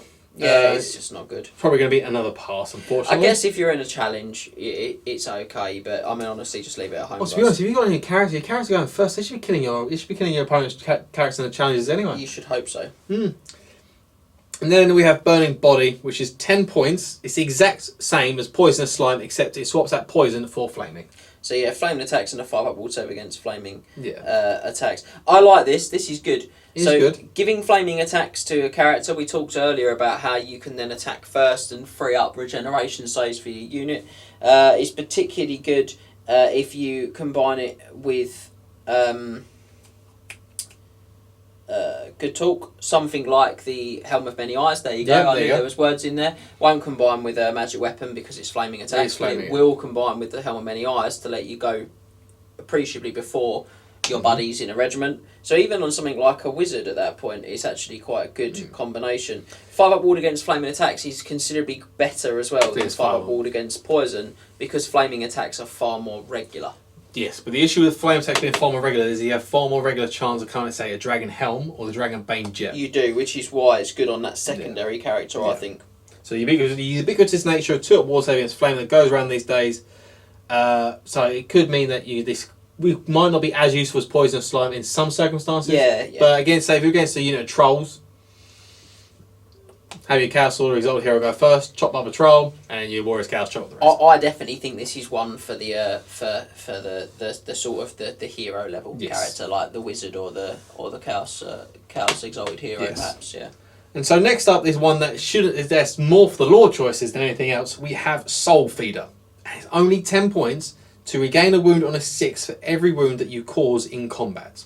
Now, I believe Triple Crown FAQ states that you cannot get these wounds back from Thunderstomps or breath weapons. No, it doesn't. Yeah. It's just regular. It's just your regular, straight up base attacks from your stat line.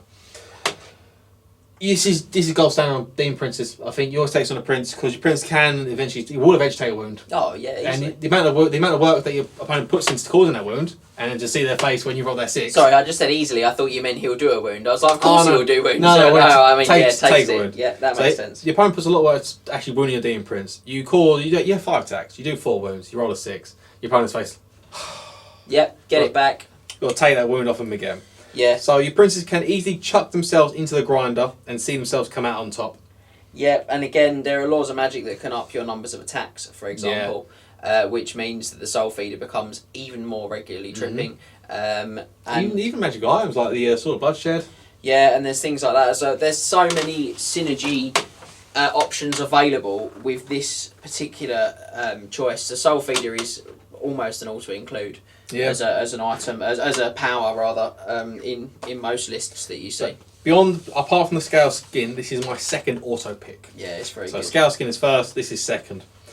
And now we move into quite a hated item from the Chaos Army book, which is the infamous Third Eye of Tzeentch. It's 10 points, and it allows you to reroll all ward saves of a 1.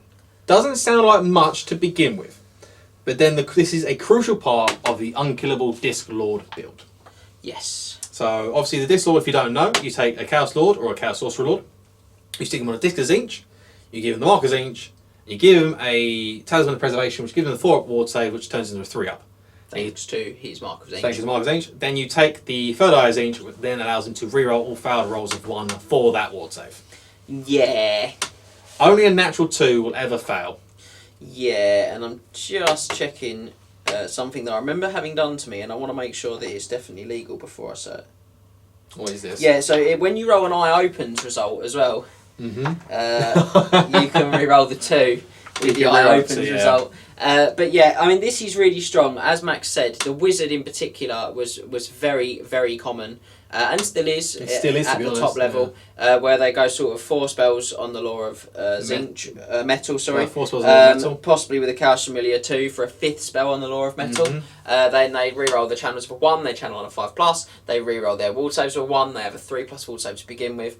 You get the picture. I've also seen this with a Dragon Helm as well, for re-rolling the ones on that too, just for the bant. But on top of that, you also have your 3 ward save the re-rolling ones. Then you also have possibly a 2 to 1 up arm save as these anyway. Not even a problem. Not even one. So you got a 1 up. You got 1 up 3 up rolling ones. Yes. And that's why he's unkillable, because there is so much you have to actually put into killing him.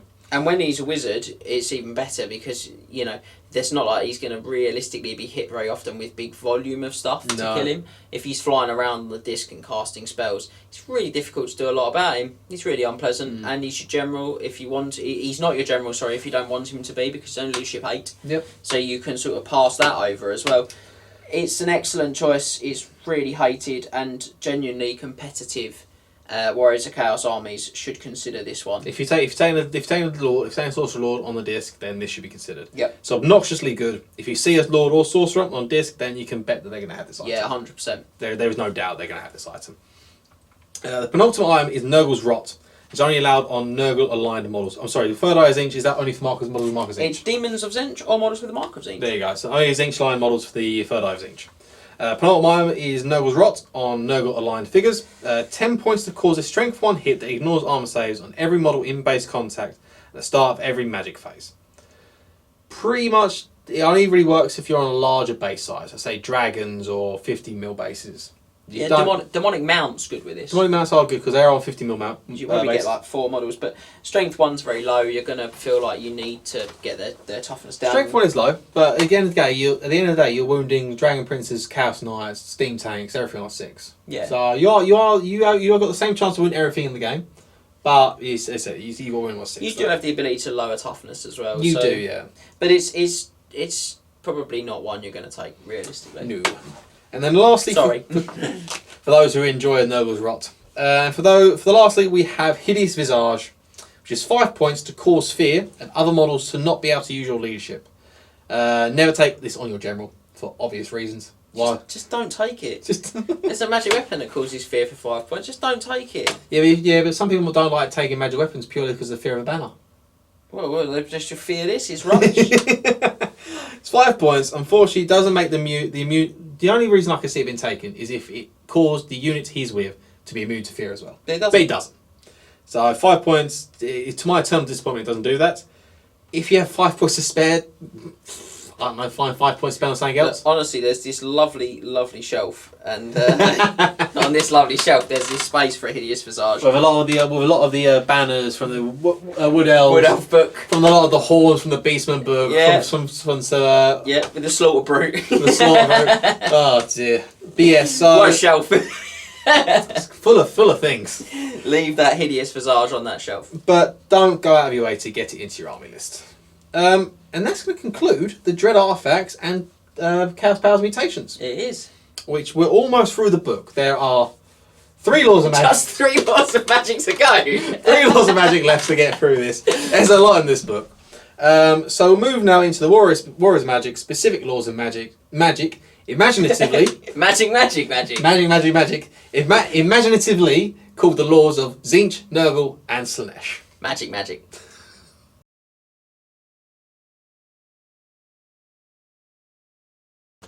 Well, now that all those magic items are out of the way, as well as the powers and mutations, all that's left is now to analyse the laws of magic. I'm not going to say them all again because it's a lot of words. The way that we will do this with our magic law rating system, which can be found on triplecrownwargaming.com/ratings. Very handily put in. Yeah, I think that's the wrong address. I think it's just the rating system. It's just the rating system. So go to Triple Crown Wargaming, should be the rating system on the page somewhere. Yeah, you can find it off of the Night of the Realm Mustering Ground, guys. Yeah. Where it's similar to where you found this video. Exactly. I bet you're pleased you did. But simply put, we will give the law a score out of 24 based on the following 6 criteria. Variety of spell types, the power and frequency of the law attribute, the average spell range, spell flexibility, average casting value, and the quality of the signature spell. Now, having 3 Chaos Gods that use magic in the fluff means you have 3 laws of magic to use from. How spoiled are you? But having all this choice does not necessarily mean that they are all good. So we'll do the hard work for you and rate these laws in their entirety. So we're going to go to Law of Tzeentch first. But before we do that, we're going to have to discuss the Warp Flame rule.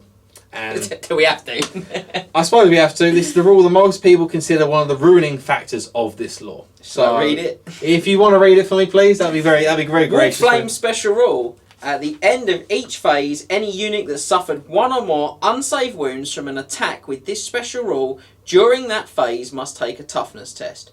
Now, it's worth pointing out that all of the damage spells in this law do Warp Flame. Yes, they Is that right? Yeah. Right, okay, cool. So 6 of the 7 spells we're going to discuss do this. It's almost like a second law attribute. If the test is failed, the unit immediately suffers D3 wounds with no armour saves allowed. If the test is passed, all models in the unit gain regeneration 6+ for the rest of the game. I've read this rule so many times, and every time I read it, I'll try and think, like, it's not that bad. But do you look at it, it's like, why? Any models in the unit that already have regeneration, instead, gain +1 to their regeneration saving throws. That's why. For the rest of the game. That's why. Chaos is fickle. Chaos is fickle. It's just... I love how bitter you are. So look, I think it's worth pointing out that there's an FAQ that goes alongside this as well, and it's very important FAQ. I can read it because it says, and no, Warp Flame does not clause flaming hits. It's not flaming, baby. So that regen, you can't strip it either. Is the only law in the game. The Law of Tzeentch is the only law in the game that needs help from another law of magic to strip a save off of the spell that it gave them. Yeah. It needs Law of Fire to help them strip the saves from the Law of Tzeentch. I think it needs more than Law of Fire to help it, mate. Man. It's a chance. The fact you give the chance to give your opponent's models regen or improve their regen.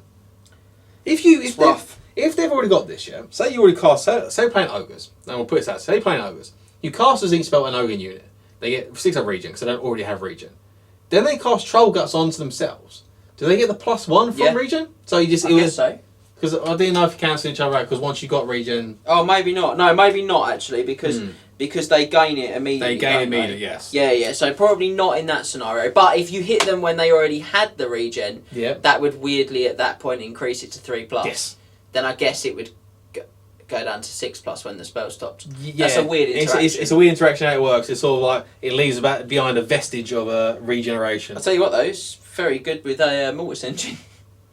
There's too many things out there that have regen, and the things that have regen are pretty good. Vargoths. Yeah. Give Vargoths a fair They're also regen. really tough, so they're really unlikely to fail the toughness test. Trolls. And take the wounds. Troll units, you're going to give them a 3-up regen. Yeah, and 66% of the time they'll get a 3-up regen every time. It's honestly just It's pretty poor. Shall we look at the spells? Just look at the spells then. So first up in the lore of Tzeentch, the God of Magic, and we'll look at the lore of Tribute first. So every time the wizard successfully casts a spell, you make a note of how many 6s are rolled in the dice used to power the spell. You immediately gain a powered dice that can only be used by the wizard for every 6 that you roll. This would be a lot better if any other wizard could use these power dice, I reckon. Yes, yeah, it would. I just don't think you get dice back with any sort of frequency. I don't think it's... I think it's pretty terrible. Realistically, and also we've got to think over that, when you roll 6s, and you roll 2 or more 6s, you're miscasting? Yeah. And pretty much all the miscast results take dice away from you. I suppose that does give it a plus in that at least you've got more dice for it to start trying to take away. But the order that it's resolved in... You're gaining dice for only to be... These come before the miscast because you resolve the attribute first. You're losing the dice, you're gaining the dice only to lose immediately when you do the miscast. Essentially, yeah. It's just... honestly, I don't know what they were trying to do.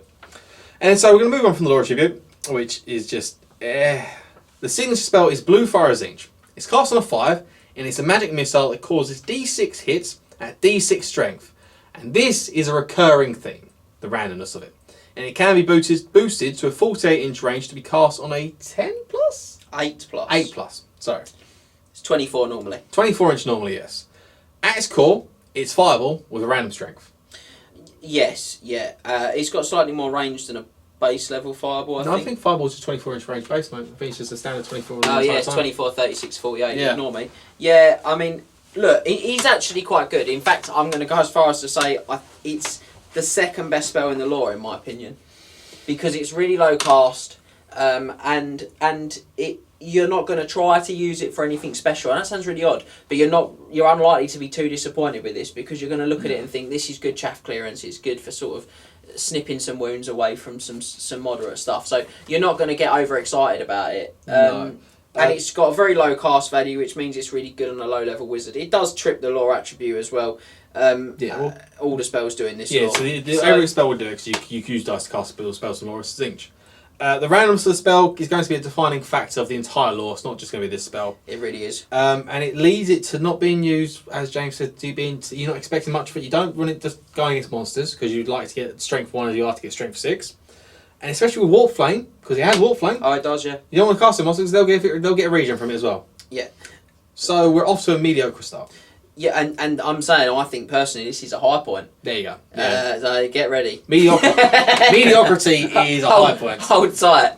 This was a high point. So the next spell is Treason Tzeentch, which I think is actually going to be probably the best spell in the lore. Not for me. Not for you? No, I think number 4 is. Okay. We'll get there. Number 4 is going to be best. So next, Treason Tzeentch. It's the only non-magic missile / direct damage spell for the lore. So it's the only spell that doesn't cause Warp Flame. Yeah, the problem as well with this, just quickly, is that it means that as soon as the wizard's in combat, he can't do anything. Yeah. It's pretty sucky that it's got no real variation or flexibility. The lore of Tzeentch is all direct damage or magic missiles. Yeah, it's not. Even the lore of Fire has more augments and mixes than this. Sorry. So, Treason Tzeentch, cast on a 7+, I think it's a range of 24. Can be pushed to 48 on a 10+. Can be pushed to 24. Can be for 48, sorry.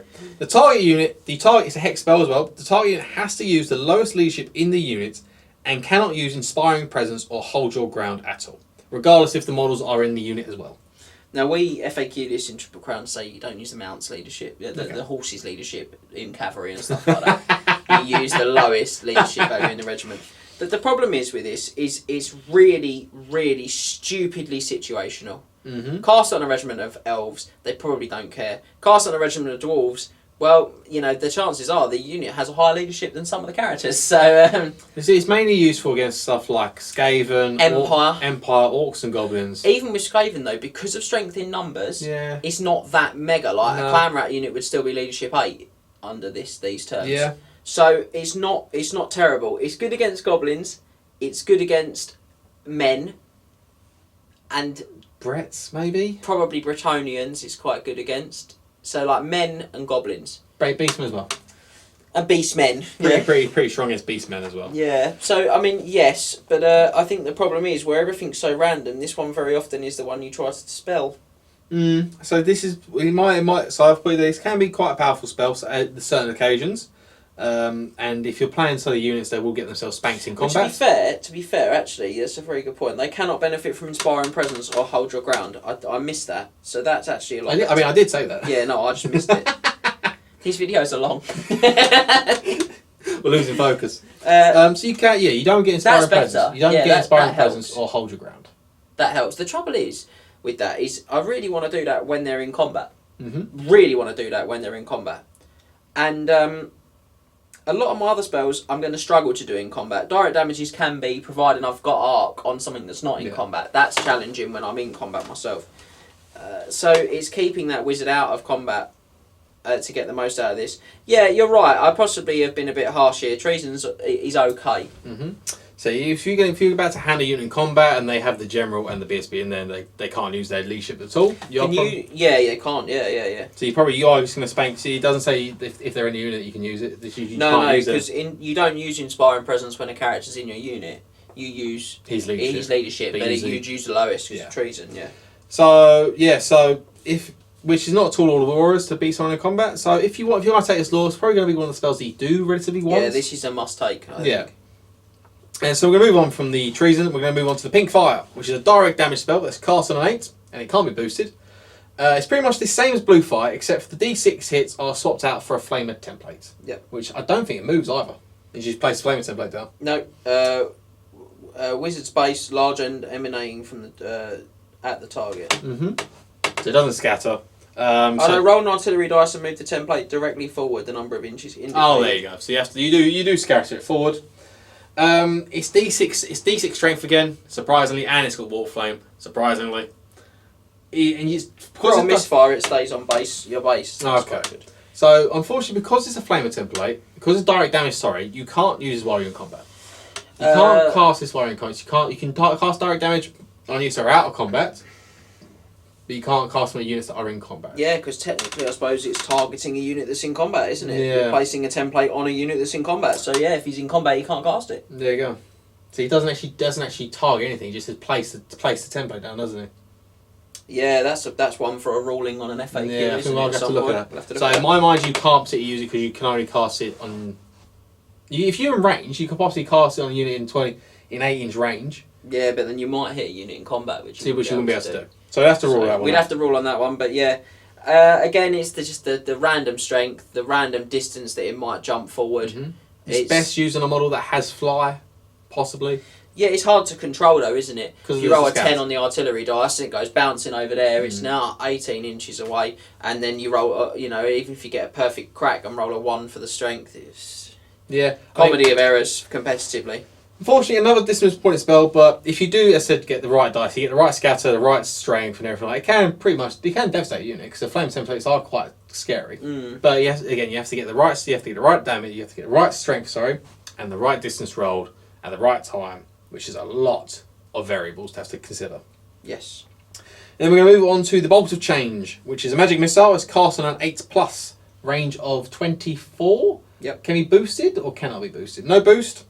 It inflicts a single D6 +4 strength hit with multiple wounds D3 that pierces ranks like a bolt thrower and allows no arm saves regardless of what the strength is. I think this is a pretty decent magic missile, this one. It's certainly different to a lot of other magic missiles in Warhammer. The problem is bolt throwers.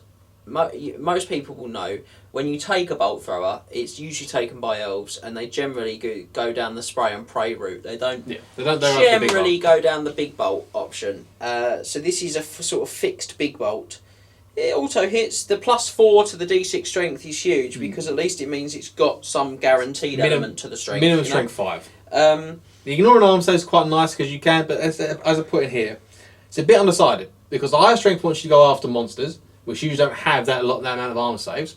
But then the ignore an arm saves part makes you want to go after big ranked up units of, say, knights or something like that. The flank of cavalry has always been the best shot line for a bolt thrower, and this spell's probably no different to that, really. The D3 wounds, I think, will tempt you to try and go after monstrous cavalry and things like that, which will probably get stopped in their tracks. Yeah. The warp flame is... Warp flame again, obviously, so that's another consideration you've got to take into effect. It's a low cast value. Yeah, it's low cast value. It's alright, if not random, like the rest of the lore. Yeah, I just find bolt throwers disappointing in general. The next spell we have is Glean Magic. So as James said, this is my go-to. This is James's go-to spell. spell. I think this is the best one. So direct damage, a range of 8. Cast on an 8, a range of 24. 18. 18, sorry. It's a lengthy one, so I'm going to have James I'll read this one. Yeah.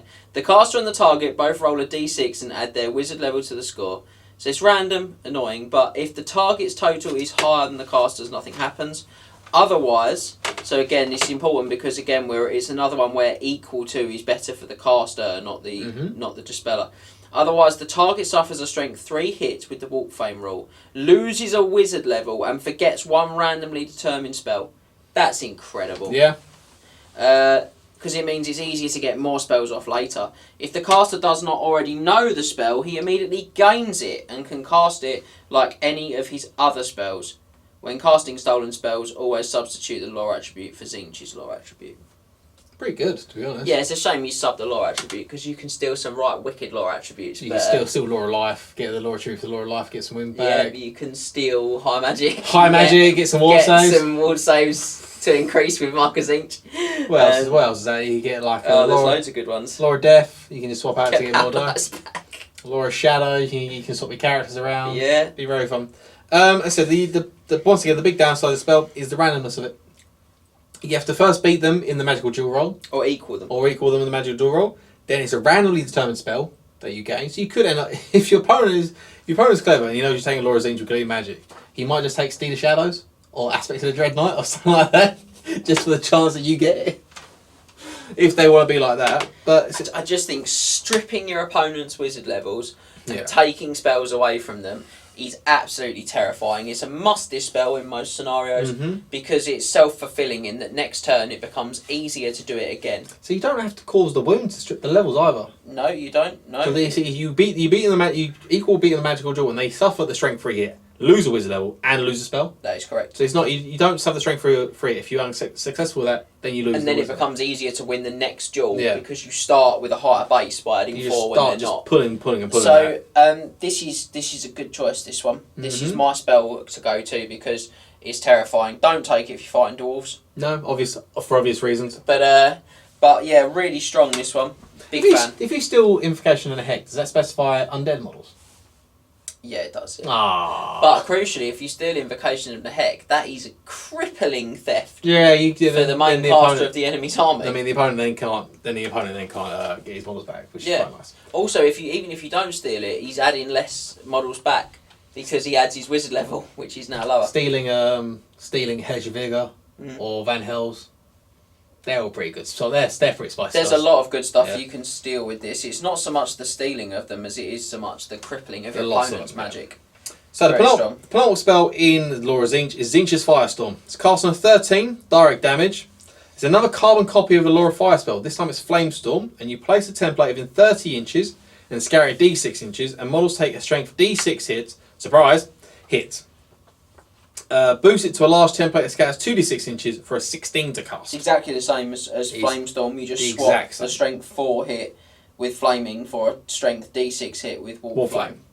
I think it probably will scare people and they'll think, oh my god, it could be a really high strength, but it's just as likely to be a strength 5 or 6 as it is a 1 or a 2. It's a huge problem for it. One way is that if you get a high strength and land dead on, then you can do a lot of work with it. But if you scatter off, hit one guy, and end up giving the unit regen because of it, well, then that's just the way it goes.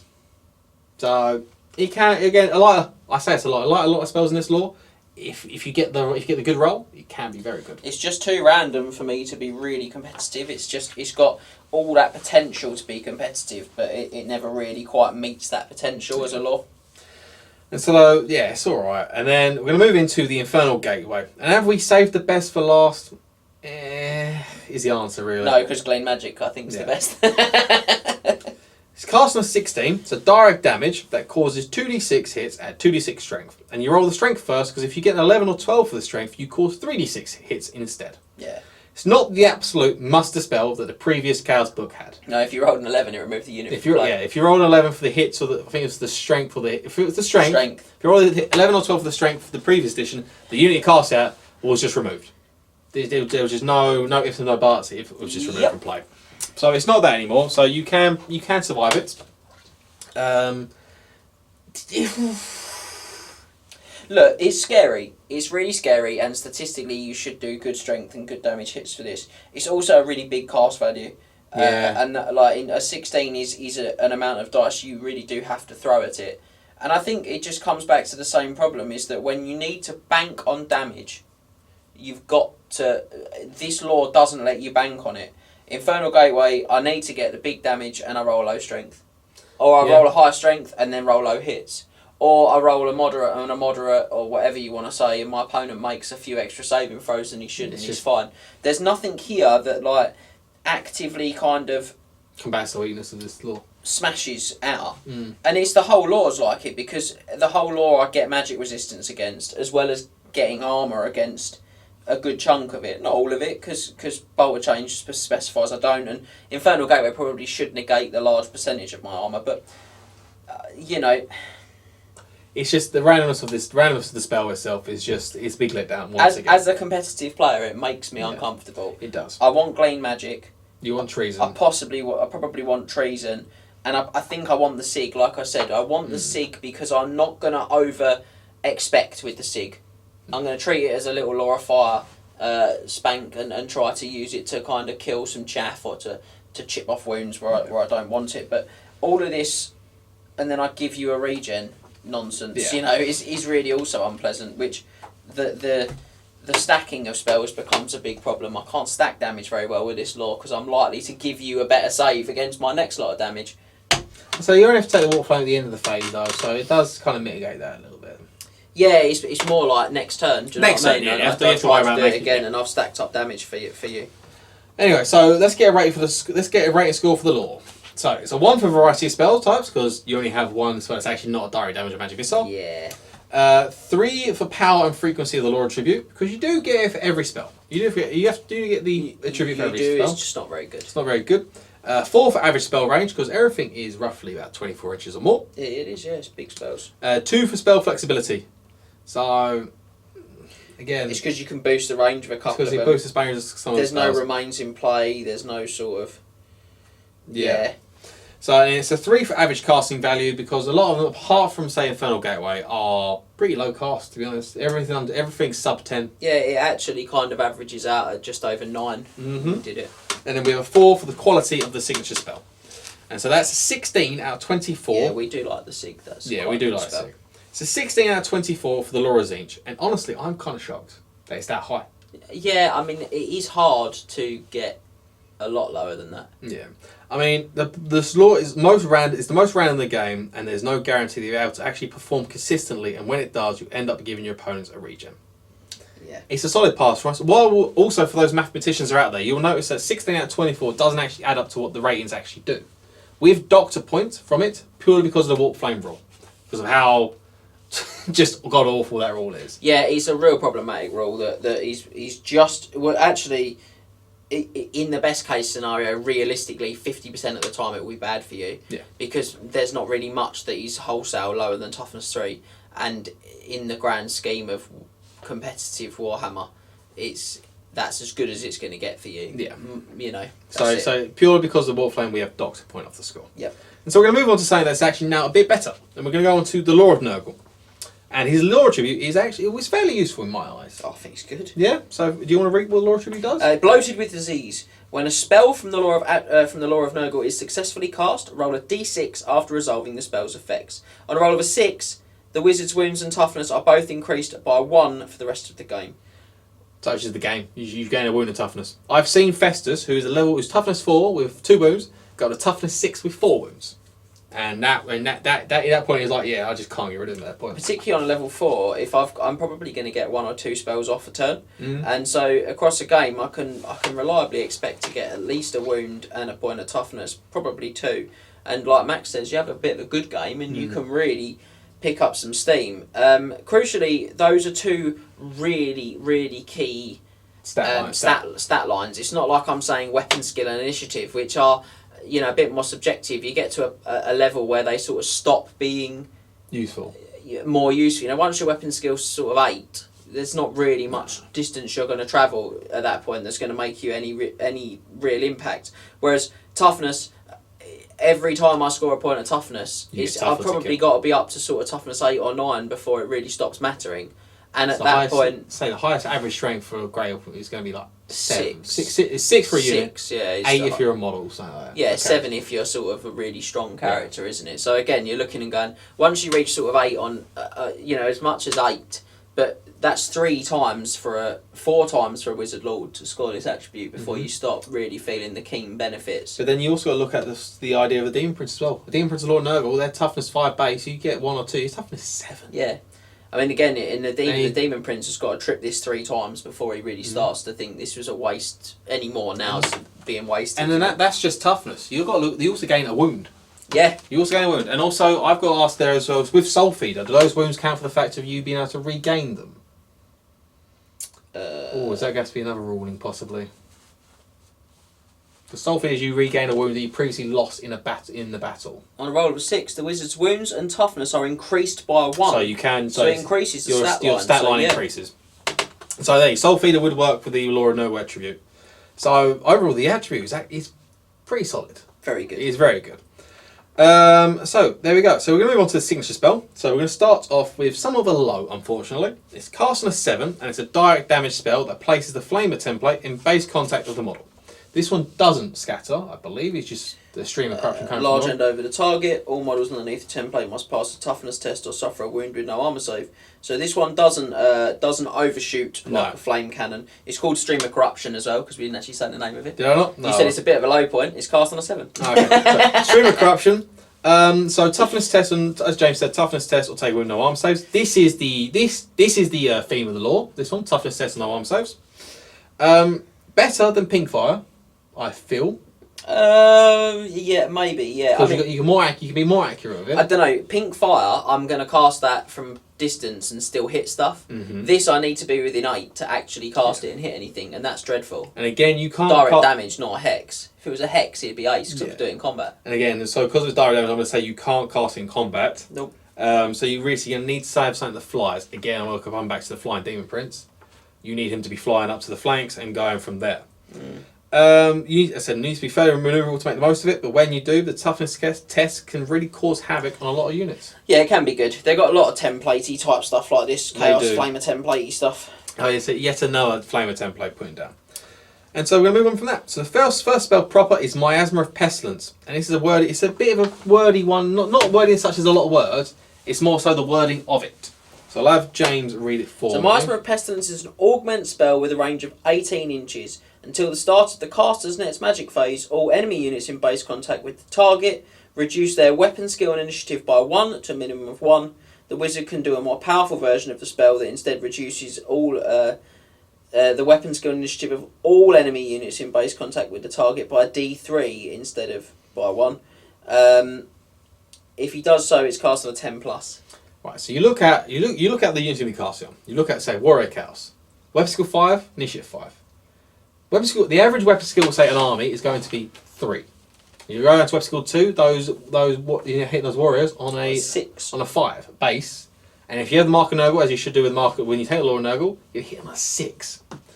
And then you also look at the fact of the initiative as well. So to put some Miasma of Pestilence on an initiative unit, say Warriors Chaos, against an elf unit, they now got a lower initiative and they can no longer get ASF rerolls. Yeah, or if they've got a great weapon, they strike after you. They strike after you. And if you want to be going against an elf unit that has a higher initiative than average, say a Witch Elf, which is initiative 6, do the D3. It's not a massive cast, to be honest. and they lose those rerolls. And witch elves have a lot of rerolls. Yeah, they're also only weapon skill 4, so when you start dropping a D3 on them, there's a very real chance you'll get them hitting you on 6s as well. But they are poisonous, so that sort of mitigates that. It But helps. it seems like not. It doesn't seem like there's a lot going on for it. But if you look at the nuances of it, it's stonks. The crucial thing here is that it's weird. It targets your unit but Yes. debuffs the enemy. So you can get a lot of enemies with one cast of this spell, which is really amazing. It can also deter a really strong enemy from making a charge, which might mean that you don't lose victory points for something crucial in the late game. So that's also quite a good way of using it. The boosted version only being cast on a 10 is an excellent value for that as well. Yeah. So overall, it's a very solid spell that has a lot of uses for it. And the next spell for us is going to be the Blaze of Putrefaction. It's an augment spell with a range of 12 inches, and it's cast on an 8+ and grants poisoned or extra poison. So if you already got poison, you then poison on a 5+. Really simple. Not a lot to say really. It's great. It doesn't boost or anything, does it? No. It doesn't boost, just 12 inches, gain poison or poison on a 5+. Short range is the only disappointing thing Really with it. disappointed about it. Pair it well with Festus, as it gives his unit already poison, so that unit will then gain a 5+ poison. Yep. Simple. The amount of attacks you can throw out from your units, the poison will really show its worth. Nothing much more. It's worthy consideration for the spell. Really strong, and weirdly, it's really good if you cast it on corn units. Yeah, because you can't. There's no specifications that you can't cast it. Gives their frenzy poison. Which Yeah, gives really them loads of attacks each. Very strong. Please move on. Then we're going to move on to the Curse of the Leper. So this is a hex or augment spell, depending on who you cast it on, and it's cast on a 10+. And then if the unit you cast it on, they lose. If you cast it on a friendly unit, counts as an augment, and they gain D3 toughness. If you cast it on an enemy unit, it counts as a hex spell, and they lose D3 toughness.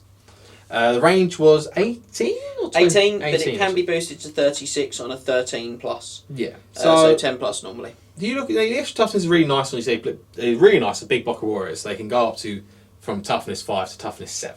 Really scary. Excellent on Skull Crushers. Excellent Skull It's Crushers. excellent on Chimeras. It's excellent on just about anything you can imagine. Anything you can imagine in a Warriors Chaos, because Warriors Chaos, as it's already said so many times before, they're an incredibly hardy army. But then you start casting on stuff like enemy monsters, say Khemrian War Sphinxes.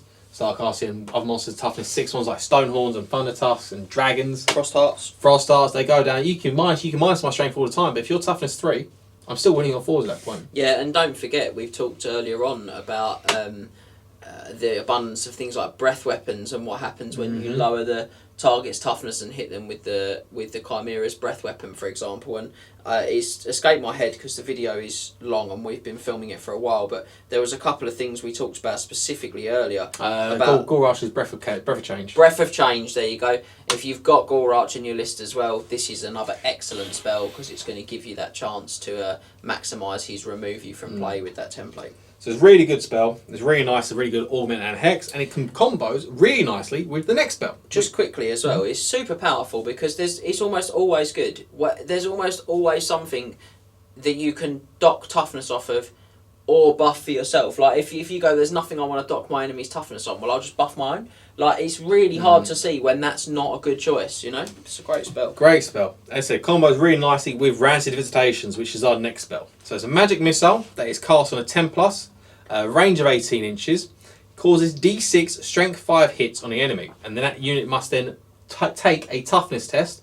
If it fails, it takes another D6 strength 5 hits, and this continues until you pass that toughness test. Or until the unit is dead. Or until the unit is dead, which, to be honest, D6 strength 5 hits, just D6 strength 5 hits anyway, from first off the bat, is really good. Really great anti-chaff, but because of that repeating process with toughness, like Max says, you can turn that into a unit smasher. Yeah, if not a unit really killer. Can. If you're really lucky, you can just kill off the top. You get the combo, take main toughness 1, or you go from there and just you can't pass the toughness, so you can continue to take D6 5 strength 5 hits.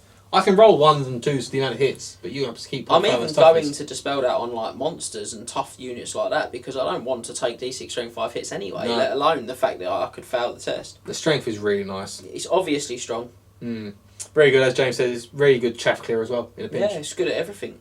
And then Nurgle's penultimate spell is Fleshy Abundance. So range of 18. It's cast on an 11+ and grants a 5+ regen or +1 to your regen if you've already got it.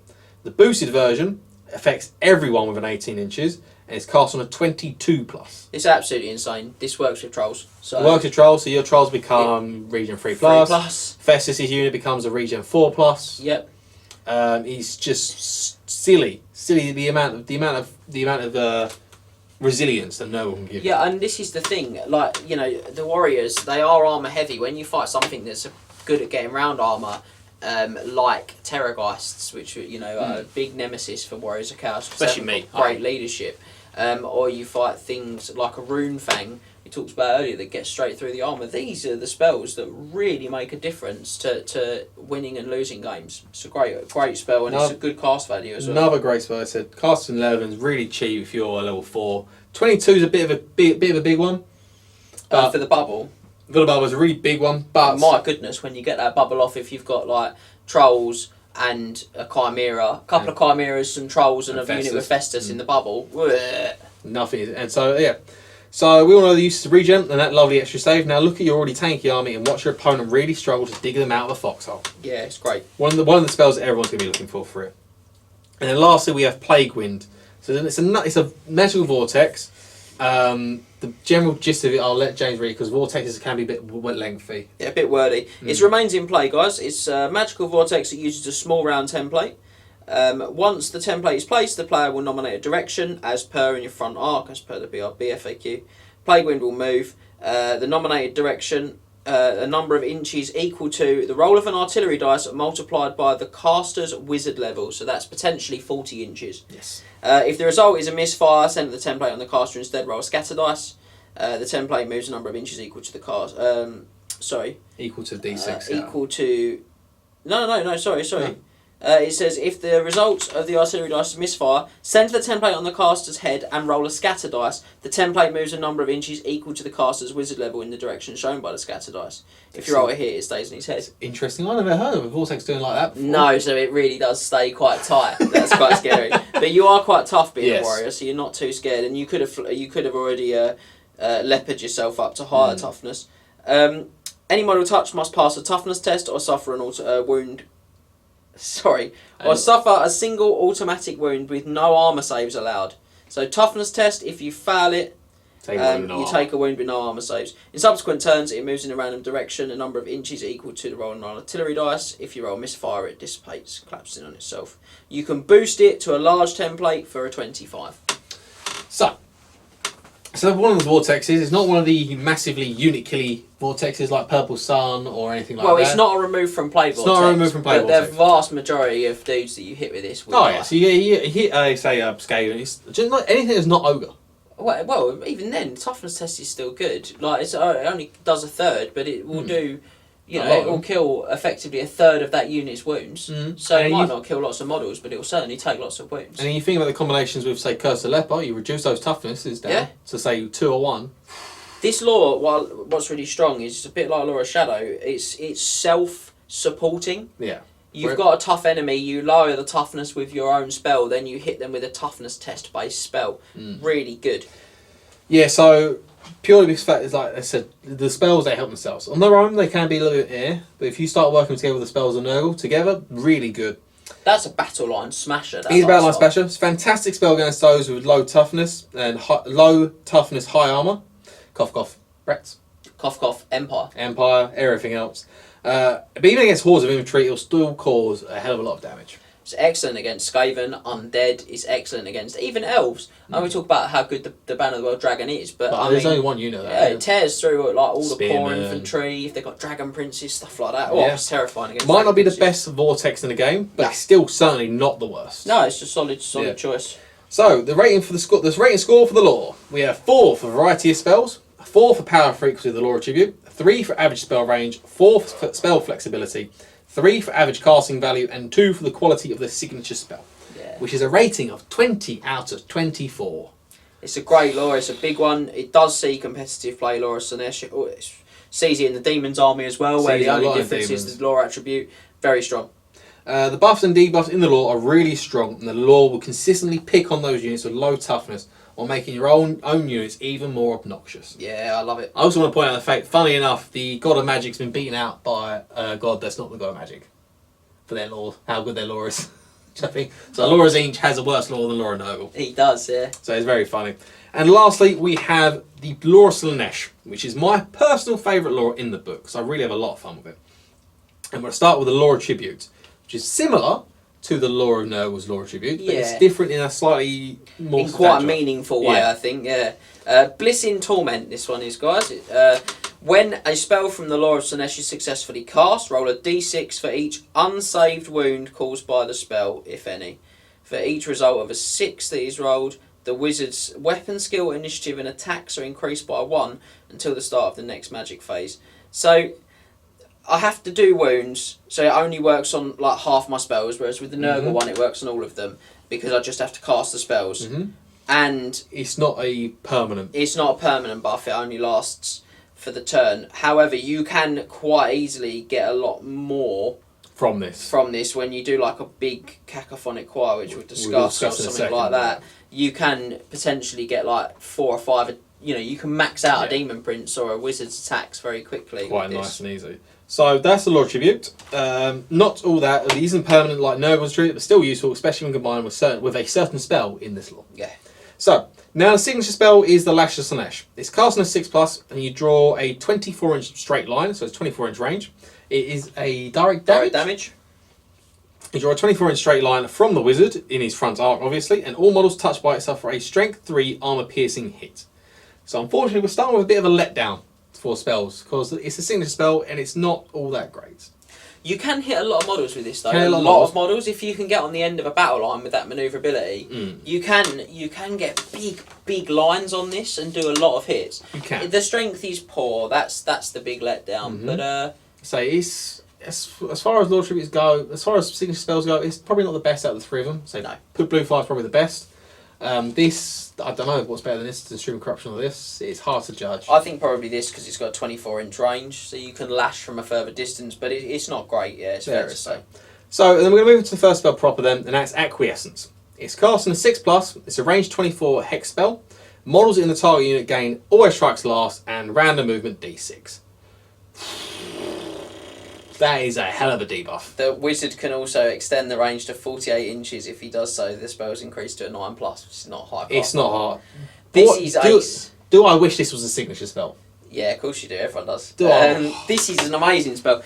Look, you can make sure that when you place your wizard, you are 6 1/4 inches away from this unit that you do this to, so they can't just pivot and get a charge on you. Any unit that's nearby that unit caster, make sure it's 6 1/4, so you aren't getting charged. Yeah, just put some distance in there, and then you can't be charged by the random movement. But always strikes last is a crippling special rule. Not even ASLs, you take away the ASF, yeah, fine, but ASL and like anything, like high initiative doesn't have ASF. Like Demons and Slaanesh, they don't come with ASF or Mac. No, the thing is that you're giving Always Strikes Last to you know, all sorts of big scary things, you know, monsters like a Frostheart, or big dragons, or savage orcs, you know, things like that. That, like, all right, you might have gone before them, but there are things that people can do with Laura Shadow and stuff like that to slow you down.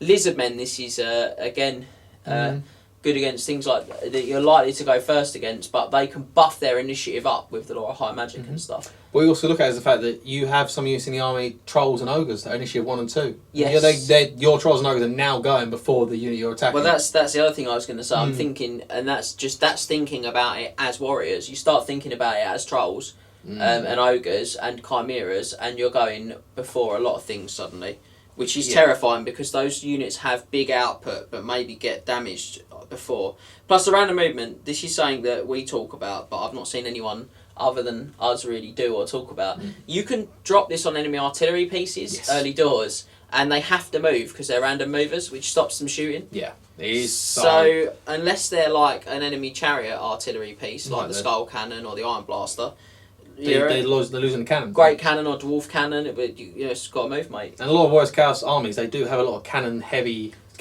target heavy armies. Yeah, demon princes and hell cannons. This spell is so good. Yes. It's one of the premier control spells in the game. And it's cast on a nothing. It's cast on 5. You can cast 6.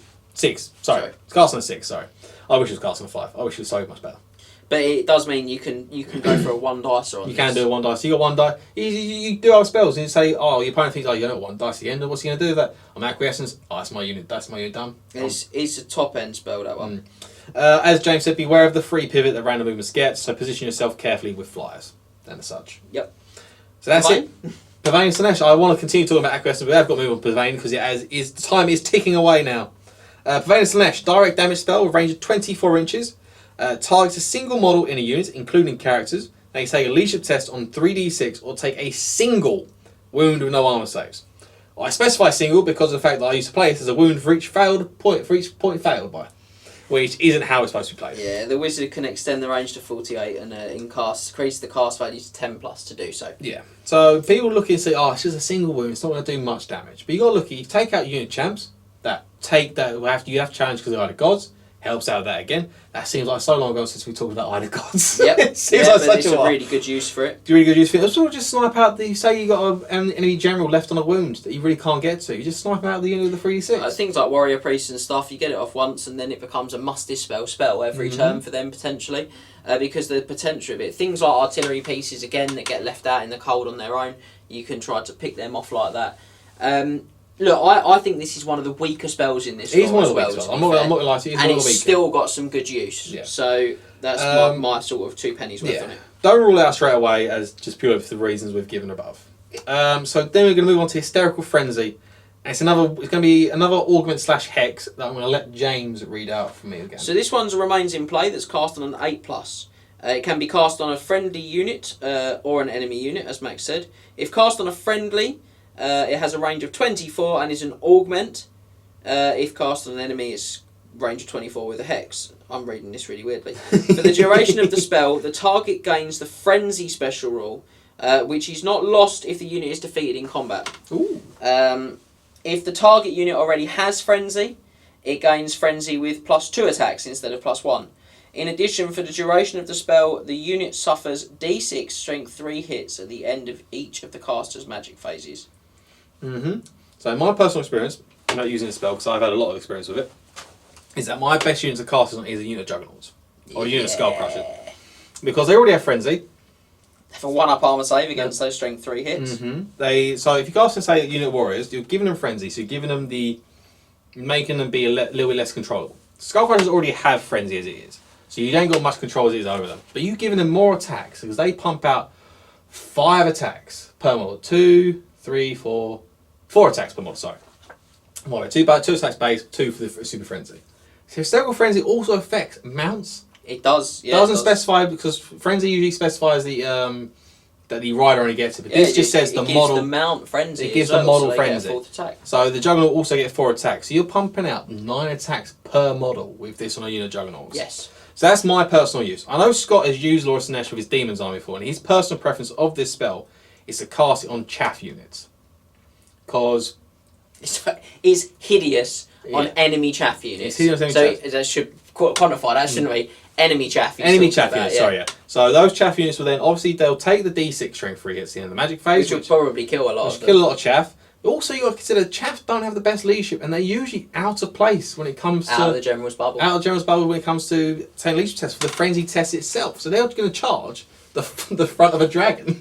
Yeah, and just end up not blocking stuff off, just end up not being able to deliver those other jobs. Losing control of your board control pieces. It's another control spell in the Lord of Slaanesh. It's a very subtle one, but it's another control spell. What I like about this is that it shows we talk a lot about how Frenzy has a big drawback, and I don't see a lot of people believing that Frenzy is a big drawback. No. This spell proves that that's absolutely at the forefront of the mind of the game designers as well. It's why I don't like taking Margaret Corn, because you lose a lot of control, and it really is. This is a good spell. If you already got Margaret Corn, like Sound Skullcrusher, you cast it on them, gain turn 1, player lets it go because they think, it's not going to matter. Still Frenzy, 2 turns down the line, you can still work this remains in play. So another really good use for this, just before we move on, is to cast it on an enemy unit that's in combat, and in a combat they're going to win anyway. So they've either run into one of your units and they're going to kill that unit and such, or crucially, they are gonna. You've put a unit into shreds if they've overrun, they can overrun again because it's another turn, isn't it? Yeah. Or crucially, you're going to put a unit of chaff in front of them to redirect them, then cast Hysterical Frenzy on them. So now they're in this weird position where they're going to have to test to see if they charge or don't. If they do charge, they're definitely overrunning, so you're setting yourself up for a much better charge later. It's just really strong. It's a solid control spell, if not the most obvious. And don't forget, it remains in play, which means that you choose to end it when you choose in one of those magic phases. So it's for the duration of the spell they're frenzied and nothing more. So when you cast it on them like that and they have to overrun, then you declare a flank charge on them in your turn.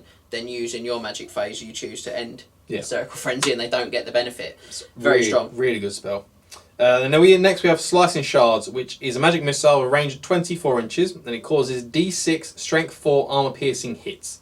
And it's like Rancid Visitations, but this time they have to take a leadership test or suffer it continuously until they pass. The test must keep test is the target must keep testing its leadership in this manner until the test is passed or until they're removed as a casualty. Yeah. Now, Strength 4 armor piercing is decent. It's not as good as Strength 5, but Strength 4 armor piercing is better against, say, Brett's Bretonnians, because against Brett's they don't get their 5 ward save, they only get a 6-up ward save. Yeah. Maybe some magic res if they've got some damsels and prophetesses. It's vaguely similar to Rancid Visitations, but with leadership, which makes it a little bit worse, because you can buff leadership with your general. And your BSP. You can. It's good on stuff that gets out of position. It still does good anti-chaff damage. It's very good anti-chaff. And even though, again, it's just D6 strength for arm piercing hits straight off the bat. So even if you don't worry about the leadership test, if you need got one model with a wound left, say a monster, do D6 strength for arm piercing hits. They probably might die to it. It's quite good against artillery and things as well. Those sort of lone target things that like to be out on their own because they probably won't have great leadership. Crucially, it synergises amazingly with the next spell. Yeah, so again, does come on nicely with the next spell, which is Phantasmagoria, which is a hex spell with a range of 24 inches. Target must take leadership tests with an extra dice and discard the lowest.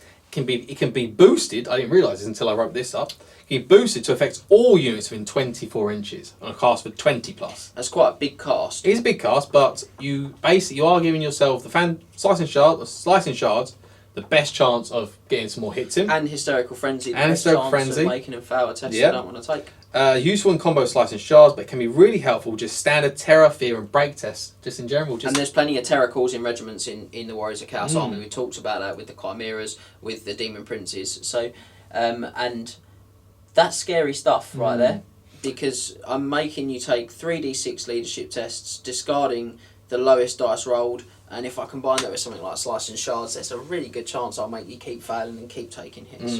Also works with Purveyne. It does work quite nicely with Purveyne. I'll also make a note that it does cancel out Cold-Blooded. So Cold-Blooded, you roll 3d6, pick the 2 lowest. Yeah. Phantasmagoria, do 3d6. If it's anything like the standard FAQ, it would probably follow the standard FAQ on Cold-Blooded. You'd throw 4 dice, discarding the highest and lowest. Yeah. So they get the middle 2. Yeah, middle 2.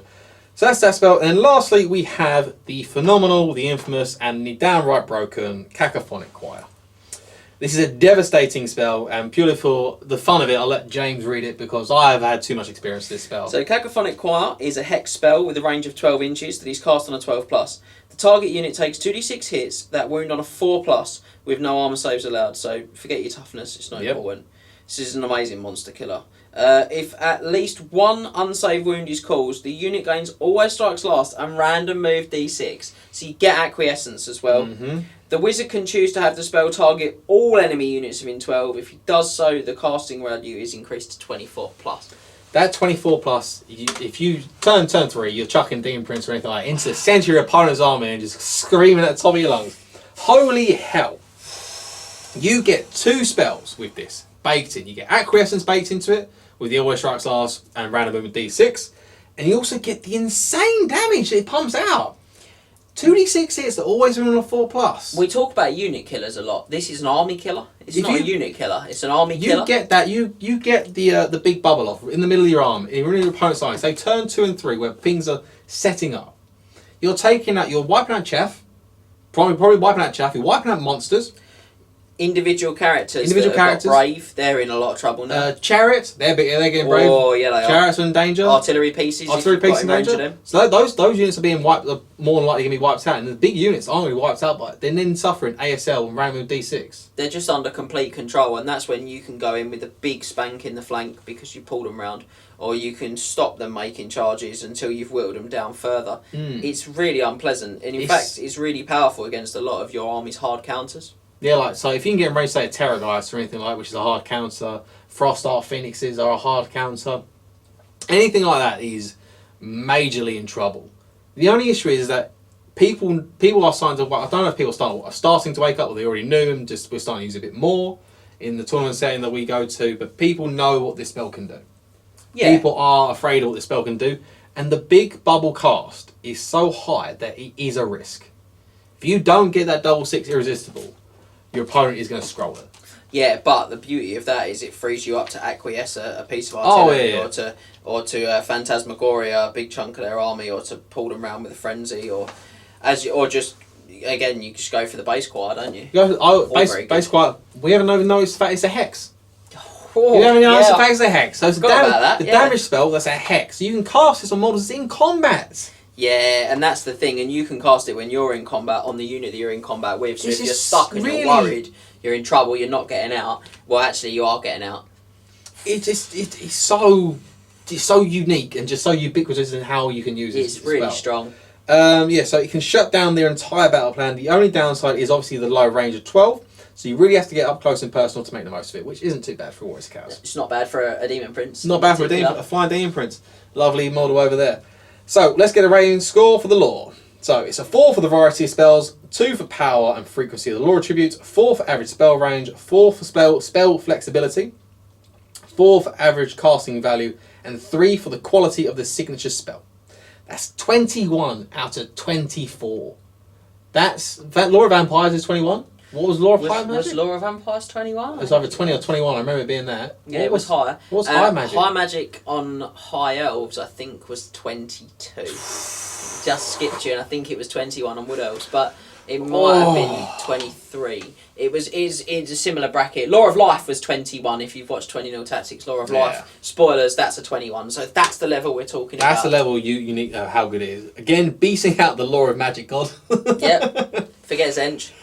There is a lot of contention to whether Lore of Nurgle this trumps the other. Yeah. I always put my hand and say I think this is a better lore because of the control you got over your army. Yeah, I think it's slightly different styles of play. I think Nurgle is probably easier to get more out of, if I'm being honest. I think this is a bit more work. It's a bit more work to get out of. I know Scott is in favour of Lore of Nurgle. I know he saying Lore of Nurgle is slightly better because of the buffs he gives out. I know he uses Lore of Slaanesh, but I think he prefers Nurgle. But me, myself, I always put my face in the Prince of Excess and his magic. Yeah, I'm a big fan of Lore of Slaanesh. I think it's good. And that finishes up the book in itself. We've only got one more section to do, ladies and gentlemen, which is very nice. We are moving on to the army list, the 3 sample army lists for the Warriors of Chaos army.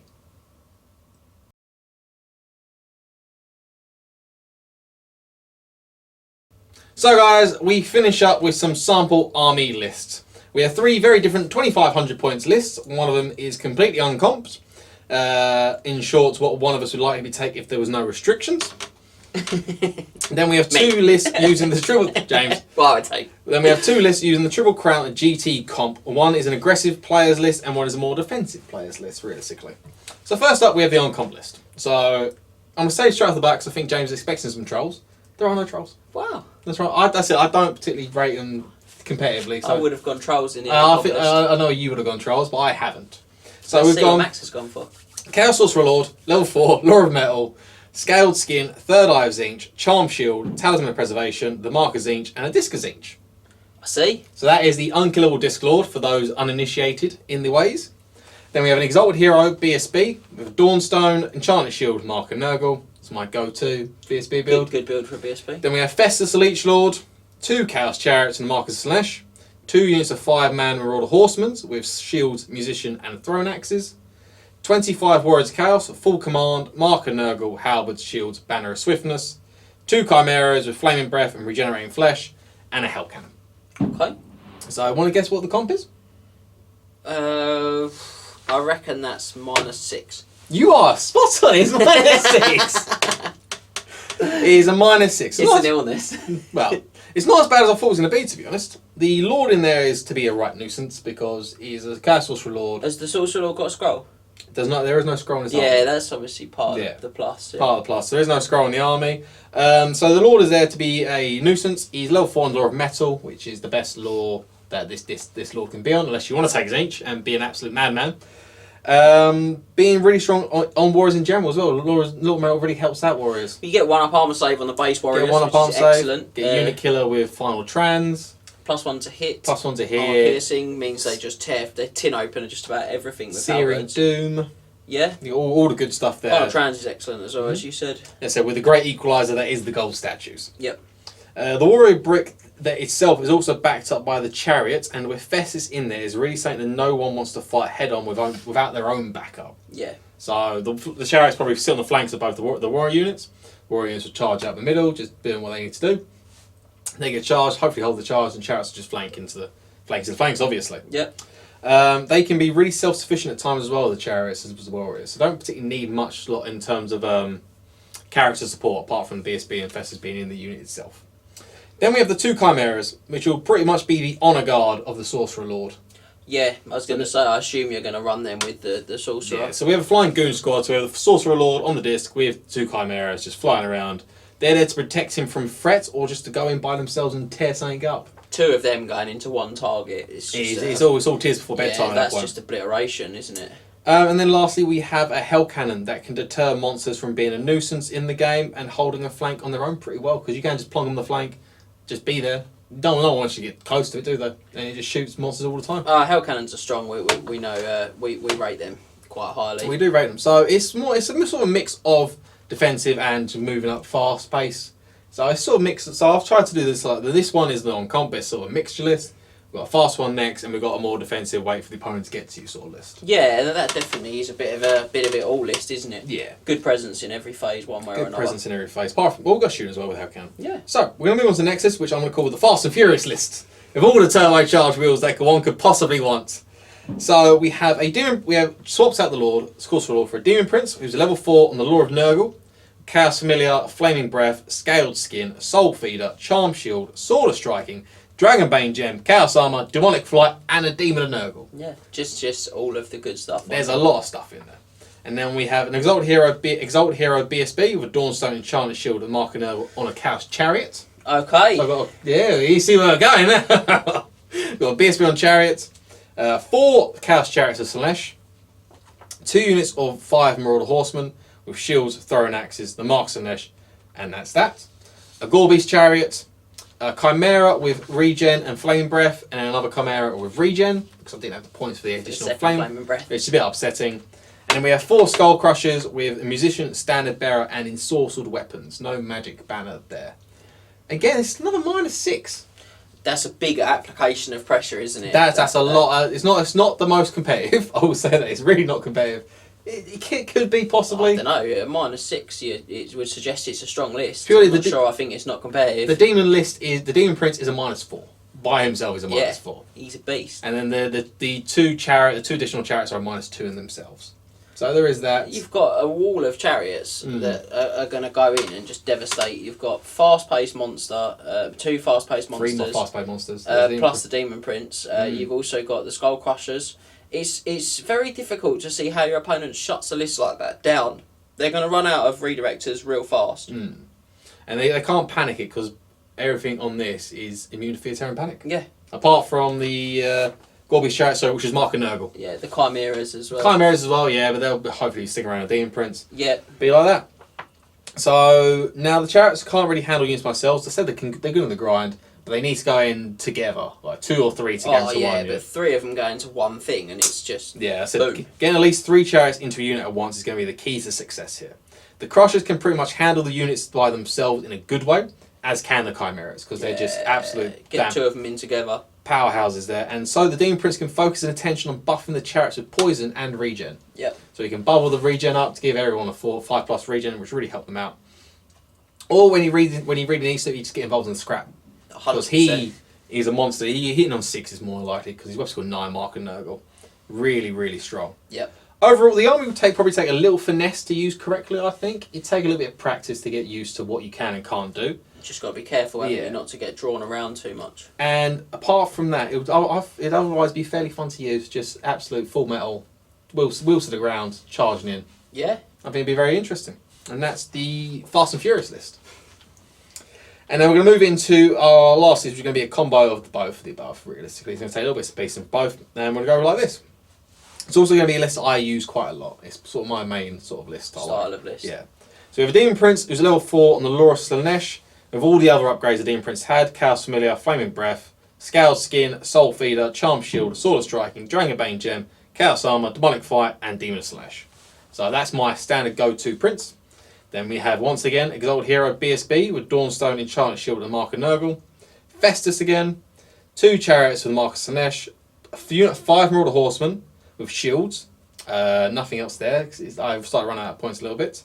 We have 5 Chaos Warhounds. 25 Warriors of Chaos with full command, Mark of Nurgle, Halberd, Shields, and the Baron of Swiftness. A Gore-Beast Chariot to sit beside them. 4 Skull Crushers with Musician, Standard Bearer, and Source Weapons, and the War Banner. And a Hell Cannon. And this comes out as a -4. So slightly softer version of the first list, really. So slightly softer. We swap out the Unkillable Lore for the Demon Prince of Slaanesh. Who weirdly probably does die slightly more regularly. Yeah, he does. Than that Disclord, even though stats wise you wouldn't necessarily think that off the bat. So we get softer because we don't have a scroll. We don't have a Nurgle Prince. We have a Demon Prince, but he's -3 instead of -1 because -3 instead of -4. -3 instead of -4. Sorry, yeah, there's that. We only have 2 chariots. Don't have 4, and that's it. And we don't actually have any chimeras either. No. So chimeras themselves are a bit of a comp themselves. So -4, this is a bit softer than the other list, but make no mistake, you will still tear up in the melee grinder when it finally does happen. Because you do have a lot of power there to get out of it. The Slaanesh Prince really lets you control the pace of the units you're facing. Yeah. So as long as you got 5 spells, you're probably more than guaranteed going to get Quiet or Acquiescence, if not both. Both, yeah. I'd really be surprised if you don't get both. So you can control pace of units, so you want to just slow down a little bit, make sure everything else is dealt with before you have to deal with anything else. The War Banner on the Skull Crushers really helps them finally ride out the other side of the units they hit, as if they weren't already, because that little extra pip of combat res always helps out. And the Gore Beast will sit with the Warriors and be their best friend whilst they do their thing, grind out the melee. So it'd be quite nice to see that. Yeah. And the Hell Cannon will again menace anything that comes close. Everything that applies to the previous list will apply here in a combined arms fashion. Yeah, so this list is much more about taking the centre ground, holding on to it, and protecting your flanks. Using the Demon Prince to control those unruly elements of your opponent's army.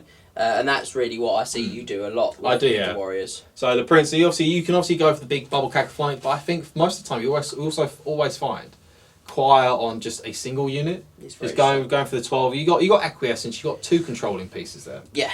So Choir on, you don't need Choir on everything, but Choir on just one thing can be better in some circumstances. Yeah.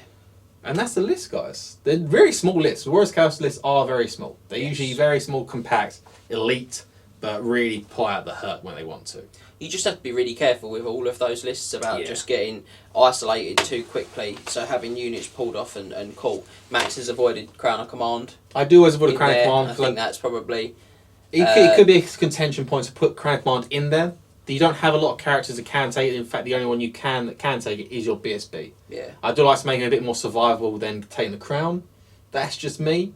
But obviously, Crown of Command is a big thing you should possibly be seeking to. Well, I think it makes it easier for people. Like, I think those lists are a bit more skill cappy. There's no criticism of them. I think they're all really good. I think you're just going to need to put a little more in. Things like the Crown of Command, what makes them such popular items is that they really don't require you to do a lot. You can make get the most out of them. You can make a mistake with Crown of Command and just sort of be alright with it. You can get isolated or pulled around a bit. It's not a big deal because you're not going to run. So I think they help. But I mean, certainly that last list is really a very tough list to break down. It's got good saving throws across the board. It's got good toughness. It's got some manoeuvrability in there. And it's got a really scary control piece in the Demon Prince. And the Hell Cannons are just doing what Hell Cannons need to do. Yeah. Just sit there and just shoot everything off the board. And they are scary. They are scary. No question. And that is it. The Warriors deep dive is finally finished. It's been a long it's been a long one. It's for you guys sitting at home and for us sitting here doing this. Scott obviously thanks Scott the book. Scott, thanks you for coming along. He can't say it. James is gonna do some marionette. Thank you. I can't do I'm not gonna try and do Scott's voice. And the journey to the frozen waste were as taxing as they are ever whenever I have my holidays up there. Yeah. Because I do enjoy going to the frozen north.